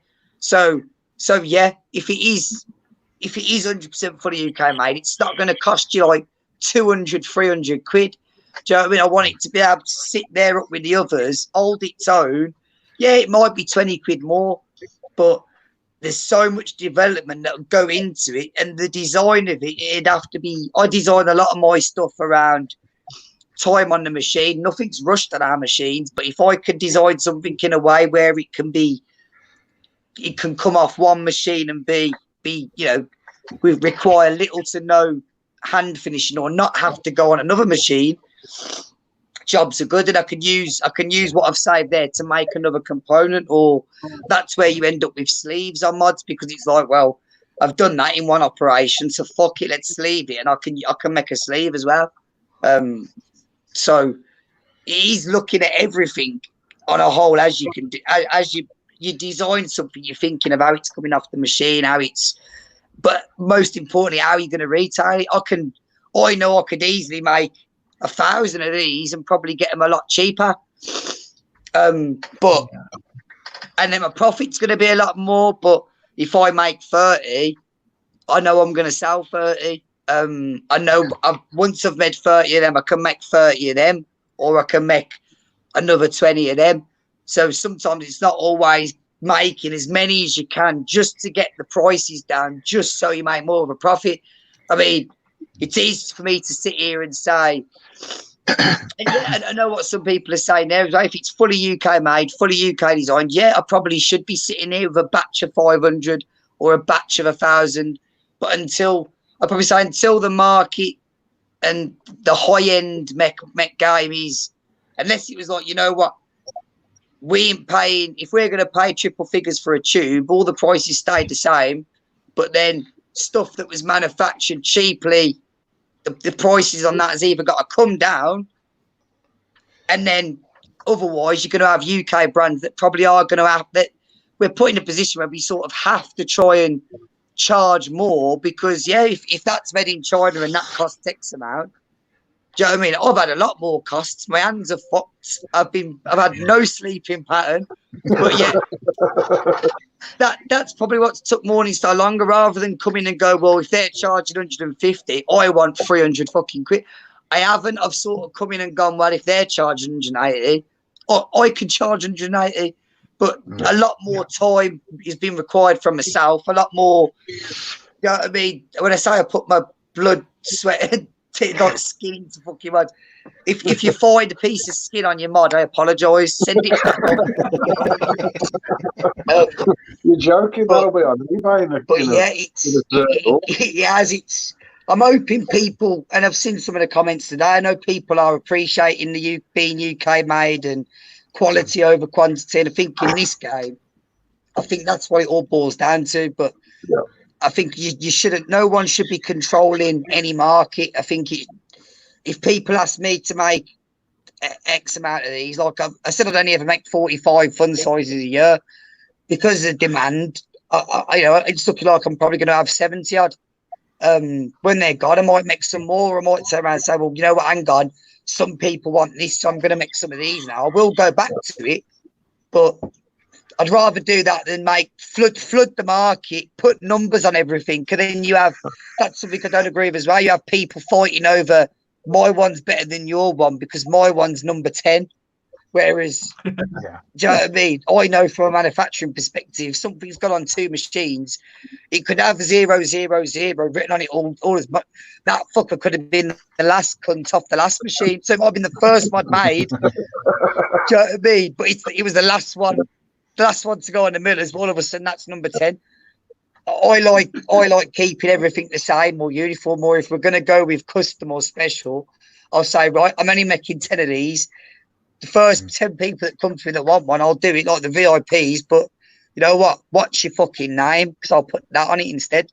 Do you know what I mean? Yeah. If that 10 go well and the feedback's happy, then yeah, I'm in a position where that's when I can gauge and say, well, you know what? I'll make 100 now, or I'll make 200. Do you know what I mean? I know some brands they can't take that risk. It took me 2-3 years to be able to do it myself, and it does cost a lot of fucking money. I mean, it took me just without materials, without tooling, without anything. I've had like this one thing I'm developing now. It's been on the machine for 20 hours. We've put it down to pick up something else, like because it was doing our heads in. And it's so simple, but it's not going the way we want it. So we'll put it down now. But 20 hours that's been on the machine, in money wise, that's probably $1,000. But we haven't made anything. That's just in bits of material, wages to pay someone to rent the machine. Do you know what I mean? The power to the machine, the tooling. Do you know what I mean? All adds up. Sometimes you can have that. You can have, in a day, I can make so many fun size, it goes well, but yeah, you don't think when you're developing something or you're prototyping, everybody wants a sample. How much for a sample? So fuck me. 5 of them is probably going to cost you the same as what it costs to have 15 or 20, give or take a couple of £100. And a lot of people don't realise, for me to do a sample or to go into, develop something, design something, for them to go, oh, yeah, I didn't think that'd work. Yeah, you're right. I could be down like £1,000 or £1,500. So I still have to be careful, really careful, because it's money I haven't got, and it's money I've never had, but it's money I can't afford to lose. But we've got to a point now where I can make like small batches, focus on them. That funds the next thing, and I'm just hoping that I get more ways of doing things, or I get onto a box soon, or people come to me and say, make this for me, or I want to make it more high end, more custom. But I want to make manufacturing and this sort of game a lot not as foreign or out of reach for the consumer, if you know what I mean, because it is hard to offer fully custom machine stuff. Everybody wants everything different. The time on the machine alone, you'd never make money. You'd be bankrupt within a month. But little by little, if I can build up to something, say, generic, where, it's not going to cost you the moon on a stick, but this design, we're making X amount. How do you want yours? Like a Nike ID or anything else custom that you can buy these days. It's a high-end competition mech mod. How do you want it?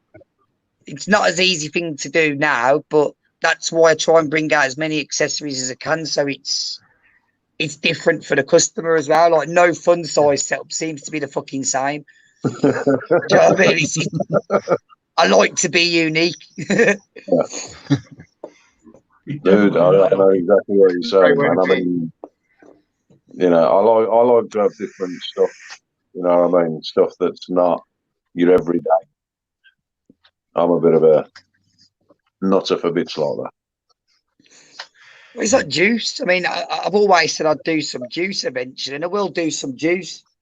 But I'll probably rather than just go at it at my own juice share, I might do a collab with so and so or them, or do you know what I mean? Keep it UK. I mean, it's not the establishment. It's something to play with what May last year. I think I spoke to you about it, Vinny, when I said eventually I'll probably have something where it'll be an online read, not like all the shops popping up every 2 minutes, but I will only sell UK made hardware, UK. And if it's not UK made, I mean, everything metal will be UK made, but anything on there that you find that isn't UK made, it better have a good fucking excuse for being on there. E.g., do you know what I mean? They're well known in the industry, or do you know what I mean? Do you know what I mean? It's got good fucking reviews. I mean, like, you can't deny Vapor's Cloud. Fuck me. Do you know what I mean? Who hasn't got an Asgard? So yeah, I wouldn't like exclusively from a website. Exactly, everyone's got their fucking do you know what I mean? That's for me, hustler. 2 seconds. I'd fucking hate having a mobile phone. I really do. Nothing's fucking stopped later. But yeah, like, I'm not going to cut myself off and because it's quality stuff.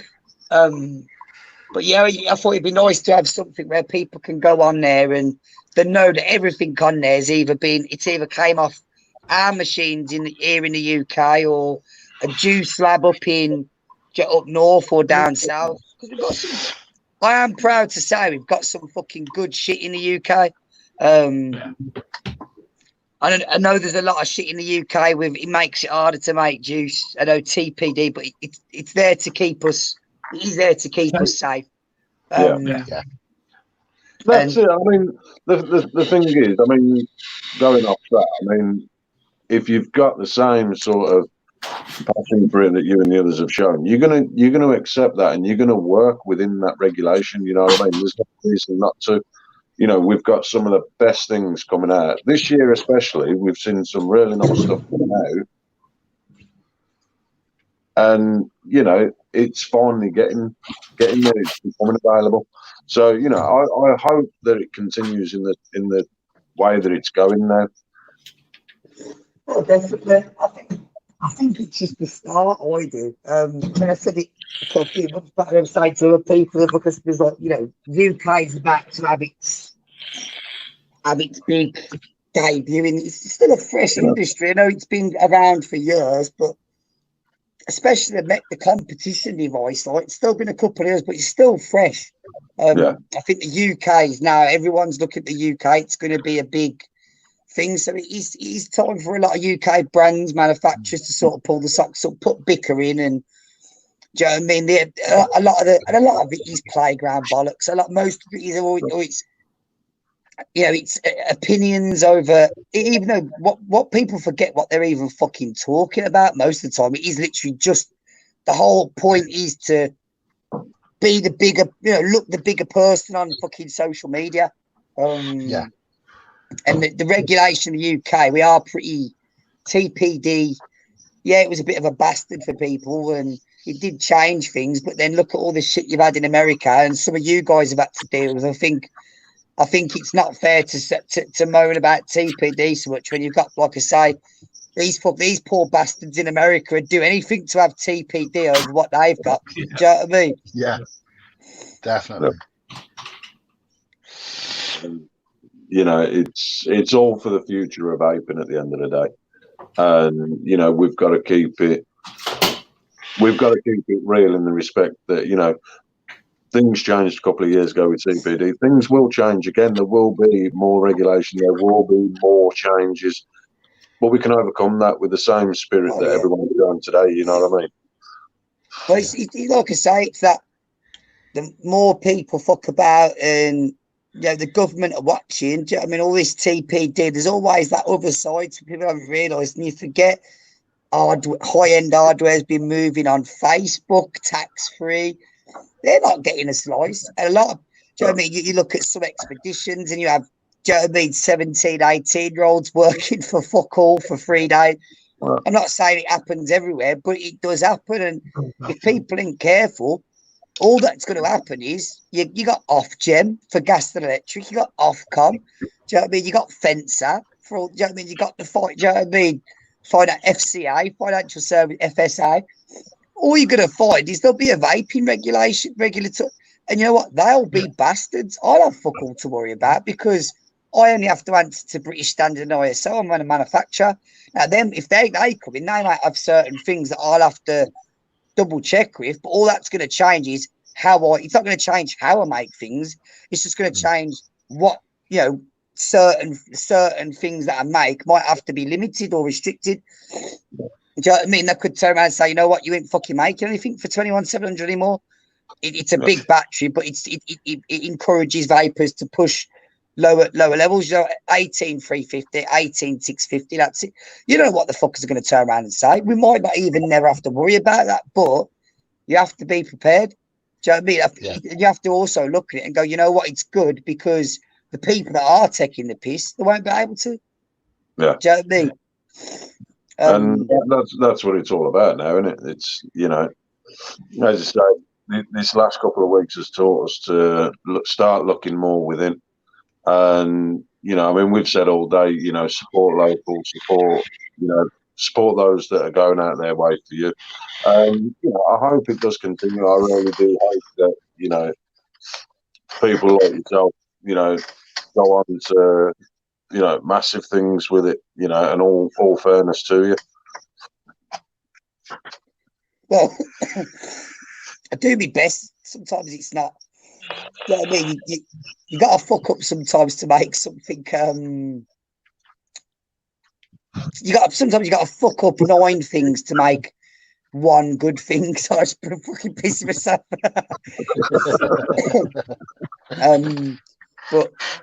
But yeah, like for that one thing that you make that's good, the 9 things that you've designed that don't even get to prototype stage, there's always a chance to make it later on, or there's always some fucker that's going to see, or what's not popular now might be a fucking game changer this time next year.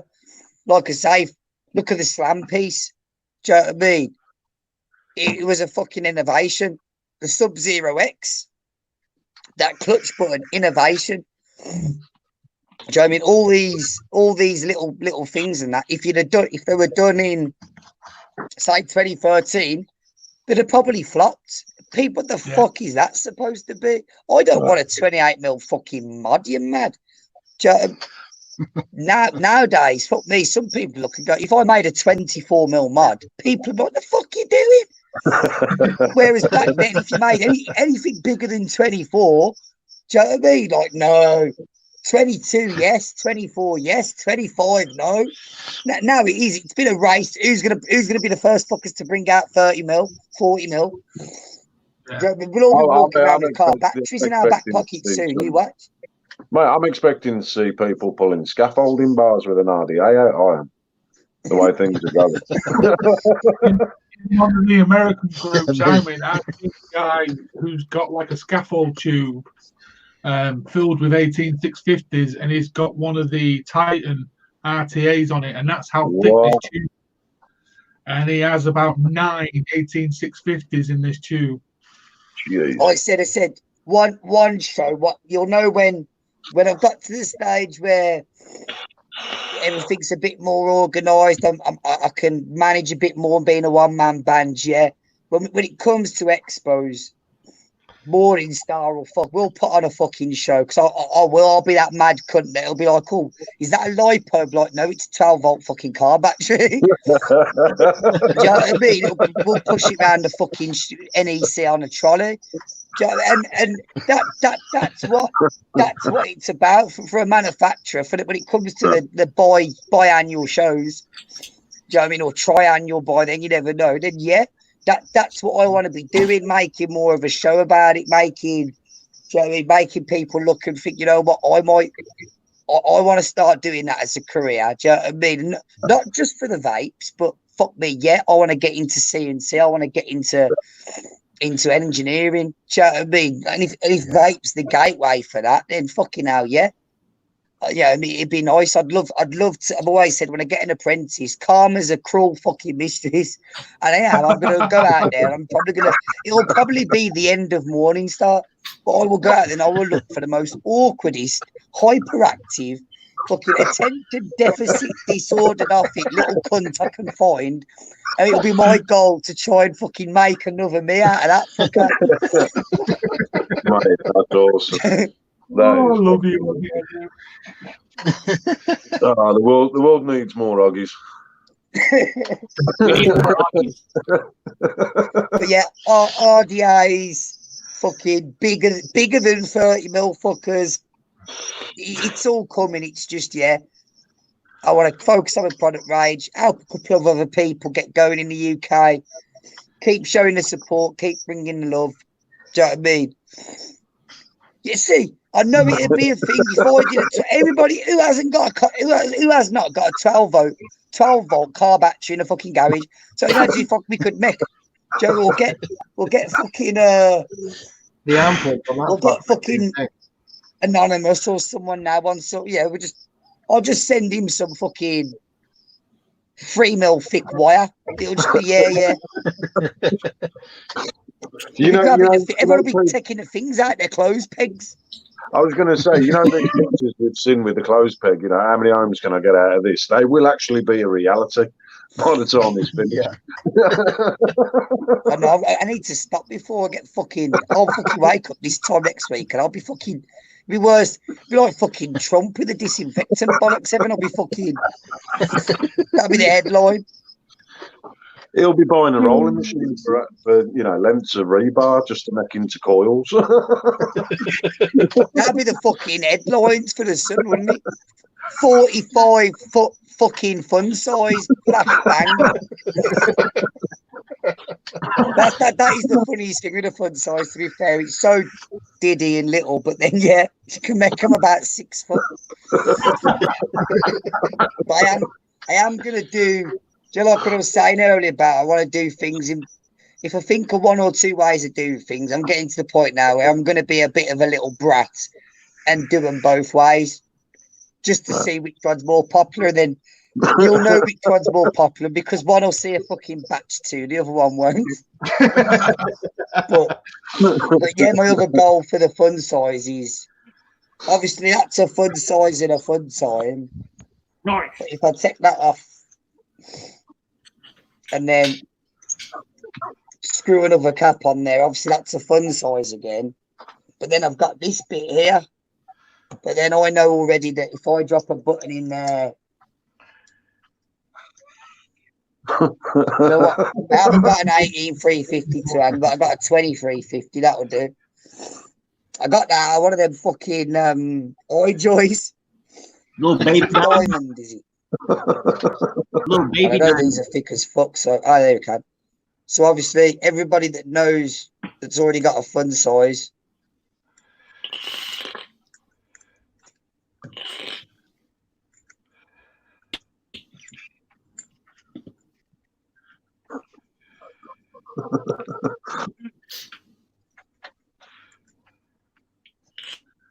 I thought you were putting Put him on the big screen, Vin. Put him on the big screen. Put him on the big screen. I got it.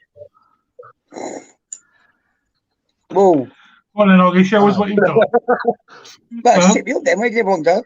Obviously, yeah, doing it that way, you've still got a fun size, but then doing it that way, I can make a little top cap for there as well. So it's still going to work exactly the same, but just another extra little cap. It'll just be one of them with a 510 on it, won't it? There's a question for you off our friend Sean too. I have a 3-foot artillery shell case here. Do you think you could convert that into a tube mod? See, you'd be surprised. We get so many of these requests, and you know what? I'll say I can make anything you fucking want. It's just something like that probably would be cheaper to make from scratch. Do you know what I mean?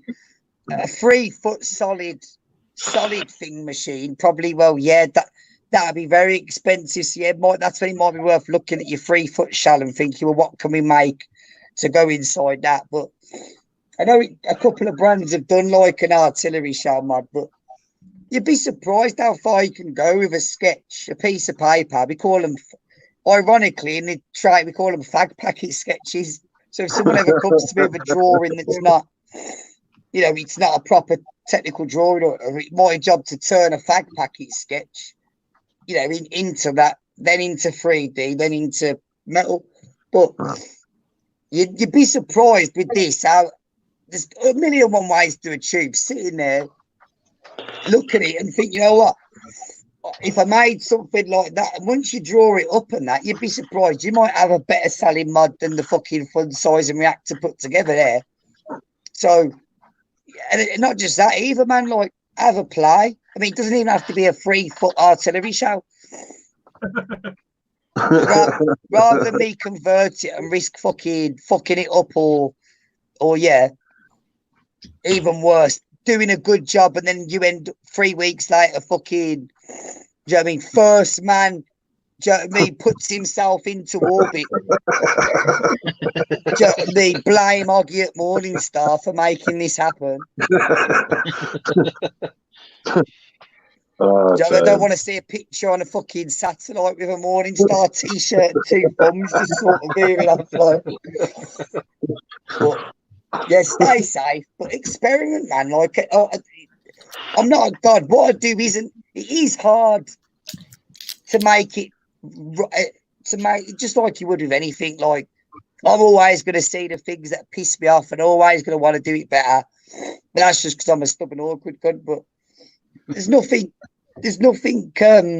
too special about what I do. You got to remember, it's still a fucking tube. It's a tube for a battery. To do something and keep it in tolerance, always thinking of aesthetics. If one of them nails was wrong, it's going to stick out like a sore ass. All of a sudden, it's scrap. Do you know what I mean? Yeah. Some mad bastard somewhere would want it over a normal one, but that's just the industry. But yeah, to get it right, you scrap a few. It's not but don't think I'm only where I am from fucking about and experimenting. So wherever you look, you might be looking at something on your shelf. I look at fucking handles on the bus when I'm on the bus, man. Like, the stop button. Anything, you know, there's a queue. People are trying to get off the fucking bus, and I'm standing there going, "Oh, I like that fucking button. I wonder if." I mean, I'm no different to anybody else. Just have a sit there and a play and think yourself what any ideas, and don't tell me in case I fucking nick them. Or come to me and I'll see about making it for you. But yeah, I think I really enjoy it when I see the community trying stuff, and yeah, I mean, I love different. The same thing with imperfections. Like Moo does sleeves, and they're not imperfections at all. You could say, some people might say to a blip, but it's just the way the resin sits. And you probably know about this, Zippy, with Paddy knows. You get these sleeves that Moo's do. He's done a couple for these, and you look at some, and fuck me, yeah, there's like a face in it. Like, do you know what I mean? The way the resin sits and the way it all swells. And yeah, like, I love shit like that. Nothing. I hate everything to be uniform. Like, nothing could be the same twice. See there, I think that was the one thing that brought me and Paddy a bit closer. I think he'd done that in a certain way. Bastards! I was supposed to pick one up Expo. I went to see Paddy and ended up getting pissed. I remember one little thing on them, and I remember I looked at it. And I remember I think it was James Burr, and one of the blokes from a suppliers. Like, oh, I wonder how he's done that piece that was.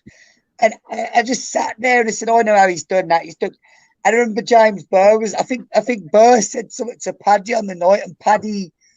I'd never spoke to him properly before, and he sent me a message saying, "Just look at my face." And he showed the top bit, and it was like, yeah. I think I knew how he'd done it. Really fucking clever.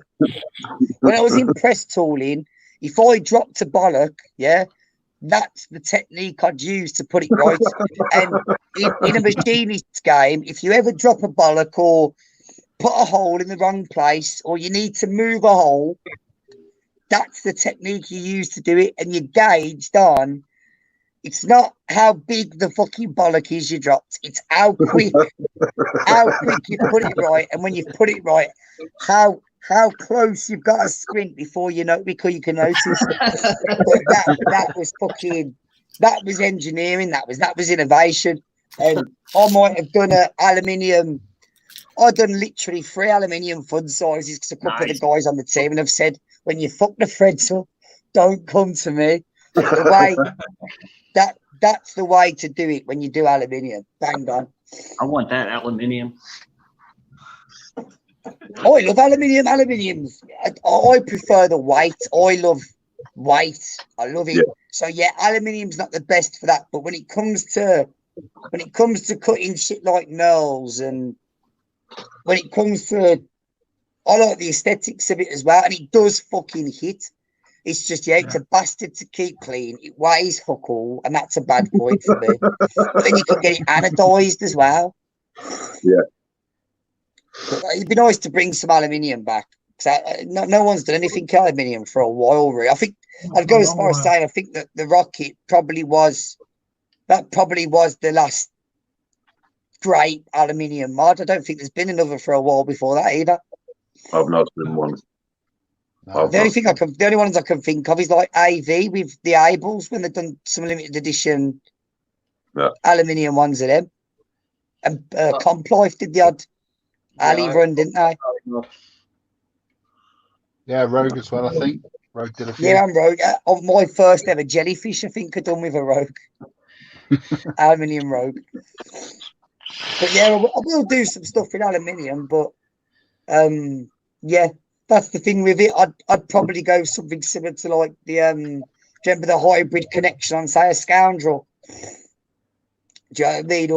Or the was it the rigs? Some of the rig V3s, was it? Or where you had that little, you got like a brass disc, haven't you? Where I can use more of a thread because servicing nightmare. The 510s, people they put it on a polish jig and fuck me threads up. Yeah. That's the big one. I mean, how long how many more of these have you got to do? You're doing this all weekend now, aren't you, boys? Yeah. So we're on 2 days. How's the day gone for you? I tell you what, I literally woke up, I'd had a nap, and the missus was like, you do realise it's like fucking 20 to 9. I'm thinking, fuck. Vinny said, be on here for 8:45. I literally sat here and I think it was 10 to.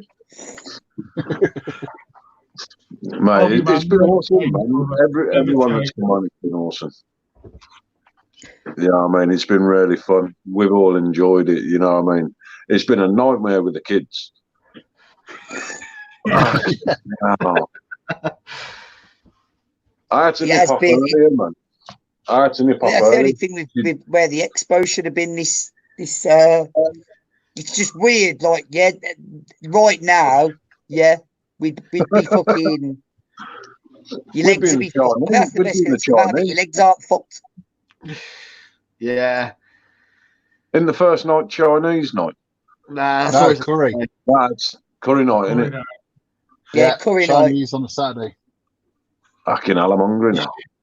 Saturday night's always a blur to me. Oh man, was it you that crashed out on the couch in the lobby? Yeah, that was me. In the gentings. Everyone else is rocking around, and there's Oggy crashed out on the sofa. Yeah, I wouldn't refuse to leave, didn't I? I wouldn't leave. That's Paddy's fault. Paddy got me back there at 2 o'clock. Paddy fucked off at like 1 o'clock in the morning. I ended up getting hammered. And then, like, literally, I had a point, and they were like, you can't wait here. It's like, all right, I'll sit here then. And then, literally, I think I shut my eyes for 2 seconds because I was knackered. And, like, they made me feel like I was a fucking terrorist threat or something. Do you know what I mean? So, yeah.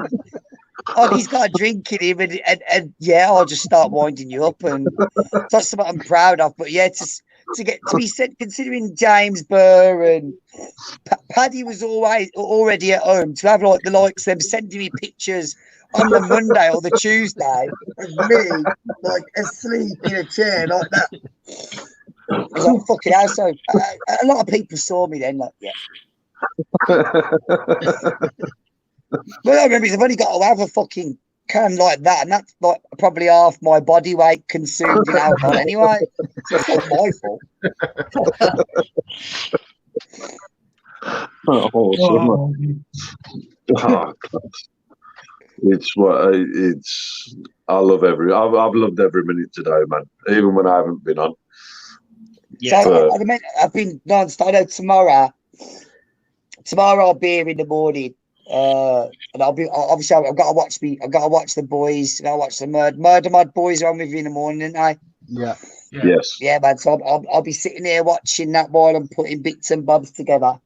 But yeah, like I'm gonna try and catch as much as it's been nice. It's been weird sitting on this because I'm shit with this sort of stuff. Like whenever I see Jay and that from Cinematics and that expose them, fuck off. Because if I'm pissed, I know you won't be able to air it anyway. So yeah, I don't think it's got too bad. But yeah, I hate stuff like this. So either don't shut the fuck up or end up choking. Okay, he was better than the interview that I first did with you, brother. That's for sure. That first interview you did with just me. Remember that one? Is that still up? I hope you've took that down now. I have took it down, don't worry. You asked me to, so I did. The one where I said, do you know what I mean, about 800 times? Yeah. Fucking hell. I don't know what was funny of that.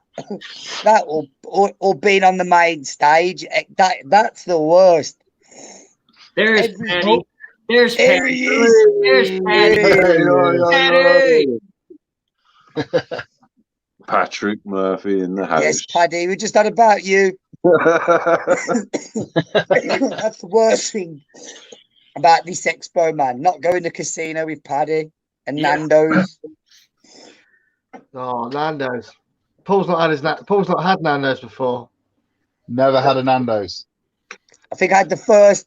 I don't had like what they had. He says that, but you should see my man in the casino. He's a right silver tongue devil. Oh, he is. Man, I love Pat. Now we got like as soon as this lockdown bollocks is done, I think they should turn around straight and say, fuck it. It's not going to be a 3-day expo. We're going to do a 5-day fucker. Whole week expo. Yeah, man. The whole week expo. That's right. Just fucking book Glastonbury. Fuck everyone, take a tent. I'm flying over for that one for sure. Have any of you seen that Lego Glastonbury? Some fuckers done it. I mean, one thing with this lockdown is, like, you've seen there's some really sad fuckers out there, or people really have got too much time around. And I swear around I've seen remote control cars on treadmill. Like, you think people can take a picture of a mech mod? I've seen pictures over this lockdown. Cunts have been getting cars on treadmills, yeah, with them spray bottles and light painters and getting their fucking Nikons out. And it looks like a real car driving in the rain. And then this one kid's done this Lego Glastonbury, all stop motion and that. And like he's got the video, his pyrotechnic shows everything, little mini fireworks. And he's used all Lego characters to make it. Not type in Lego Glastonbury. I'll have a look at that. Yeah, I've got to see that. So, man. So have you fuckers literally been sitting here for 5 hours? Yeah. Some of it's been here maybe 10 hours. 5 hours, then 3 hours on 4, and it's since 9:30 this morning. I've just been back in the boards all day, man. Guess what? Like an expo. Guess what? We've got to do it all again tomorrow and all again Sunday. Yeah, man. Yeah, my missus has just texted. It's quite pretty standard text for me. Please don't fall asleep there. Nine times out, I just get the other chair in my office and I end up fucking falling asleep. Or I've literally before I fell asleep in here with like one of them in my hand and that in my hand. I've been doing them and I've just fell asleep like that. The bastards come in the morning. I wake up and I've got all fucking permanent marker and fucking blue on me. If I had any engineering blue on me now, I'd go onto the shop floor and I'd blue every fucking machine ready for Monday. There's only like 2 of us popping in at the moment. I was going to say Nick's been in here all day. Yeah. Nick's Yeah, up, he's right? always been.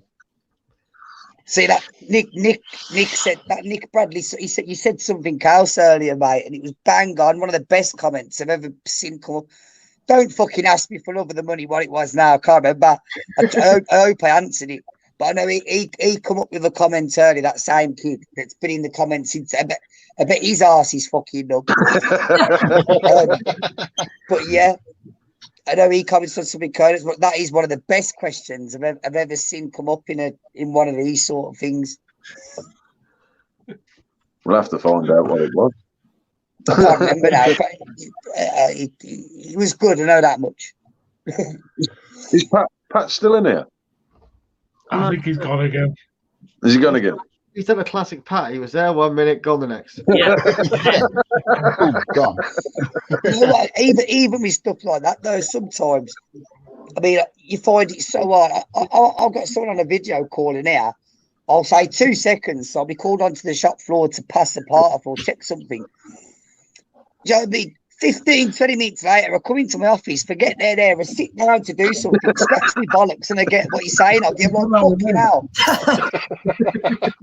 Here he is. Yerp. Hey. Ah, sweet. Pat, you still on for Sunday? Yeah, right on you. See, we've just got Pat down as half a million mods, but we're going to have to talk about his new company as well, aren't we? Yeah, man. Pastel Yeah. Cartel. Yeah, man, I need to see Paddy again. We need to fucking get lost up Broad Street.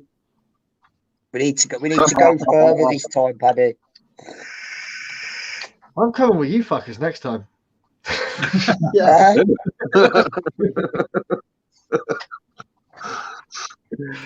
That's even fucking make it next time. You look like a weak hangover, don't you?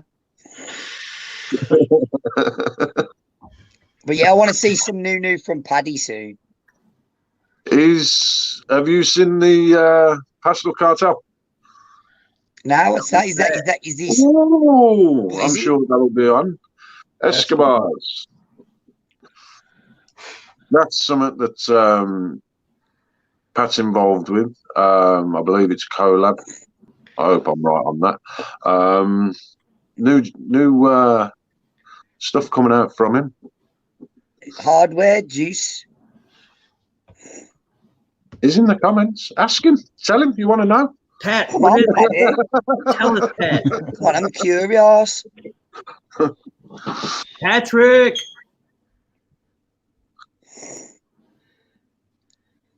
I'll have to see if I can access the.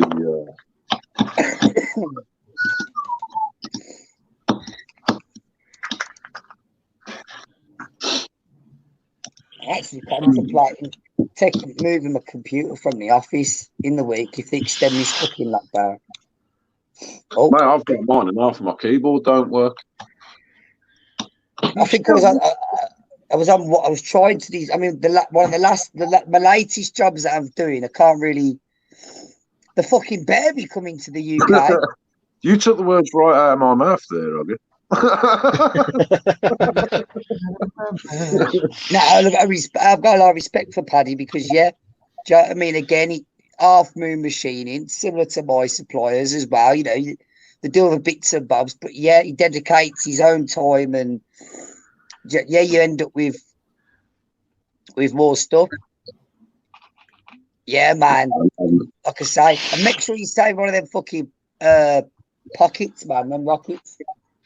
Paddy's actually got one of It is like the #1 stainless steel OG hustle. And it was one of the first ones that didn't need I put an O-ring on, didn't I? Some people liked it, some people didn't. And Paddy's got one of the only OG hustles that I made the sleeve long enough so it didn't need an O-ring.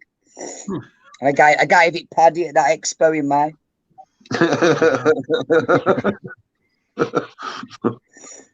He was one of the first people I met at that. We just released the reactor, and Paddy's one of the first people that made that expo special, man. He was one of them first. Man, Yeah, Patrick, we just had a fucking. I actually felt like a manufacturer. I've had some good conversations with Paddy as well. Like I'm hoping more come in the future. It'd be wicked to do a collab down the line, you know, hands across America, all that shit.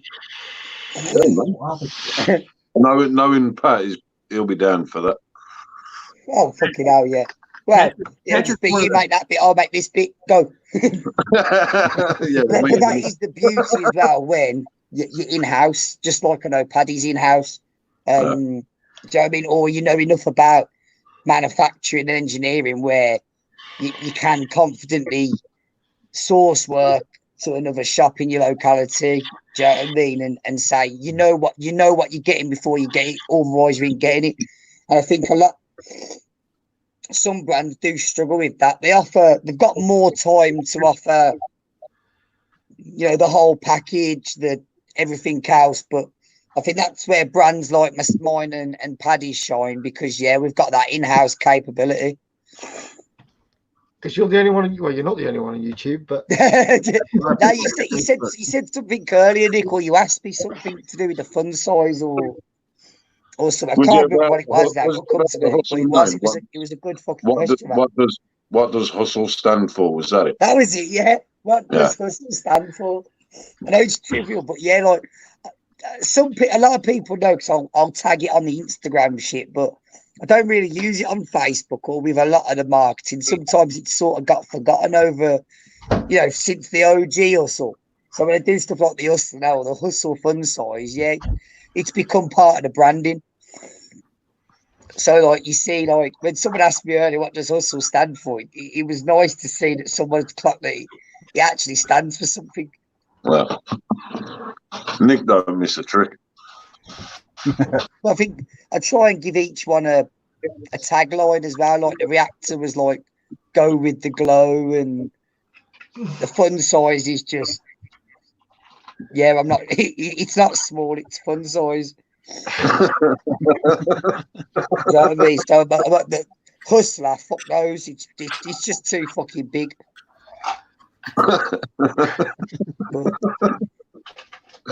No, man. I do things differently. I think every brand's got to do things their own way. Our shit goes. Sometimes it goes in my favour, sometimes it don't. But as long as everybody's happy and it's all for the community in the day, it's like what you're doing. It's like what you're doing now, boys. Do you know what I mean? Everybody's sort of ended up getting an expo out of it. It's been nice. I mean, I probably should have made most of the time out of I've done this and I've made this and this is coming out. But if you know Morningstar, you know where to find me. You know where our shit is. Like it's been better. I've enjoyed it more chatting shit with you guys. To be fair, than showing shit up.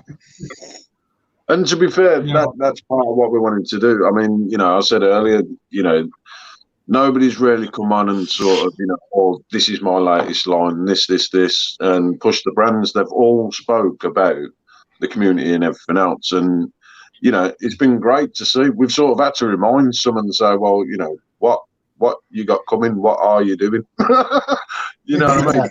It's been great. Everybody's just... In one way, that's how it should be. I mean, this sort of stuff anyway, you shouldn't have to. I mean, I don't really pay for advertising, or I'd rather spend that money, put that money back into development in the first. But if I've got a grand spare, and I've got no problem with my product and it's selling, I don't need to pay for advertising. I'd rather either put that grand into developing something else, or put it back into the same product and give it an accessory or give it something better. But yeah, I probably should focus on marketing sometimes. And sometimes the Instagram suffers, but I like to think that people can come to me direct or like it's a bit rough around the edges, Morning Star, but yeah, but we're still fresh. I'm a one-man band. I've got good backing with my suppliers, but everything else, it takes time. But stuff like this, I think the future for the UK and the USA, the US, you've hit a bump in the road with the shit you've got going on with the flavour bans and that. But I think it's going to be a huge cull, if anything, to get rid of a lot of the shit. There's too much shit in the industry. It's been saturated as well. But I think when we come out of this the other end, you'll still have quality. You'll have. I think we'll benefit more from it. I think, as you said, there'll be a lot more. There will be a lot more quality, and I think the one thing it's doing is it's showing the prices coming down, and it's become more affordable for everybody to get hold of product and stuff like that. You know what I mean? So there's that side of it too. That's what I'm saying. You haven't got. I mean, I do Morning Star full time. I don't charge the moon on a stick for any of this stuff. I mean, compared to like stuff that's manufactured in China, I think Morning Star's quite competitive. But yeah, like most people that know me, do you know what I mean? I pay rent. I haven't even got a mortgage. I ride the 125 motorcycle from 1984. Do you know what I mean? I'm not greedy. He's baby steps. I mean, it'd be nice to say in 2-3 years' time, yeah, I might have flooded the market with this or that, or come up with something. And yeah, it'd be nice to say, but at this stage, I'm proud to be able to say that I engineer for myself. Do you know what I mean? I'm a time-served apprentice. It took a long while to get here, and I still haven't finished yet. And yeah, without being greedy, being able to compete with, like I say, other brands that have been about a lot longer, we have a bit more diverse product range as well. I can sort of pretty much jump in the ring with them and earn a living. Like I say, Morning Star is my full time. It's not so much a hobby anymore. So it's still it's tight. Do you know what I mean? And it's not as lucrative as everybody thinks it is when you're doing it at the level I'm doing it at, because yeah, it's more on the product than the profit, if you know what I mean. But long run, down the line, I'm hoping that yeah, it evolves to a level where I can train people or send them in the right direction for manufacturing, or yeah, I'm machining other stuff, other bits of hardware, whether it's for performance motorsport, fucking fishing, fucking anything that seems to have a cult following. Do you know what I mean? If I can slap that fucking star with the face you want to fucking hit. Do you know what I mean? Right, yeah, it is. A lot of people thought I'd fail when I set out, or what would you do if you fail? And it has been fucking hard, man. There's been times in Morning Star I've been living in a fucking hostel. Do you know what I mean? Split up with my partner. But everybody thought I was going to fail. I was a dickhead for doing it, and I'm still. It's not like I'm reaping benefits now, but it's steady. It's self-sustaining on a small scale where I can keep doing it for people. And yeah. Like I feel like we've gone through some of the darkest days.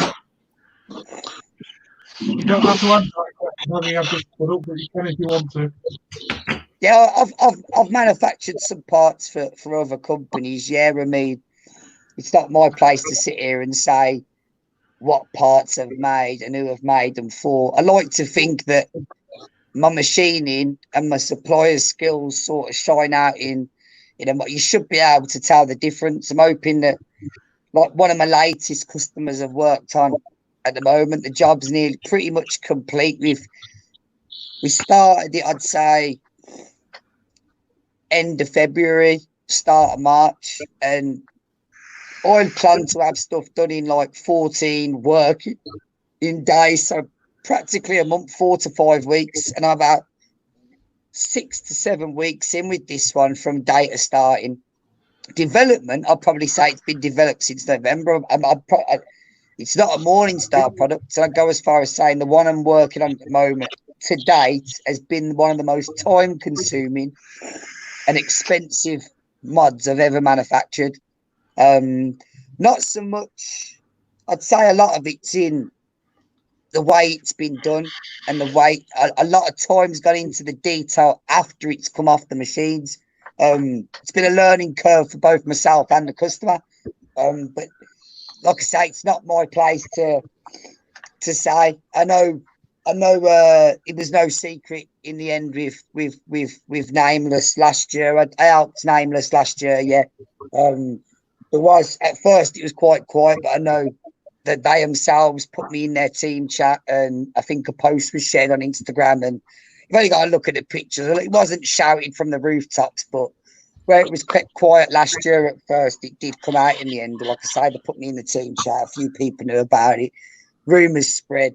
And I can't show you my cabinet because I'd probably have to kill you if you've seen some of the stuff in there.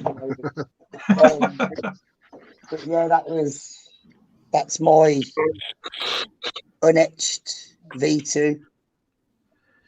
I suppose. Yeah, it was an enjoyable project, especially giving the boys constant contact as well.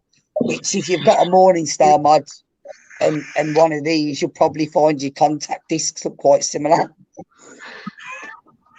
But yeah, I've manufactured a few guys different bits and bobs now, and like I say, it's nice. It's just as rewarding seeing them when they get their bits, and yeah, I mean, certain brand have won awards or they've. Do you know what I mean? It's nice to see all that happen after, especially when you see some of the custom when it goes off to be coated, and or you know, you see it's like at the Misfits. There's a competition going on now, and it's like. You know, it's nice looking at. There's people with Morningstar hardware. Some of the Nameless guys have jumped in the comp. Do you know what I mean? And you know, to see the guys in the V2s, it's like fucking hell. Like, yeah, they've come off the same machine. So yeah, you'll find some brands I work with will shout it from the rooftops. Some brands I work with, yeah, I mean, want it kept quiet. And that's down to them really. But I like to think that a lot of people can look at something and think, "Oh, he's made that." I know I've had a few people come to me, and before Vinny was fucking one of them, and he weren't getting it out of me because at the time, yeah, it was nah. Do you know what I mean? Obviously, once I was put into a team chat and a video was shared on Instagram and a post was put up, it was no secret. But yeah, still not shouted from the rooftops. But yeah, I done the V2s. It was an enjoyable project as well. And since then, obviously, I've done murder mods. Now, them guys fucking did shout it from the rooftops. I had to start telling them, shut the fuck up.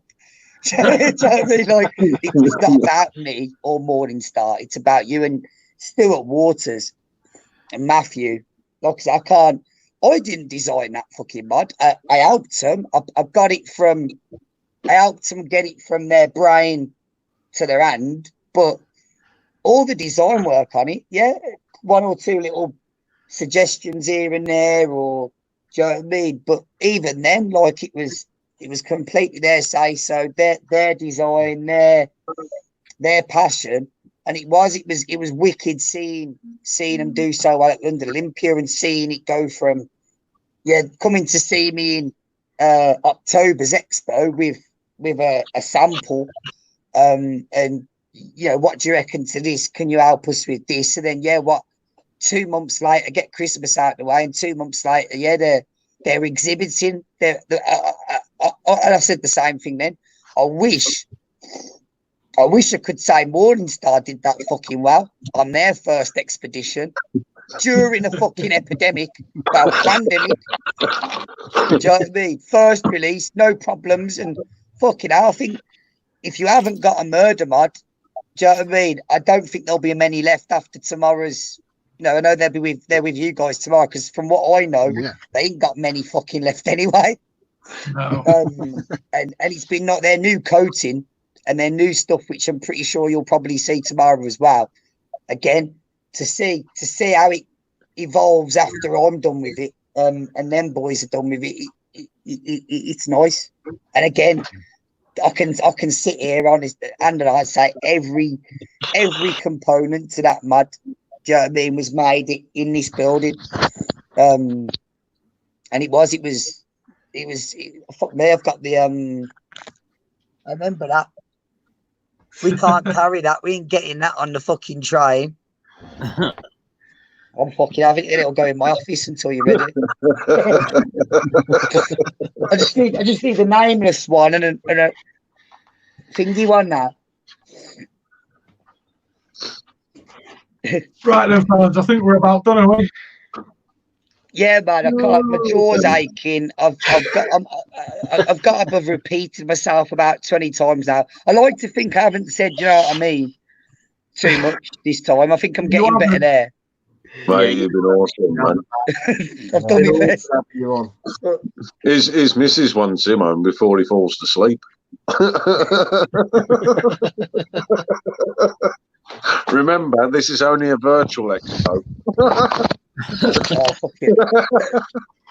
See, fucking, I've already had the missus text me, don't get fall asleep there. I've just got to remind myself now, virtual expo, otherwise I'll be fucking jumping on my bike and heading into fucking town, man, looking for the nearest fucking, don't even drink, I'm teetotal since this lockdown. Man. Oggy, don't change, brother, ever. Yeah. It was a pleasure. Nah, man. never. Anybody that knows me will know that's fucking impossible. I'd love to be able to say I will, because it'd be nice to be able to fucking not be the only one talking sometimes and let other people get a word in edgeways. Yeah, ADHD's a cruel mistress. I don't think I'll ever change there, so you got nothing to worry about. It's been awesome having you on, man. You've made our job very absolutely fantastic having you on. But yeah, I think it's safe to say I best fuck off because I'm back in. I'll be here in the morning, and I've got to get some parts on the one machine done so I can finish putting my bits together. I've also got to get another parcel out, and I do want to catch as much of this show tomorrow as well, especially with the Murder Mod boys on. So I'll sort you boys out in America. I've got some bits and bobs, so yeah, we'll sort something out. I know you like power, so it'll have to be a fun time. But yeah, we'll have to sort something out with the getting across the pond. Especially you've been waiting ages, Rabbit, ain't ya? Yes. I sent you a message too, man. So we'll hook up, and I'm gonna get something from you here real soon. And honestly, man, it was awesome to hang out with you, man. I love you, bro, and I hope we get to do it again soon. Yeah, man. I'll hit you a message. I try and keep up with the messages on Instagram and stuff, but it's so hard to keep up with. Sometimes, by the time I look at it, everything's been pushed down as well. Sometimes I message someone, take me a month to message someone back, and it's not because I try not to be an ignorant cunt. It's just there ain't enough hours in the day, and then sometimes, like I say, I got a demanding home life as well. Like I say, my youngest is severely autistic, and it's a war zone when I get home. So the work never stops. To be fair for me. No, fair play. Just thank you for your time, man.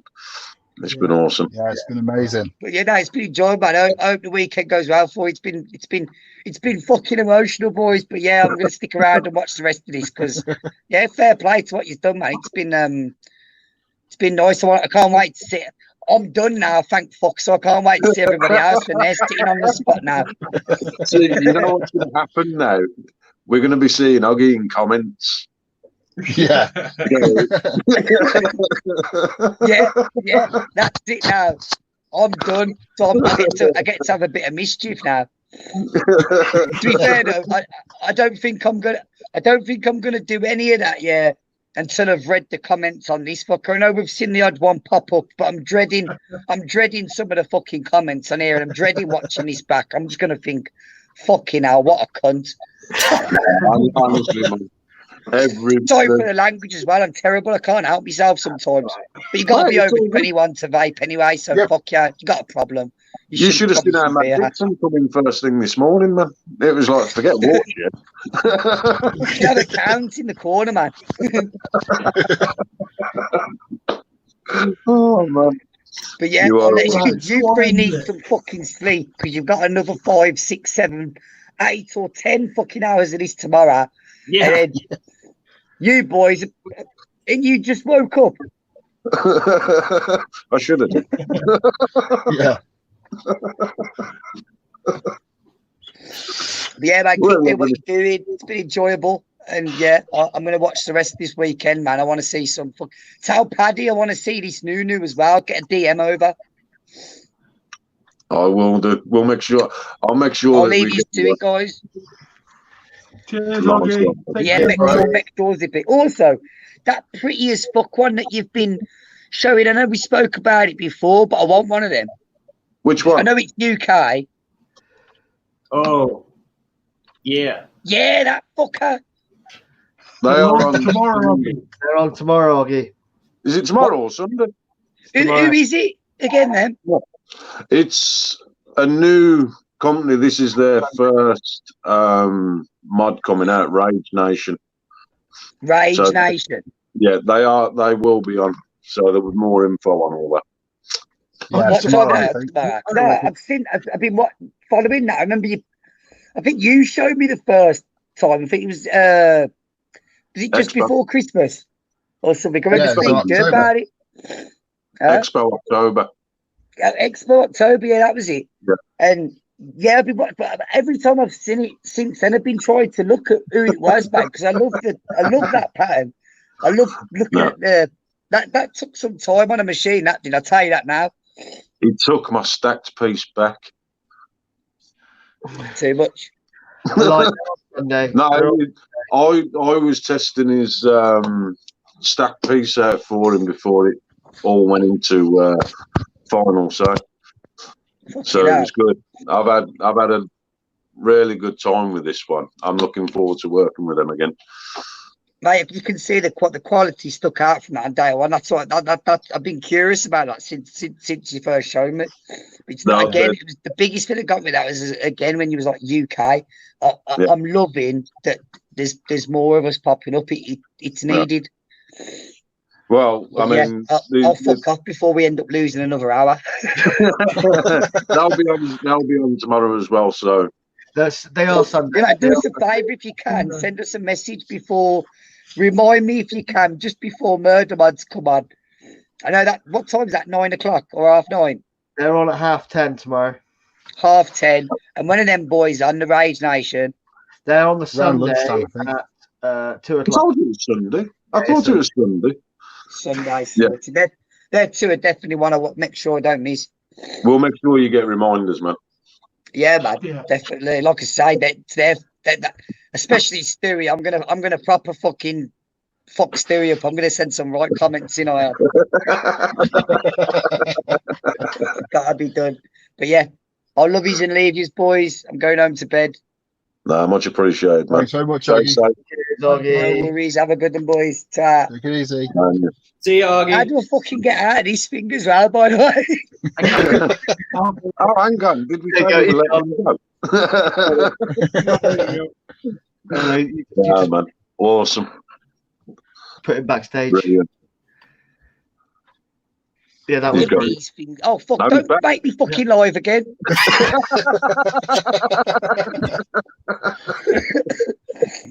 But yeah, so I'll press that little red fucking cross and put you all out of your misery now. But yeah, I'll catch you later out. I'll be following all weekend. Big love. Fucking keep it going, man. Love you, Oggy. Cheers. Love you too. See you, buddy. See ya. That was a great end to the Friday night. Solid dude. Yeah, man.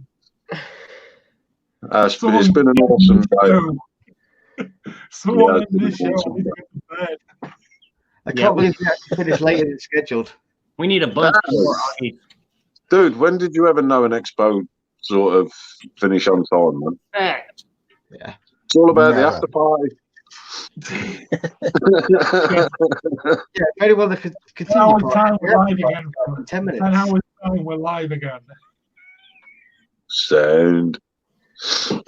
But no, I mean, in all seriousness, I mean, I just want to say thank you to everybody for today. You know, those that have come on the show. You know, the leaguers, the people that give us follows. You know, the people who give us shares, everything. You know, this is all. This is all for everyone else. You know, we're doing it because we enjoy it. We want to spread the love about, get people out there.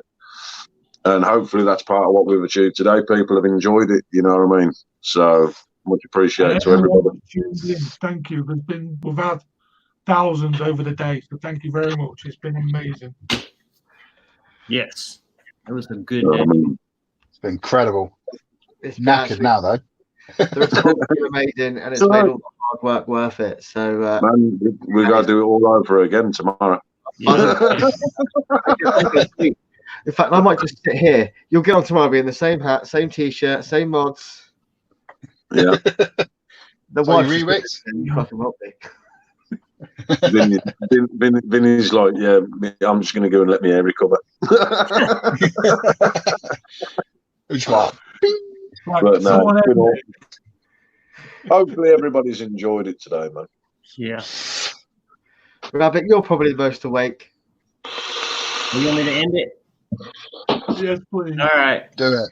Love all you guys. We had a great day. I appreciate all the amazing guests. And guess what? 2 more days, a lot more to come. Stay tuned and have a great freaking night. Woo-hoo.